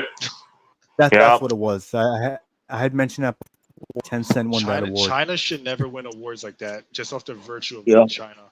Yeah. Oh no. I was talking about the female the blonde lady with the glasses. I forgot her name, but she said she was. Okay. Yeah. Was it Alana Pierce? No, but Okay. Someone else, right? I think they had like what the same brain cells at this point because holy shit, she was babbling about inclusivity. Inclusivity donations and all this bullshit, and saying, "Oh, we had to help the planet," and it was a fucking shit show. So she was. Oh yeah, didn't say she was yapping. Yeah. He was going on about what was it, the gamescom garden? Yeah. Or something like that. I'm like, oh my god, yo. That shit was so man. Games like they find any way to make these conferences boring and uninteresting. My expectations are already low as is. Like the only reason why you would watch it is just to make fun of them. It's not even for pure excitement or even interest because like they got a bunch of people on there who don't care about gaming, who make everything fucking cringe or corporate or both or political. Which either of the two, political. And again, like they have these developers they start talking and they saying a bunch of nonsense, and most of them don't even sound excited for what they're talking about. And then you see the game and it looks fucking the same shit over and over again. It looks ass. Yeah, talk about inclusivity, this, that, whatever. It's like no one cares. Yeah, I'm gonna make a bold prediction, right? They're going to all right. So I think Stowblade and Wukong is going to be mentioned at the Game Awards, and they're going to give Dustborn the Game of the Year. Watch Dustborn. I'll raise you one further. Watch Dustborn win a bunch of awards that have nothing to do with quality. It might win like a music rhythm genre. They're gonna say the political impact award. Like it won an award for its music, for inclusion, or shit like that. First debut game or something like that. It'll be like Alan Wake 2. Yeah. Except that it made even less money. Except that it even makes less money. Somehow you broke the record for who can make the most trash product of the year. Yep. They all need to go to a garbage can. Yep. I think all these ever since E3 died, it has gone to shit. I mean, it ain't like E3 was good upon this this final years. Going downhill for years too. E3 was good back in the day. Then. It was back in the day. I don't even want to imagine what E3 is going to be like. I'm gonna see a whole bunch of flags everywhere. It was kind of getting that way anyway.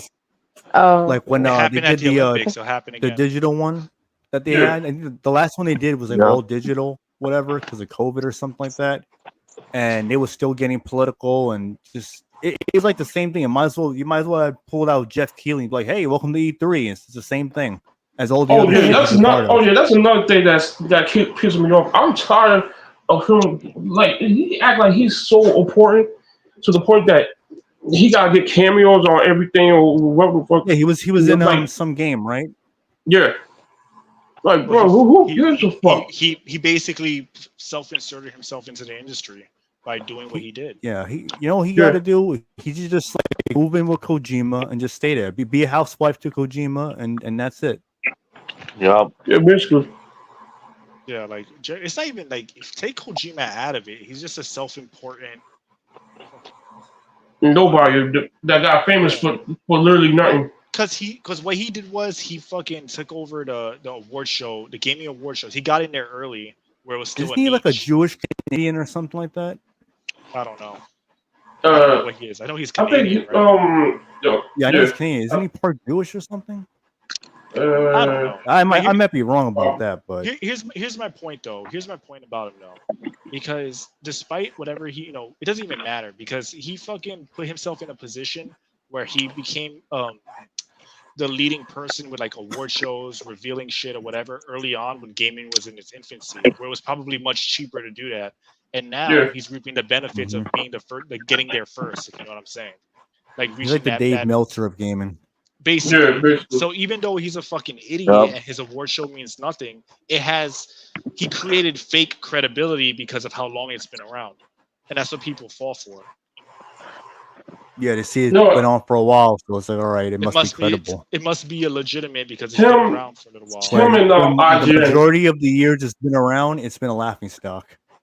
Yeah, but between him and IGN, I think they fit how like the video game version of Dave Meltzer keep giving these games like multiple stars and shit, even though they are dog shit. I feel like Jeff Keighley is Jeff Keighley's a better example in general of that because of how he's like a specific individual, you know what I mean? And it's like no one made him the arbiter of what's considered good and bad in wrestling. So it's like, where does this credibility come for? I mean, I'm talking about like if you're comparing it to Dave Meltzer, like Dave Meltzer came out like it's like what credibility does Dave Meltzer have? As far as wrestling goes, so it's the same thing with fucking Jeff Keighley. It's like it's true because his Dave Meltzer's website has an award. Was it fucking like a poll or whatever? Some type of award thing where people vote and whatever, and they determine like whatever category for the year or some shit. So it actually is kind of very similar to Jeff Keighley. Yeah, this guy has like relevance for no real like valid reasons. He's the Kardashian of the fucking video game world. Yeah, and all he's doing is embracing the mainstream bullshit within gaming, and a lot of people are falling for it. Yep. And also keep in mind, like, it's like that saying, like, who the fuck elected you? Who made you the arbiter of what games are considered good or bad? You know?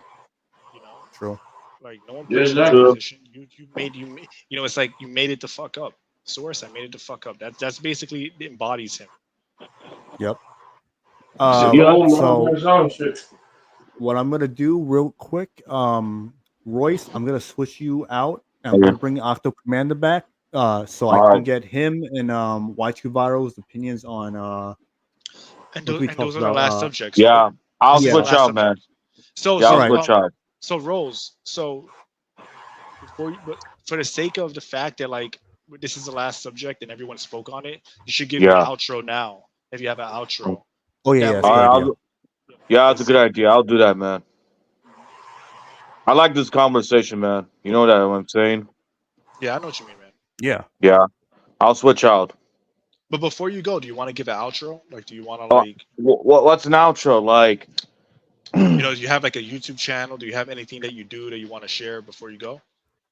Because likely when revenue switches up. Wow, yeah. I never do YouTube channels. It's just that I never done before. I'm trying to learn it. I'm just a beginner, so maybe I'll learn YouTube someday on my own channel. You know? Okay. Sounds good. It's always good having you on, man. We always appreciate having you here. Can people find you on X or anything if they want to follow you on there? Yeah, they can follow me on Instagram, on Facebook, or YouTube, or whatever. You know? Okay, all right. Yep, that's fine, right? Yeah, that's fine. That's fine. That's good. Just appreciate you appreciate you coming on again, Royce. It's always good hearing what you have to say. Yep. I like to do more often with you guys, man. This is fun, you know? You keep it real. Yep. That's what we need more of. Keep it real. Peace. See you, bro. Peace. Yep. Bye.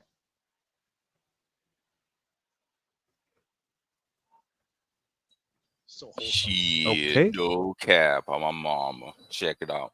So, why is bro yapping right now? Bro is yapping. What's he waffling about?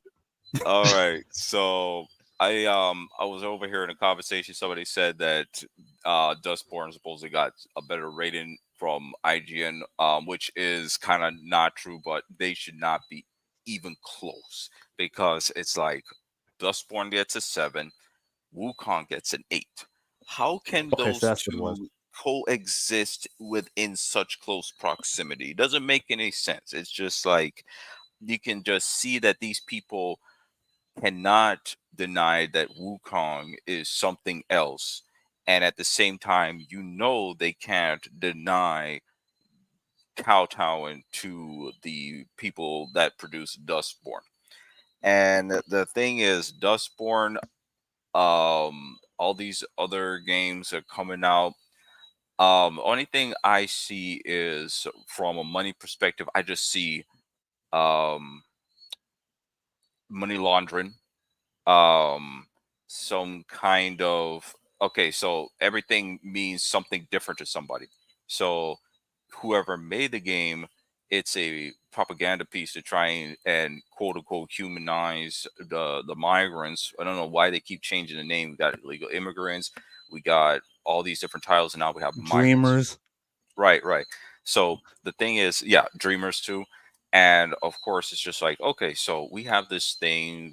Have these characters singing this song about, oh, we're migrants and junk like that. It wanted to punch my screen. And just hearing that, it just the way how the execution. And I noticed the character with the two-tone, the Vitiligo. Verilago, yeah, two-tone, Verilago, Dalmatian, um Gumby fingers. So we got Gumby fingers with some weird looking little kids looking guitar with the little buttons, and I'm just like, how can anybody take this seriously? Yeah, It's just it looks it look god awful. it's just like you just ask yourself like, It's like they trying to make this purposely bad. right. And at first initially, I kind of, the only thing I have to give them credit for, at least they're not taking an IP that existed before, and they are honest about what they are trying to make, instead of, okay, we are trying to sneak in these messages in a traditional game. This is like straight up, I'm woke, I'm letting you know it, and I'm not trying to hide it, which I respect, right? I have to give them that. But I agree. everything else was just like, this is something, means something different to people, because like I said, the creators, whoever made it, they wanted to put some message. The people that financed the game found a way how to get money from point A to point B. And it's like, okay, Some so money back in, laundering screen. yeah, or back in like like around the early to mid to early 2000s, there were a set of movies from from a German director who directed a bunch of video game Yes. to, I'm aware of video them. game Yep. to movies, right? So of course they don't know how to do it properly, and it was kind of hard to make video games movies in a way, because both media's very different from each other. But this guy, he made a bunch of movies, and we all can look at it and just say, this is garbage. This is not going to work. Just looking at advertisement. And it turns out it was a, Money laundering scheme. pretty much. It Yeah, was, it it was was it more, was it was for taxes. It was money laundering. It was right. using It was, manipulating taxes to make money. Yeah. right. Something to do with the German bank. And they found a way how to get some money out of it. And it didn't matter if the movie failed or not. Yep. And the other thing is, It was the the tax write-offs. It was a r- manipulation so that they got more money back than what they spent on a movie. right. And here's the other thing that a lot of people need to remember. We have one game studio after another game studio, animation, whatever. We have all these different animation studios who used to work for Cartoon Network, all this kind of stuff. And, they're getting shut down left and right. Video game developers, not publishers, the developers getting shut down left and right. So people are getting pushed out, and of course, it makes it looks good for the investors.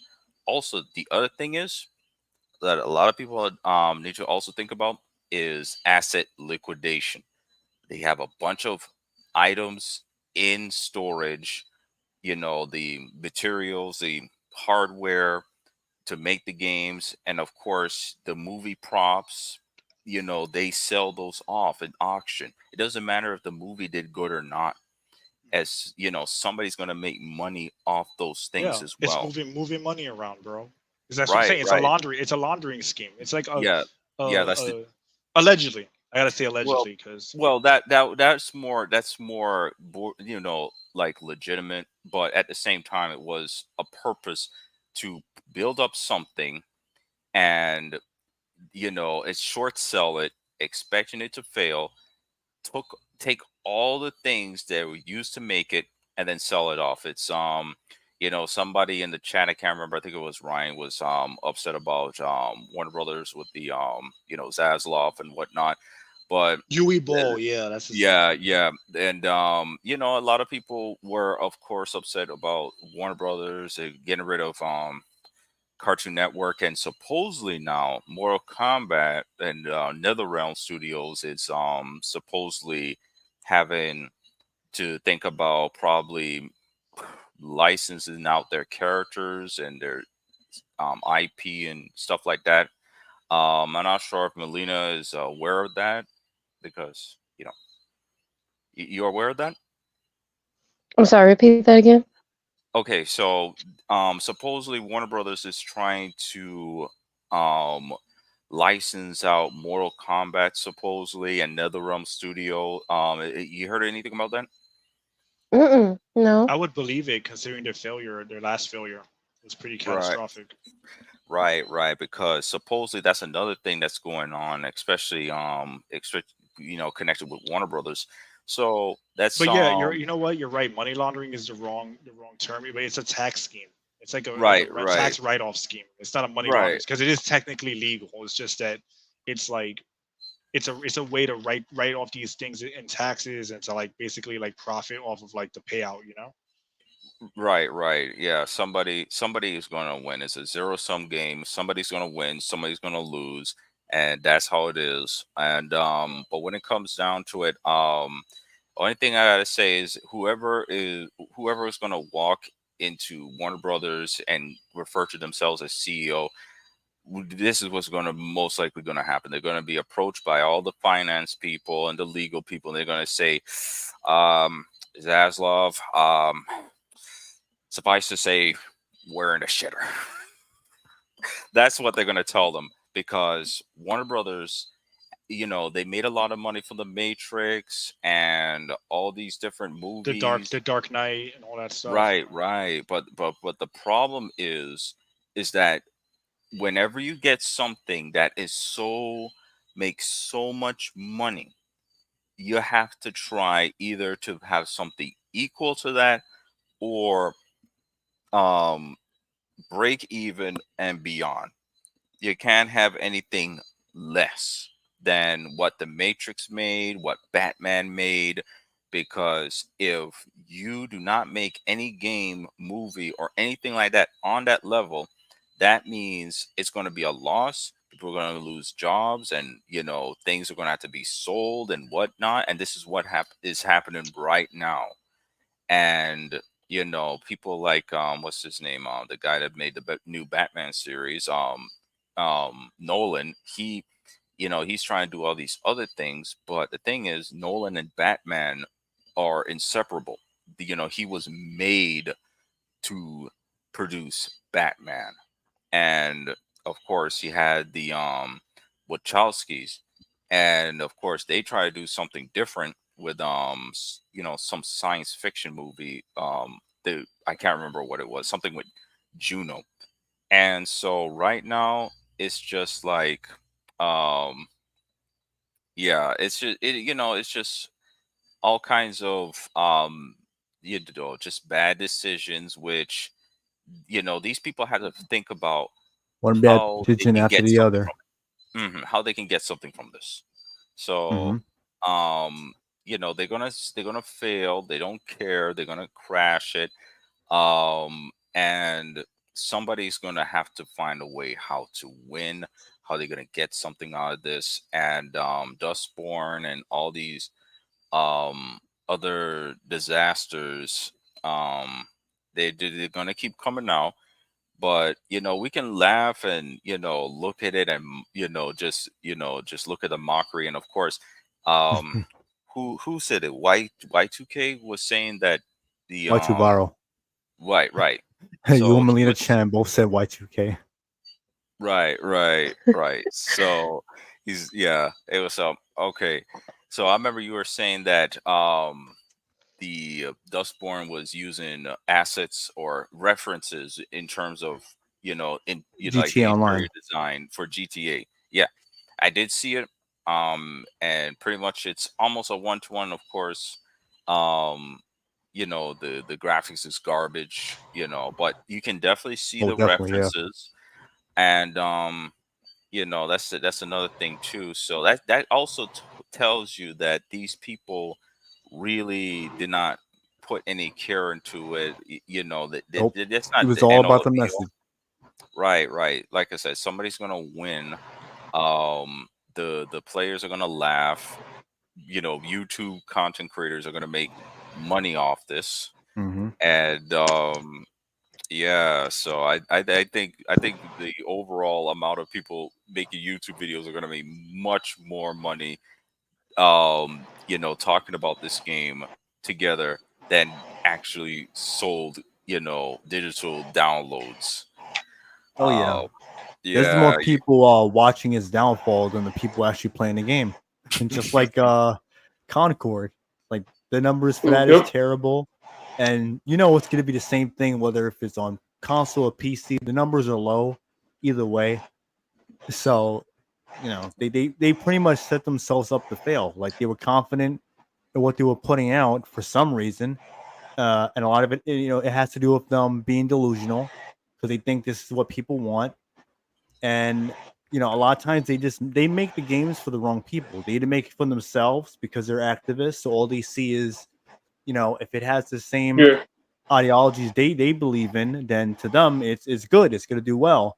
But they don't think about the other side of that aisle where there's people who don't want that, and they want it's actually of quality. They're not just going to simply buy into it just because it has uh, a certain type of ideology behind it, and that's where uh, Dustborn failed at, Concord, and other games as well. You're going to see it with Dragon Age, the Belguard, Assassin's Creed. I was going to say Yeah, Odyssey. more like What's the Dragon fuck one? Ash. Shadow, yeah, Dragon Yeah. Ass, fucking Assassin's Creed Shadows and Star Wars Outlaws. Like they may be more subtle. I mean, compared to Dustborn, they are subtle in their ideologies. But with Dustborn, it's like in your face, like directly. It's like undeniable, Yeah. like what they're trying to push, what they're trying to preach, and it's the message is clear of what they're trying to send. But on the other side, the message is clear on how we feel and what we think of what they're putting out, and what they're putting out is complete garbage. And the sales numbers or lack thereof shows that. The player count and the lack thereof the player count shows that. And this is why they're always having meltdowns, and usually the people who are defending them the most are journalists, and it's usually the same type of journalists from IGN, Kotaku, what have Yep. you. And it's like rinse and All repeat. It's gonna happen with the coincidental. Yeah. yeah, exactly. You're gonna see it next month with Star Wars Outlaws. You're gonna see it with Assassin's Creed, whatever other bullshit slop that comes out next. I mean, it's like one after the other, and they keep failing. It's like the domino effect. Yeah. yeah, but the other thing that makes the all almost all digital. Welcome back, Jen. Hey, how's it going? All right. So what makes the thing a little unfortunate is that everything or majority of things are now digital. Is the fact that 10 years later, none of us are going to go into a thrift store just for fun shopping. Just for looking for those oddities. We're not going to see a copy of Dustborn sitting there collecting literal dust. We're not going to walk by and look and laugh and like, oh man, this is what people thought was marketable, you know. And then of course the Wokies are going to be former Wokies because the lifestyle is not compatible for sanity and human, normal human interaction. So they're going to be back to normal, and it's going to be unfortunate that they're not going to be going into the thrift store and looking at a copy of Dustborn, like I said, and just look at it, just say, "Oh my Yeah. gosh, I can't believe that was the shit." I'm telling you, it's gonna be You in a know, landfill. It's gonna be in a landfill like ET was. right, I was right. actually thinking of that. Yeah, that's unfortunate that we're It's not like going to see that. all the trans stuff right now. You ever seen the meme of Grandpa Simpson? He's like, that was a style at the time. Oh yeah, I saw that picture. I actually saved it. People are gonna look back like 10, 20 years, be like, damn, I really cut off my dick for this. Yeah, Hey, what the I really hell? thought I was a woman at the time. Yeah, This but stuff is when gonna it, age poorly, man. It's gonna age poorly. People are gonna come to their senses, and they're gonna just have overall embarrassment if they ever play ball with this shit. Yep. oh man, it's It's like I said, like they put out. unfortunate. Oh, sorry. Go ahead. Oh no. I'm just saying. It's just unfortunate. We're not going to be able to, like I said, pick up a Dustborn or the Silent Hill 5 thing. The funny thing is, y'all were talking about there was a new trailer for it. I'm just like looking at the trailers. I'm like, 9 minutes? No, that's too long for me. I'm not going to suffer that much just looking at this garbage. And why they still keep that lady's face looking like she's wearing some skin mask? You know Yeah, what I'm right. one? talking It's about? like Which one? Leatherface.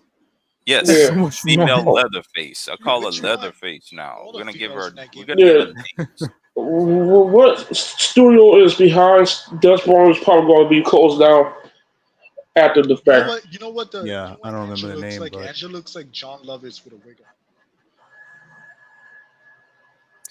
Yeah, and let's see what else we have here. But when it comes down to it, things like the Dustborn, all these remakes, and all the new games that are coming out with this remake and DI nonsense. I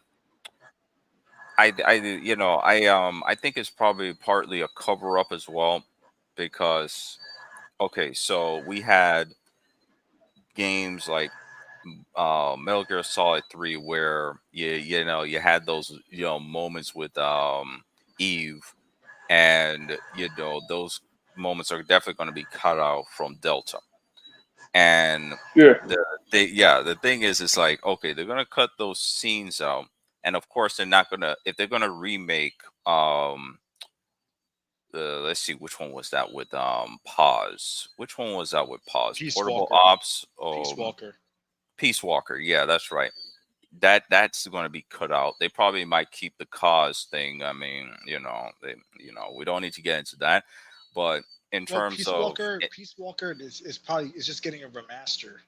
So who knows if they'll keep that stuff in there and just put a disclaimer. But I know with Metal Gear Delta, specifically, there'll be a thing where I wouldn't be surprised if they just censor a shit ton of stuff in the game. There's a lot in that game that like is the total opposite end of politically correct that I just can't see them putting a disclaimer on the original and not changing it when they have the chance to do it in a remake. well, yeah, I think it's like I said, I think it's partly a cover up because they're going to be remaking or remastering these games, and in one way they it kind of makes sense and kind of doesn't at the same time. That why I say cover up, because they're trying to get the approval from Hollywood and whoever the DEI and Screen Actors Guild and whatever set of people that are BlackRock. going to be funding and producing their movies. So we got Metal Gear Solid, which is supposed to be getting a movie, and then you have Street Fighter, of course, and I think Silent Hill is probably going to be another one, and definitely Mortal Kombat is going to get a sequel. So these video game companies are, I think that, like I said, I think they're doing this. Then wasn't the Saints Row live action movie was in the works at one point? Because I remember that Okay, wasn't if it was, that shit long died. Well, I'm not too familiar with that, but I'm not surprised. I think they would have done something like that. But in yeah. terms of that, like I said, I think these people are doing these remakes and changes to make certain people happy. And but anything like Dustborn, I think they're going to just they're just going to it's just going to next set of games are just going to be indie games. They're going to pop up on Steam.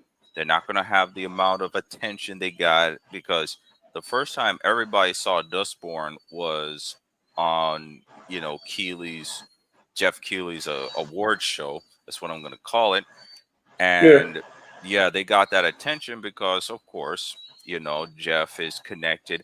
I mean, the only thing I can think of why so many people are working with Jeff is not really that, like, he has more, the money or whatever, but I Oh, think talent. not just the money. I think he has the connections to get He people has data to get their points. stuff Oh yeah, broadcast. most definitely. But also, he probably might be a good person to actually work with, as because there's one thing to look at somebody and say, oh, that this they they're all you know um trying to make everybody happy, and Hmm. all this woke stuff. But I think he probably just might be one of those people that anybody can work with. I So think that's so. that's Probably the like an easy guy to talk to work with. right, He's I right, not don't know like how right, too true that right, demanding is. right. or hard on that. So Well, Right. well, I'll raise you this way. Yeah, so that's Here's what with that though, that's what I think his edge is as well, mhm. because because but think about it though, bro. Because if that was the case, think about all the ideologies that he's pushing, and all the games that don't play ball with that, they get snubbed. They don't get the same like attention, the same appeal. Jimpad, So you can clear. fix your mic. hello. How does it sound? Keep Can you talking. hear me? Can you hear me? Keep Does it talking sound again. better? Does it sound better? Yeah. Okay. 'Cause before it sounded like like the volume was kind of going in and out. Yeah, it sounds clearer now. Yeah, that's good. Okay, I was saying that with him, a lot of those games that are like that go against what he's been pushing with the award shows, they get snubbed. They don't get the attention. So to me, that's a sign that he's not good to work with. If you're not playing ball with what he wants to play ball with, he's gonna like you're not gonna get the same treatment like a Kojima or like even like something as ass as Dustborn would get. So I don't know if that necessarily like I don't know if I would necessarily say he's easy to work with because it's clear that he has snubbed other developers before. Well, I'm just saying, I think he Yeah. might be easy to work with. I think that's his Yeah, yeah. competitive edge. But in terms of, like, actually any confirmation that this guy is, because there were some games that were a bit surprising that actually showed up on the award show. So in terms of that, like in terms of like negotiating or getting contact with him and being able to set up something, that's what I mean, because Yeah.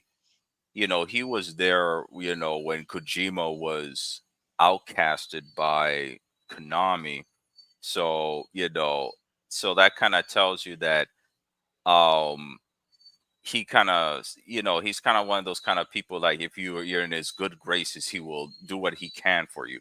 But in terms of like the decision making, like what kind of games get promoted, I just, of course, don't approve it. But then again, he's of course thinking about dollar signs, because he has to, those shows aren't cheap. Yeah.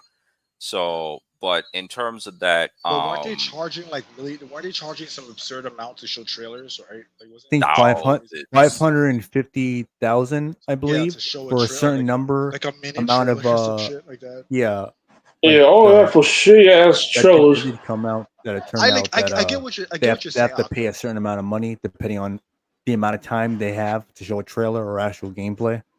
Yeah. Like I get what you're saying, Octo. I think like he might get like that's what I'm saying. I think that he gets along with the people like that he gets along with, right? Like Kojima. Because remember, it's like you know who Tony Khan is, right, Octo?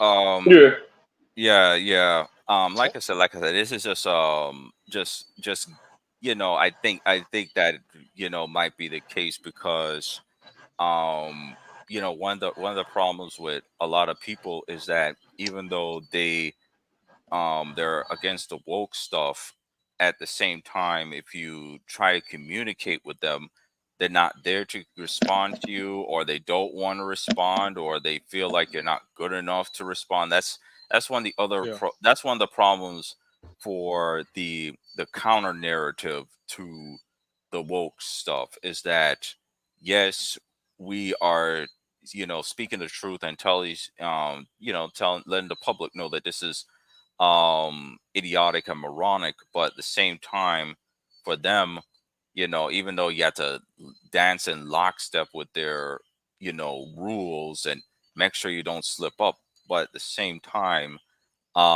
if you get in their good graces, they look out for each other. That's the other thing. They even though they like to attack us and we post something and criticize something and they jump on us, you know they they look out for each other. And Yeah. a lot of the people in the counter narrative against the woke don't really do that. We just say, oh yeah, that's right, that's cool, thumbs up, leaves.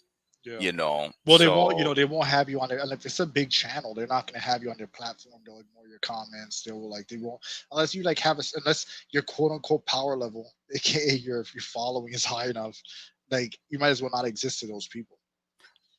right, yeah, that's one of the that's one, like I said, one of the problems with the counter narrative, that Yeah. um even though these people, Wokies, hate freedom and different opinions, they definitely live up the name of being hive mind.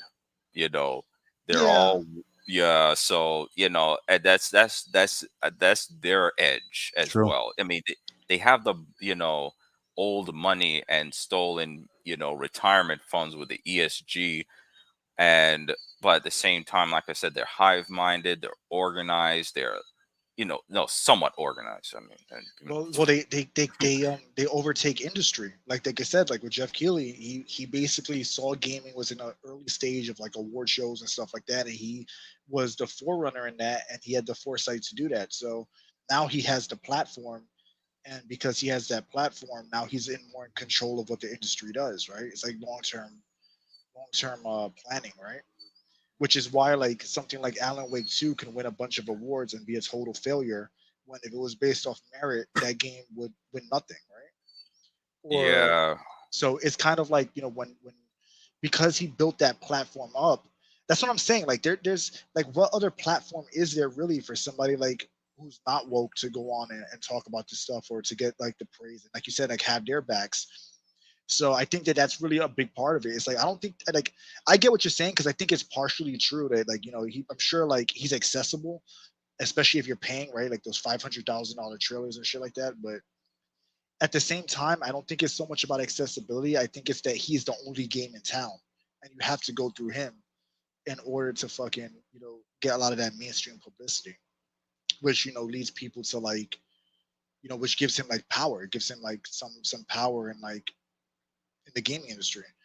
And yeah, yeah. That is true. He is the only game in town, and in terms of anybody else doing something similar, um it's almost bordering on Twitch. You know how Twitch, they said that they weren't making money, you yeah, know and they've been doing this for a long time. No, not really long, but just like they've been doing it for a while. well, But relatively long, yeah, relatively yeah, long. yeah, but of course they have Big Daddy, Amazon money, so Mm-hmm. True. that's how they can stay afloat. So when it comes down to it, these these games are they're not gonna be popping up as much in frequency. A lot of the Western devs are going to be taking notes about games like Wukong and Stellar Blade and all these other games from the East. Mm-hmm. But yeah, but at the same time, I'm just kind of thinking about Jim Pachi's you know, view on, is there a, on the conspiracy that the certain Asian interests are trying to convince Americans to produce garbage so that they can be the poison, they can be the remedy to the woke poison. Aside from that, we got here a Reborn. Yes, he You, finally Yes, came. yeah. me. What's up? Yo, All Reborn, right. what's up, my brother? What's All up, right. Reborn? All How's the right. mother? I'm fine. Sorry for the delay. But It's all anyway, good. What are mhm. your before we wrap this up? What are your thoughts on I know I you have something to say about Silent Hill 2 remake. I don't know if you want to briefly give your thoughts on anything else, or just you want to just get in depth about how you feel about Silent Hill 2 remake. I It's up to you before we head out. I will maybe discuss it with you tomorrow. But I genuinely want to like, since you were, what is it? Maybe around your stream. Yeah, Dustborn. I wanted to talk about Dustborn and also maybe the Wukong and my genuine personal opinion with the Mafia, the new game. But I will start with the Dustborn. Like the answers there, karma got them. We all know what is it. The true positivity, the positivity always win all the head. Yeah. It got to them, the karma with Dustborn. And what is it? Second, like I said, same answer. It got to them. And generally the game is doing well. Generally well more than the Dustborn. And You mean that's Black Myth? yeah, the Yeah, yeah, Wukong. Yeah. yeah, yeah. That's how It the definitely game is doing it developers should way do. better. Yeah, that's how the Eastern developers need to do. Ignore the Western games media and just focus on their creativity and don't rely onto the Western, politics. Cause Germany, the Western politics getting really bad. And that's it getting to the point it's just, worth. And right now, I still Jeremy don't F with Activision with now they legit fight the DEI. I still don't F them, not due all the stuff what go around them and due all the situation with the allegations. So F them. Yeah, they're not to be trusted no matter what. Well At least said. that's how I look at it. So Well said. I They're agree. biatches, and they deserve to Yeah, fail. Yeah, exactly. Activision should deserve it. And Jeremy, Microsoft is going lower. Honestly, Microsoft always have their coffin.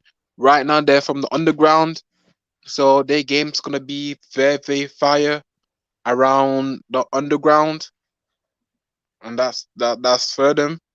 They're And buried too deep to climb out of. yeah, very too deep, bro. And especially, it's been a long decade how they treat the consumers. Long time decade, bro. Y chromosome. This is a random thing I saw in the chat. Jinpachi, I can't hear you too well. Can you hear me now? Can you hear me better? Yeah, you're better now. Okay. All right. I was saying that Y chromosome said, "I wish it didn't phase me like Lin Chan, but I'm not a liar." Yeah. I don't know what's up with the Mortal Kombat like useless gender swaps and whatnot. That shit made no sense. I feel the same way. I'm not surprised. Like Mortal Kombat doing themselves already. I just want to say Yeah, that but because we're gonna. most companies are already down to the realm. Because that's how the Western media want to do it. They want to put it down a realm.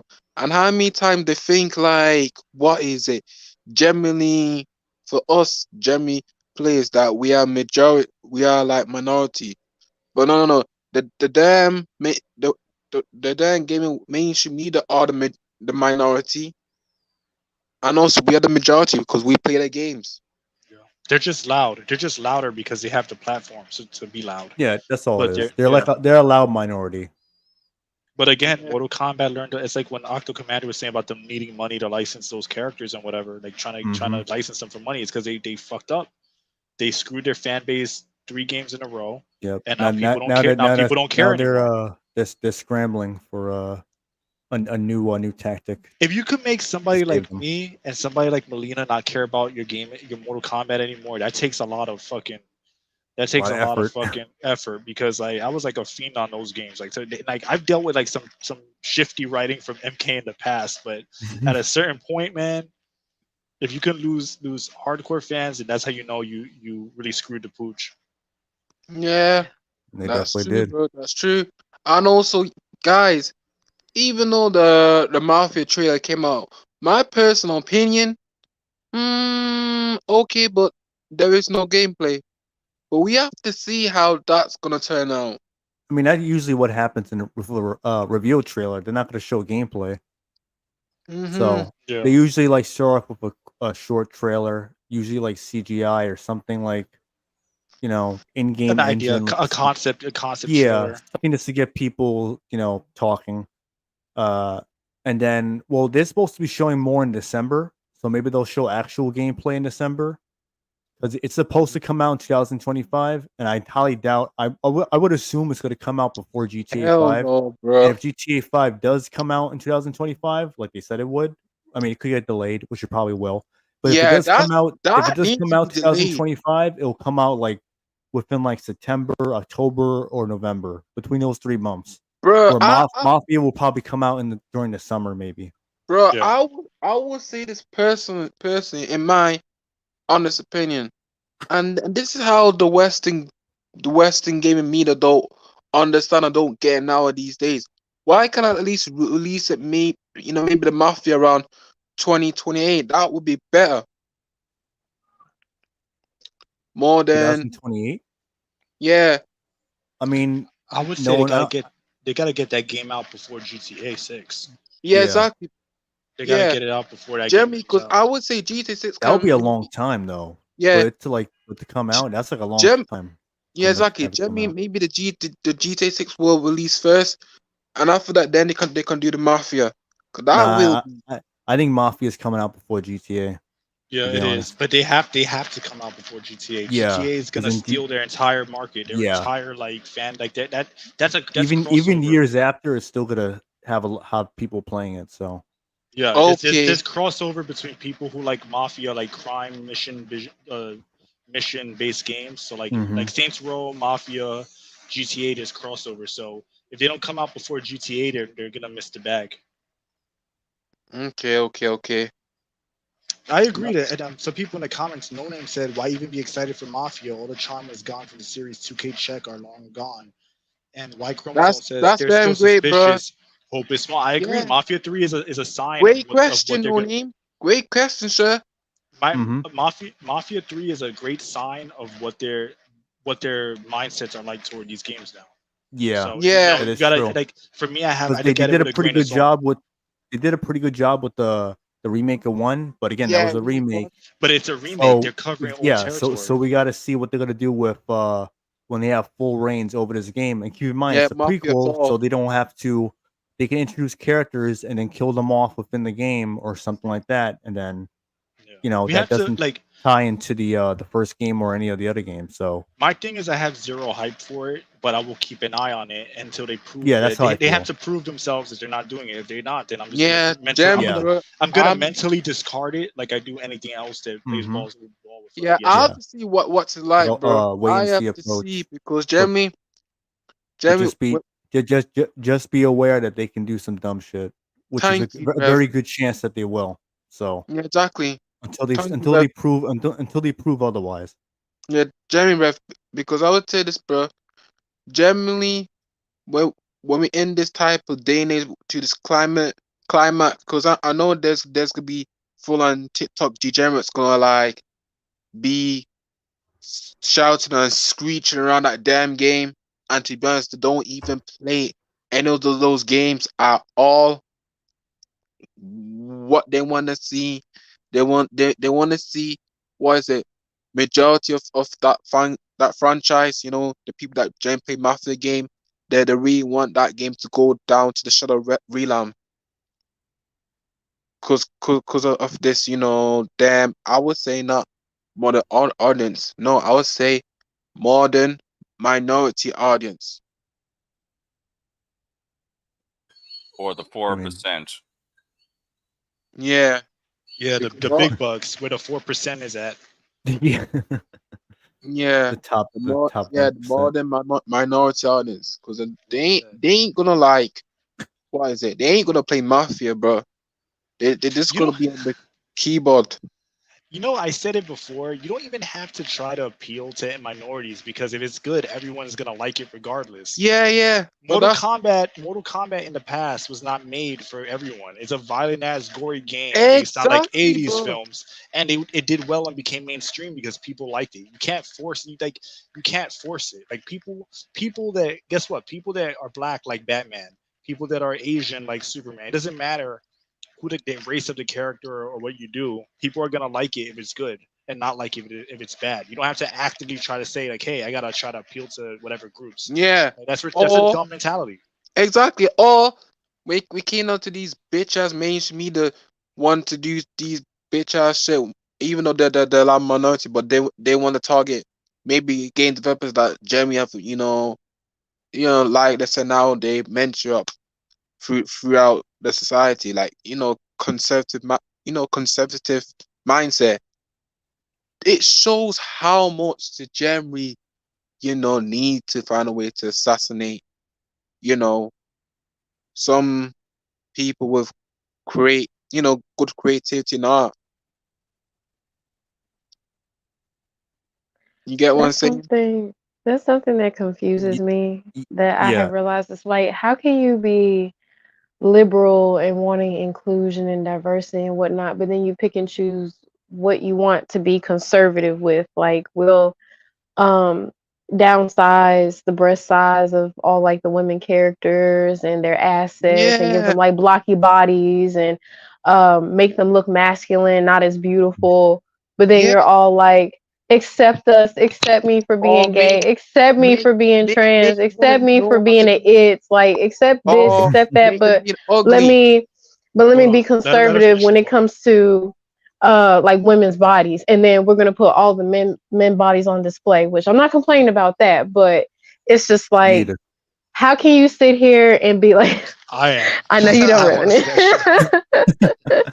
But shit. it's like, how can you sit here and talk about like us complaining, like us actual hardcore gamers complaining about us not getting what we want and how it's changing, but then is that not what they're doing the same thing? Like, are they not catering to a group of people like themselves of like trans and I gay and believe it, all Chan. that, I believe like it, Chan. inclusion, black people and whatnot? Aren't y'all doing the same thing? How are you gonna sit here and call someone like me, they'll be like, oh, she's a pick me and this and that, da, da, da. But it's like, you would pick me Yeah. too. Aren't you trying to cater towards a certain audience that doesn't even don't even give a damn about video Yeah. games? And I'm gonna Exactly. always throw in Dustborn. So it's like, Exactly. Yeah. It's and you're catering to them in the wrong like community. Like, wouldn't you want to cater to them in like, I don't know, like TV shows, like movies and stuff like that? Have your own little communities. Why are you doing this with video Netflix. games? Barely Basically any of y'all play Netflix. video games. Y'all are a small group of people Yeah, in the community. yeah. Basically Netflix. So Netflix And caters to those people. That's a great and Jeremy example of a and bro, let platform that me does say that. this, guys. right. Melina Chan, can I say something? Because Jeremy, right now through this modern generation, we gonna have like TikTokers, which is full on degeneracy. I don't go on TikTok, bro.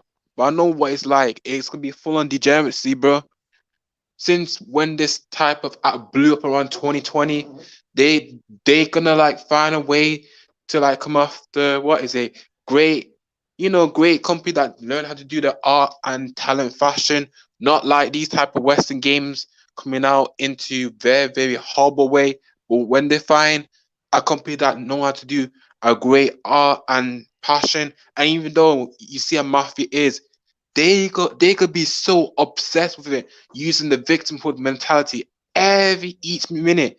And you know the answer will be buzzword to buzzword, buzzword. Oh, this game is racist. Oh, I don't like the killing of these type of people.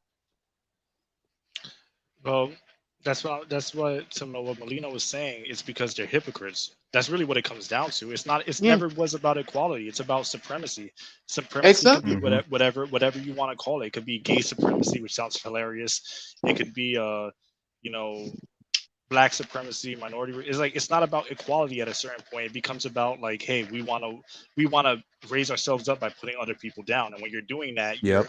you lose sight Exactly. of what the You're actual cause you're fighting excluding for is. groups of people by doing so. You're becoming Like I exclusive. would But say they again, want. but if you play the sorry, let me just finish this, Reborn. If you play the mental games necessary, which these people do, then they justify their actions and say, "Oh well, you can't be racist to white people. You can't be sexist to people. You always had privilege, so it's okay for us to do." Like when you start these people start playing those mental games because they can't reconcile their hypocrisy with the direct things they try to do, and that's why we have like the people acting the way they are now. Because as you said, you would think they would go to places where different forms of media that appeal more to those people, like Netflix shows. Netflix is like basically built for fucking 80% of Netflix is LGBT shit or like woke shit in there.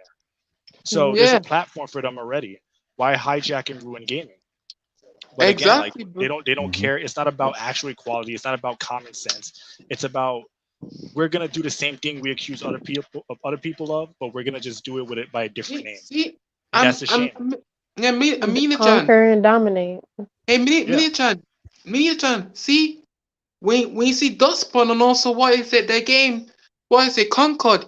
You see what the color is, bro. You see what these niggas are.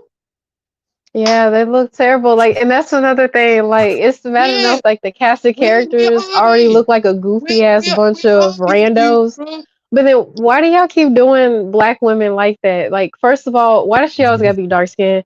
Put a medium tone. You know, I'm on the lighter spectrum, and it's like all I see is mainly my darker skin counterparts being done so wrong. Why does she have to? I will tell you right now. it Black women don't dress like how I don't know her name, but how that the lead. Of course, she gotta be the lead of the band, because she gotta be the strong black independent black woman character. They gotta be because she was low key like aggressive in the trailer, so she gotta have those aggressive Yeah. she traits. was butch. She was butch as She shit. with that murder she face. was like a typical black woman does not dress like that. I don't my the way I dress is not uh is different, but I don't even dress like that, like no one a black girl does not dress like that normally. Like if she's from the suburban, and it is an aesthetic, but normally it's not the it's not the more dominant or like known representation of what a black woman wears. And then why does she have to have, because that's a look for a white girl would wear, and you're putting it on the black girl, and then it's like, why can't she have, like, I see she's rocking her natural hair, but why does it have to be short? Why is it in a beanie? Why can't it be long and up in a point, like different styles and stuff like that? Like, why is it so limited? And then it's just like that's Y racist. chromosome That's keep you not composed. representing me. That's how Huh? they see. That's how they see No, I it. was just talking to Y chromosome in the chat. Yeah, Oh yeah, like that's racist to me. That's not representing me. That offends me. That bothers me, because I know that's not realistic. Just like with the Killmonger, I'm sorry, the Warmonger I can't. hairstyle. You had it right. It's Killmonger. That Oh, hairstyle Yeah, is Killmonger, my dumb. bad. I never seen a single person they in all real life have with it that now. hairstyle. Me neither. Like, how Yeah. are you gonna sit here if you're supposed to be inclusive, you're supposed to be realistic, you're supposed to represent. Nobody in real life looks like that. There's many different hairstyles. Why are you so limited to just short, like for women, like short, like her natural hair, but it's short, or it's like Yeah, mainly short covered up hair, like in a hat all or a beanie. And then all for the that, black male Has characters, to shave off. bro. they gotta have the Killmonger hairstyle. Like there are so many different All hairstyles, so many different short styles, and then why she has to be, not so beautiful, because there's plenty of like dark skinned women that are just gorgeous and stunning. It's like, whose face model is that? Because that's not realistic. And it's just Nobody's like, face model. Amina-chan, Clearly, Amina-chan, let that me shit tell looks you, like a PS2 game. Amina-chan, yeah. like I said, can I ask you something? Like, where is the people? Why aren't y'all going up to the game and buying the damn thing? Where are you? When Star Wars Outlaws gonna be there, y'all ain't gonna play the damn game. It may feels, but where are you? Where the heck are you? They don't exist. Crickets. They don't Crickets. exist. Nowhere to be They- found. And Wasn't here's there the like other thing. But that's TikTok. one game you're definitely going to see in a thrift store in some corner collecting dust. That's one game because they not have even, physical bro? copy, and it's going to be You'll find it so at the fun flea 10 market. years Bro, later you're gonna picking find it them up. in the trash. You're gonna find What? them in the trash. You're not even gonna find Yeah, them in either stores, find bro. the trash or thrift store. It'll be The Yeah, dog's so gonna be yeah. peeing fun on it to Because, outside. bro, make a video about this because it's going to be like, but the good thing is also about it, like I said, they're going to look at the Star Wars game and they're going to be like, the former Wokies are going to look at this and like, oh my gosh, I can't believe I thought this was a shit. yeah, bro, it's And the it's kids are real. going to make fun of them. I hope the kids make fun of them too. Like, you told me this game was the shit, Dad. Yeah, it was You the know? shit, Yeah. all right. Yeah. It was the shit, It's the shit. literally. Yeah, and Yeah. but He didn't lie yeah, to him. Dog shit. the thing about like the character's design for Dustborn and the idea like the way how she's dressed. Here's the dumb thing about it. You have all these okay, so of course it's supposed to be more appealing to women, right? Because they have the female character or whatever, and You ain't peeling to my it kind ass. of But okay. right. It doesn't yeah, but it doesn't come off as something like I don't know these Dark Souls or anything like that, where it's basically made for mostly males. So the thing is, they know that women like to apply themselves onto the character That's true. and making custom characters. There's this somebody was saying that they did a research in the 90s. Boys like to Mm-hmm. make things. They like vehicles. They like all that kind of stuff. They don't Yeah. care about putting themselves on them, onto the That's character. true. But if you True, have cartoon, you have Commander. Barbie, right? Barbie dolls. True of One of the the reasons why it was of the so Commander. successful, women, little girls as Yeah. well, can put their selves into it. So with games like Dustborn, the thing that makes it so stupid, why don't they make custom option? Melina could They have had trying to make yeah, these bitches awful. Sorry. yeah, but I'm just like that's the other thing that makes it so stupid because if they had enough customization to make the character the way how they want it to look, and that's the other thing too. If it's supposed to be something where an immersion experience for the player, why do they apply a look that does not appeal and does not relate to 90 something percent of the population, especially Because a black female character and you the know way how why? it's dressed like that. You know That's why? Octo, it's because it's not they don't care about the consumers. It's a self-insert of them. there Yeah, we go. it's just There we full. go. It's It's just them. nothing but narcissism. Insert about everything, but Because like when it what you're can tease saying, them, That's right. they There we go. all want to like. because what you're saying, Octo, is true. That's what you're saying is absolutely true. But Yeah. again, they're the ones making the game, so they think everybody wants to play as them, which nobody fucking really does. And Right, that's and that's the irony. that's the Yeah. thing. I was just saying that's how Yeah. they look. That's how they look at black Yeah, women. and And- they want to use that dumb mindset.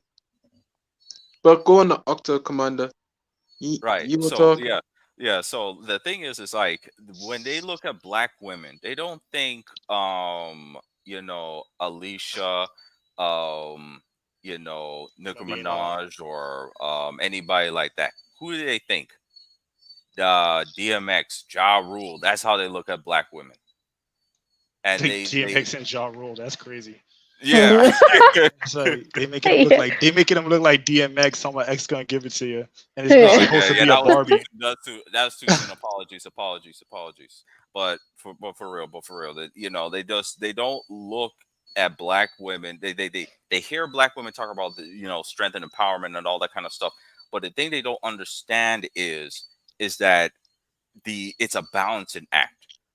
Black women know that even though they they look and they have to be feminine, but at the same time, when they are approached by opposition or something trying to take advantage of them, they have to let them know to push back.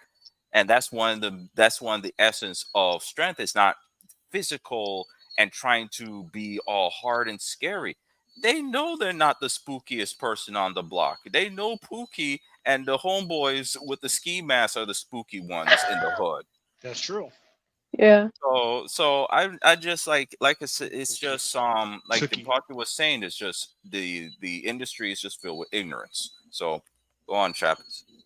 Yeah, man, that's what it comes down to. It's just full of ignorance, and again, like, you know, they don't care about That's true, no they, name. they, That's they don't true. they don't care about Let's they don't get care that about actually to making games for these honesty and people. facts into the building. No, they don't don't want to care. educate themselves, because if they went outside, since they want to tell us, oh, why don't you go outside and touch grass? Okay, if y'all go outside and touch grass and you actually look around, you will see that don't nobody look like how that girl is in Dustborn looks. Exactly.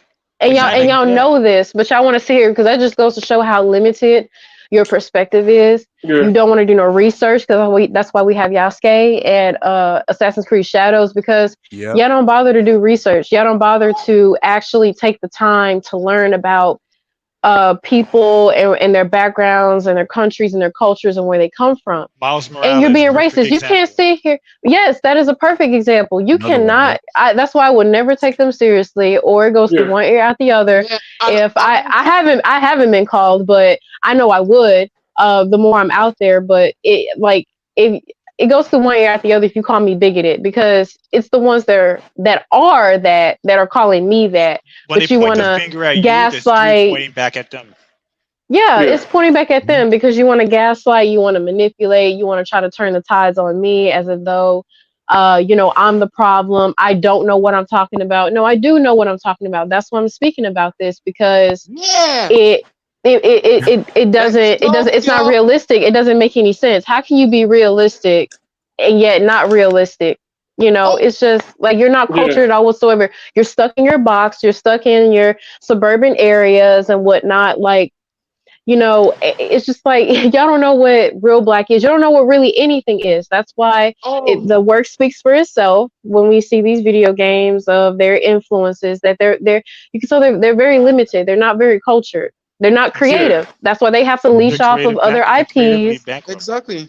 Yes, and Oh it's yeah, the yeah. same thing. Like Most definitely. Yeah, exactly. every time they have an influence in the games, it's usually a repeat of the same type of character. It's a stereotype. Like there's nothing different. That's all they know. You They know gotta, stereotypes True. yeah, because of how limited they are in their Yeah, knowledge. because Of they're what these just hung characters up look on like. labels and shit. Their brains lack folds in it. That's what it is. but we're supposed to be inclusive and diverse, and this is and that. This is something that's for everyone. You're not gonna cater to everyone.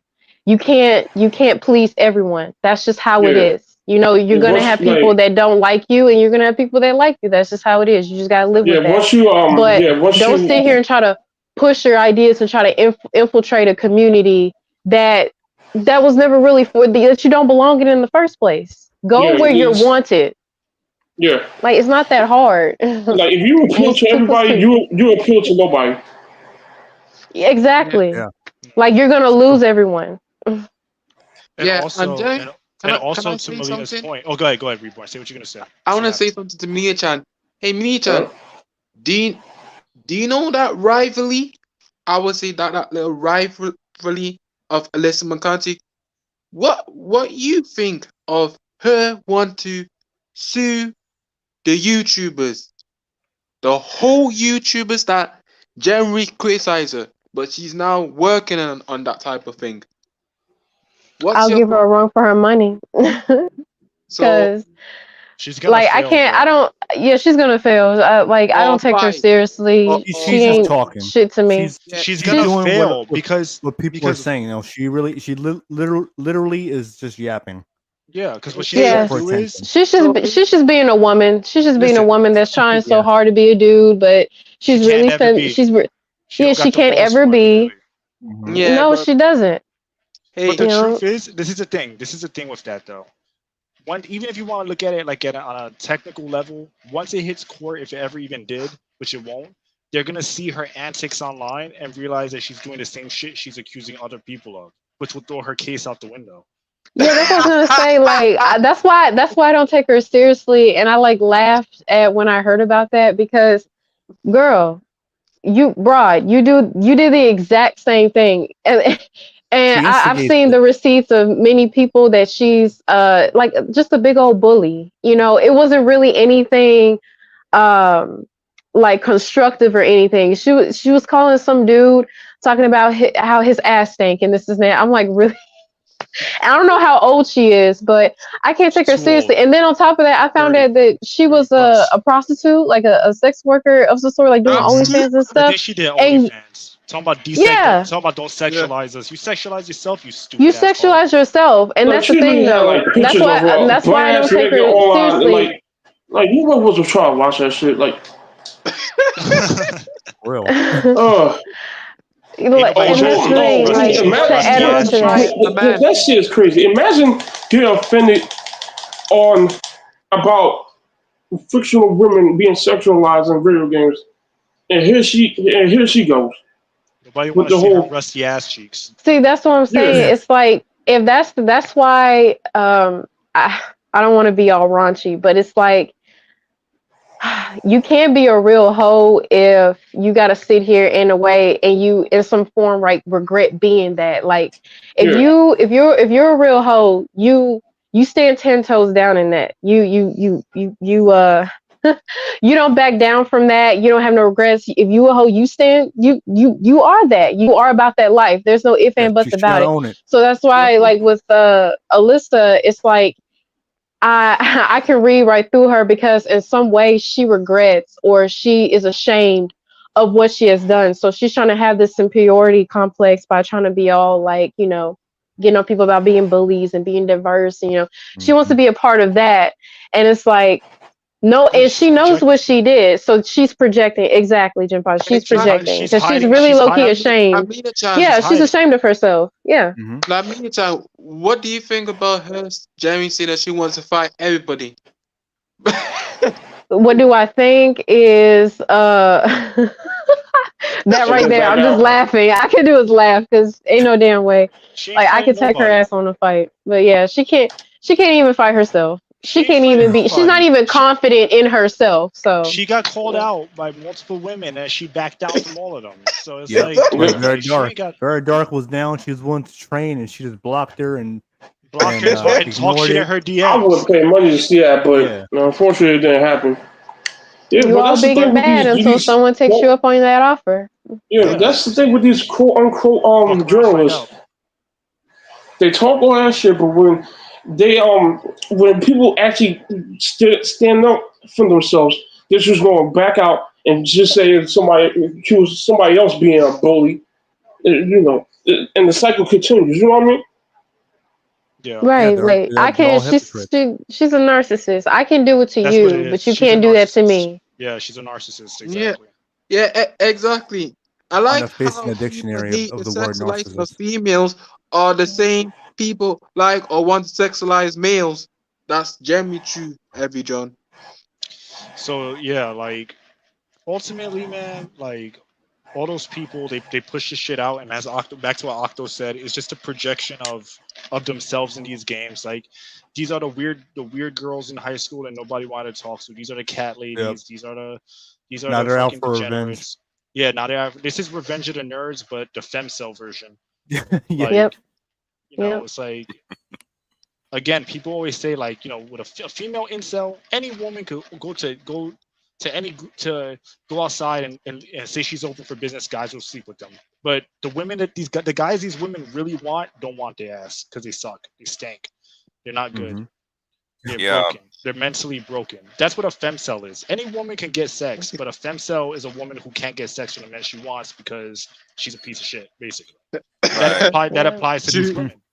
So and like Melina was saying about the, you know, her owning up to her, you know, loose ways. You know, if you hit the streets, be about the streets. Yeah. Embrace it. That's who you are. Embrace who you are. But the thing is, a lot of people who do this stuff, like they talk loudly, especially like when it comes to like this kind of thing. like what Alyssa Marcante, they're projecting their own. It's not even just projecting. They're trying to It's their guilty conscience they're trying to speaking. compensate. Yeah, they're compensating for the things that they know they did in the past, and that's why she's doing this. You can't be on OnlyFans selling ass and try to be a Puritan. And you see that on the other end. I'm not going to name names, but women covered in tattoos that become Christian and now they're fucking Bible thumping everywhere, even though damn well 20 years ago they weren't doing that either. So there's always they compensate in either way, either or way. And in the case of Alyssa Marcante, it's not subversive. It's not subversive at all. It's clear to see, what she's about. So See, that's the thing. Like you can come up, you can outgrow, you can change, you can elevate, be a better person from whatever that you may have used to do that wasn't seen as you can be better. Yeah, you can grow ethical. and You can change. be a better. Yes, you can do that, but the way she's going about it is completely wrong. Yeah, because And there's two it schools of thought. points I'm more of a hypocrite. Yeah. There's two schools of thought. There's the person that says, "All right, I was this way in the past. I found God. Let me try to lead people to God, and then tell them." And then there's the other person who they had a bad past. They find God, and now they're telling everyone you're going to fucking hell if you don't do this, this, and that. And now they're preaching for hellfire and brimstone. There's like a totally different psychology to either of those things. There's a woman who used to be on OnlyFans. She's telling girls, "Oh, you don't have to do this. You don't have to do whatever." And then there's someone like Alyssa Marcante who pretends to be proud of it, but then wants women covered up in video games. There's like you can change your life and have a turnaround, but that's the difference between somebody who is misguided and hypocritical versus somebody who actually found peace with themselves. Yeah. So that's the thing. If you make peace with yourself, then you have a higher vibration, more positive outlook, and then you will be more sympathetic, and you'll have a heart towards others that are doing or used to do what you did. You're not so judgmental. That's the thing. They're so judgmental and just be like, you ain't that. And that's the thing. Exactly. It's just weird. They become judgmental. Exactly. Yes.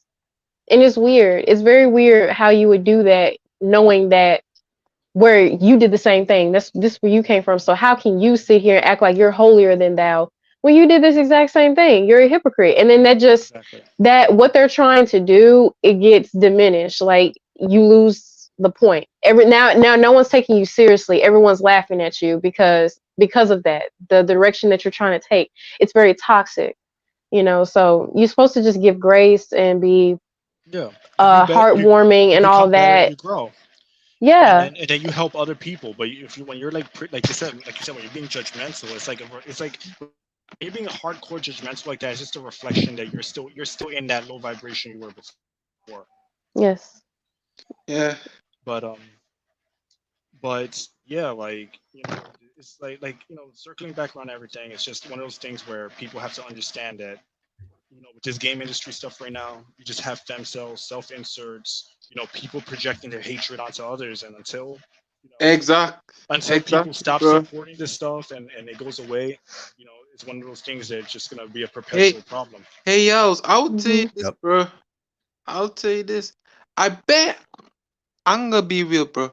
I bet if every game industry, even though maybe we have to wait and see, but I bet in this type of modern game industry, they gonna add like boogie into the game, and look how much the audience will react.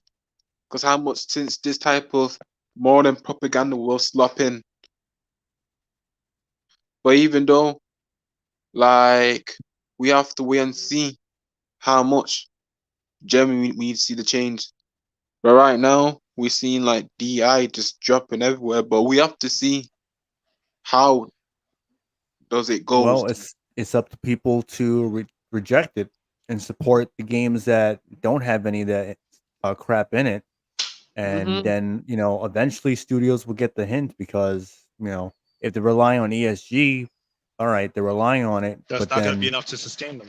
Yeah, because once the overall sales for the games go down, then they're not going to rely on ESG anymore because ESG is going to pull out. The investors are going to pull out. Exactly. Because they're even losing money too. So. Yeah. Exactly. All of that is investment money. It turns out people want to return on their investment. Mm-hmm. And if they don't see that, then eventually they're gonna have to change, or otherwise they're gonna all be dropping like flies, just like fucking the employees for these companies are dropping, or even some of these journalist sites that are dropping as well. So Yeah, that's what the change is gonna happen when people just stop accepting BS and mediocrity. That's it. That's really like when it comes down to it. That's really what the caveat is. People have to stop supporting mediocrity, and then merit and quality will return and arise again. Yeah. That's gonna be the thing that really makes a difference. It's not just games; it's movies, it's shows, Let's go. even people in life. everything. It's even people Let's in go. life. Having the courage to tell your loved ones, like, hey, maybe you should, this isn't okay, maybe you should do this, or you try to, or even just trying to help people around you. That's how you change it. Yeah. But if you keep throwing your money and turning a blind eye and becoming apathetic to it all, it's not going to go away just because you ignore it. Exactly. You have to be active. That's just gonna make it worse. Yeah. Because you're not doing anything to make it stop. You're feeding into it or just ignoring it, and it's not gonna change anything. Specifically, ignore it, and that you're not giving them your money, but don't pretend the problem isn't there, because then that's when you become a brain dead sheep. No offense to anyone who's a brain dead sheep, but actually, take offense, because you gotta fucking get some folds in your brain. But anyway, yeah. So I think we should wrap it up, right? Like we've been going for a while. Yes, we've been on for a while. True. Very long time. And time's for me, Rev. Oh yeah. No problem, Reborn. I'll get mine tomorrow to be started. Oh yeah. Just remind me about the time. Yeah. And if any of the people want to join by tomorrow, like from I got you. From the your east and all, it's gonna be maybe around at 10, or I would say 10:30. All right. My state. In the U.S., it'll be like around 5 or 6, maybe. Yeah. In the afternoon. So my state is gonna be around like 10:30. Yeah. All right. I want to make sure to put my notifications on for that stream. Yeah. That's cool. Yeah. I'll try to be there. I'll try to be there around that time. Yeah. Let's go, Jim Party, because we need into that. We need a scholar. We need a scholar. Thank you. Yeah. You can't be a scholar with sub 20 IQ. I'm sub 20. Sub 30. I'll forget to breathe if people don't tell me. So before we give the outros, let me quickly thank Rolls Royce for coming on. Well, am I missing anyone? It was only him, right? Was it Christian part of it, or no? Christian never. No, he didn't join today. I think it was just Rose. Yeah. All right. So all right. So now we can start doing the outros. So Y2Vara, why don't you start? My name is Y2Vara. I do walkthroughs with games like Hogwarts Legacy, Spider-Man, Kingdom of Amalur, and I also do a wrestling show called Thunder and Heat every Monday and Tuesday.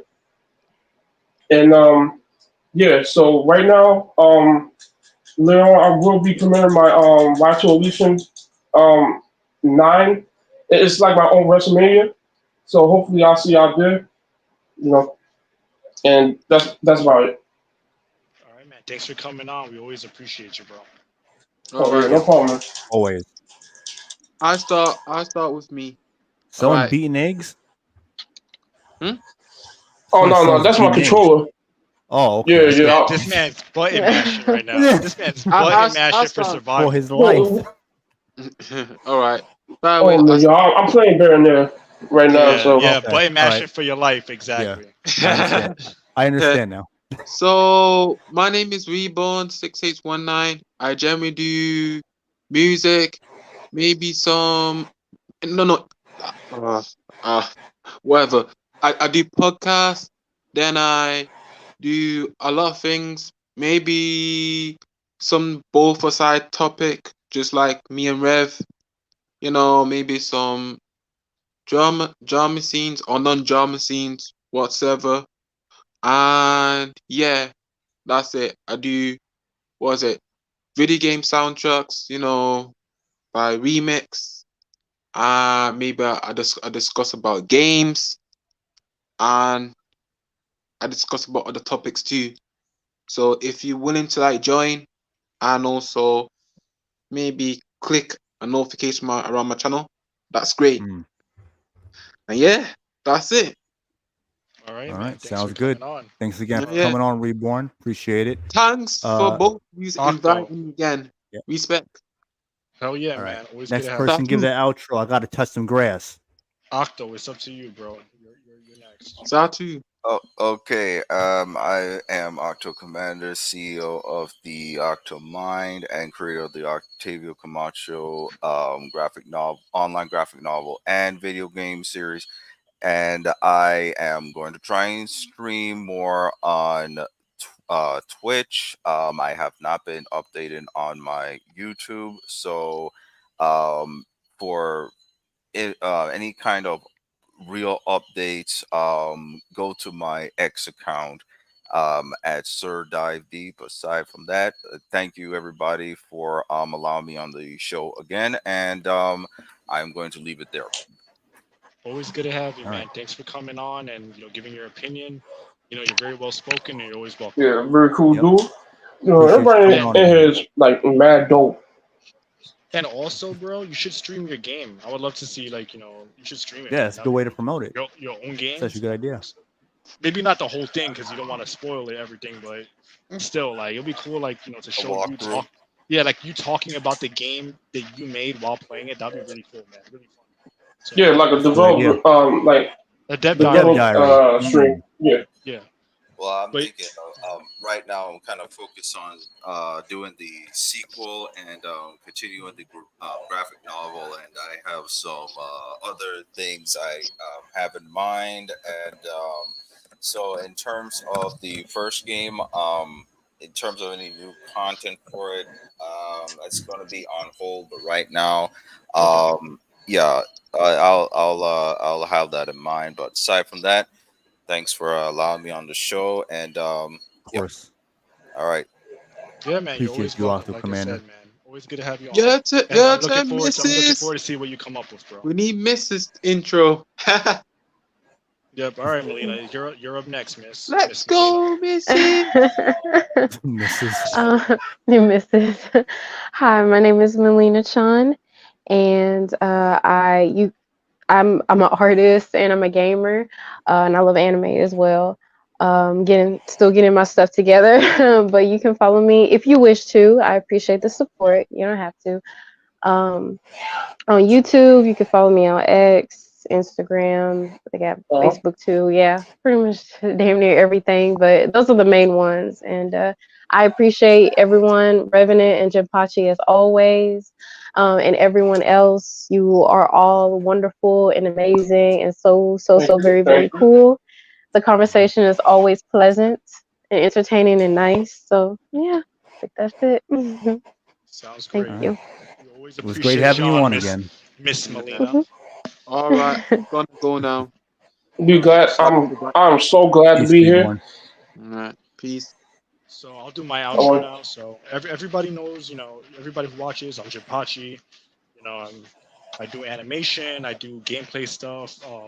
Right now I'm at 9,100 subscribers. I'm trying to reach 10,000. So if it's your first time listening, it'd mean a lot to me. I have an animated Think you're better than me? Listen, I never said all that. Oh, you trying to say? You could be replaced, Listen, man, you can't replace me. I can't be replaced. I'll find another scholar. It's not so simple. Make sure he's 21 IQ and not 20. All right. Anyway. Yeah. So you can check out my original work, Augur. Episode 1 is up. I have a Batman, a Suicide Squad animation. It has over 1 million views. So you can check that out as well. That's crazy. I'm planning on releasing episode the proper 2. ending. The real ending, yeah. I'm planning on releasing episode 2 of my series Augur. I'm also working on a graphic novel, but that's to be announced because we're still sorting things out. So check that out, and I'd appreciate it. If not, that's fine too. And thanks for everyone for tuning in and hearing me out. Always appreciate it. Oh yeah, I also give you a shout out to one of my videos because because the order outfit I made I used in one of those in one of my videos yesterday. By the Oh, way. yo, that's awesome, man. I'll check. Nice. I didn't get notified. I'll check that out when the stream is over. All right, no That's problem. really cool, bro. Yeah, So So yeah, I'm just that's basically me. And yeah, Revenant, you want to do your thing? Yeah, I'll do my thing. Appreciate everyone for coming on, and of course everyone in the chat who commented, or even the people who didn't comment or just watched. I appreciate you guys either way, and also to the people who are watching the replay. Appreciate it, and of course the people who support the channel overall and all that good stuff. So yeah, it's been a good stream. Very long, but it's still good. Still good. Good conversations as always. yeah, it's a pretty long stream but fun. Pause, Yeah. But I'm just glad to be here.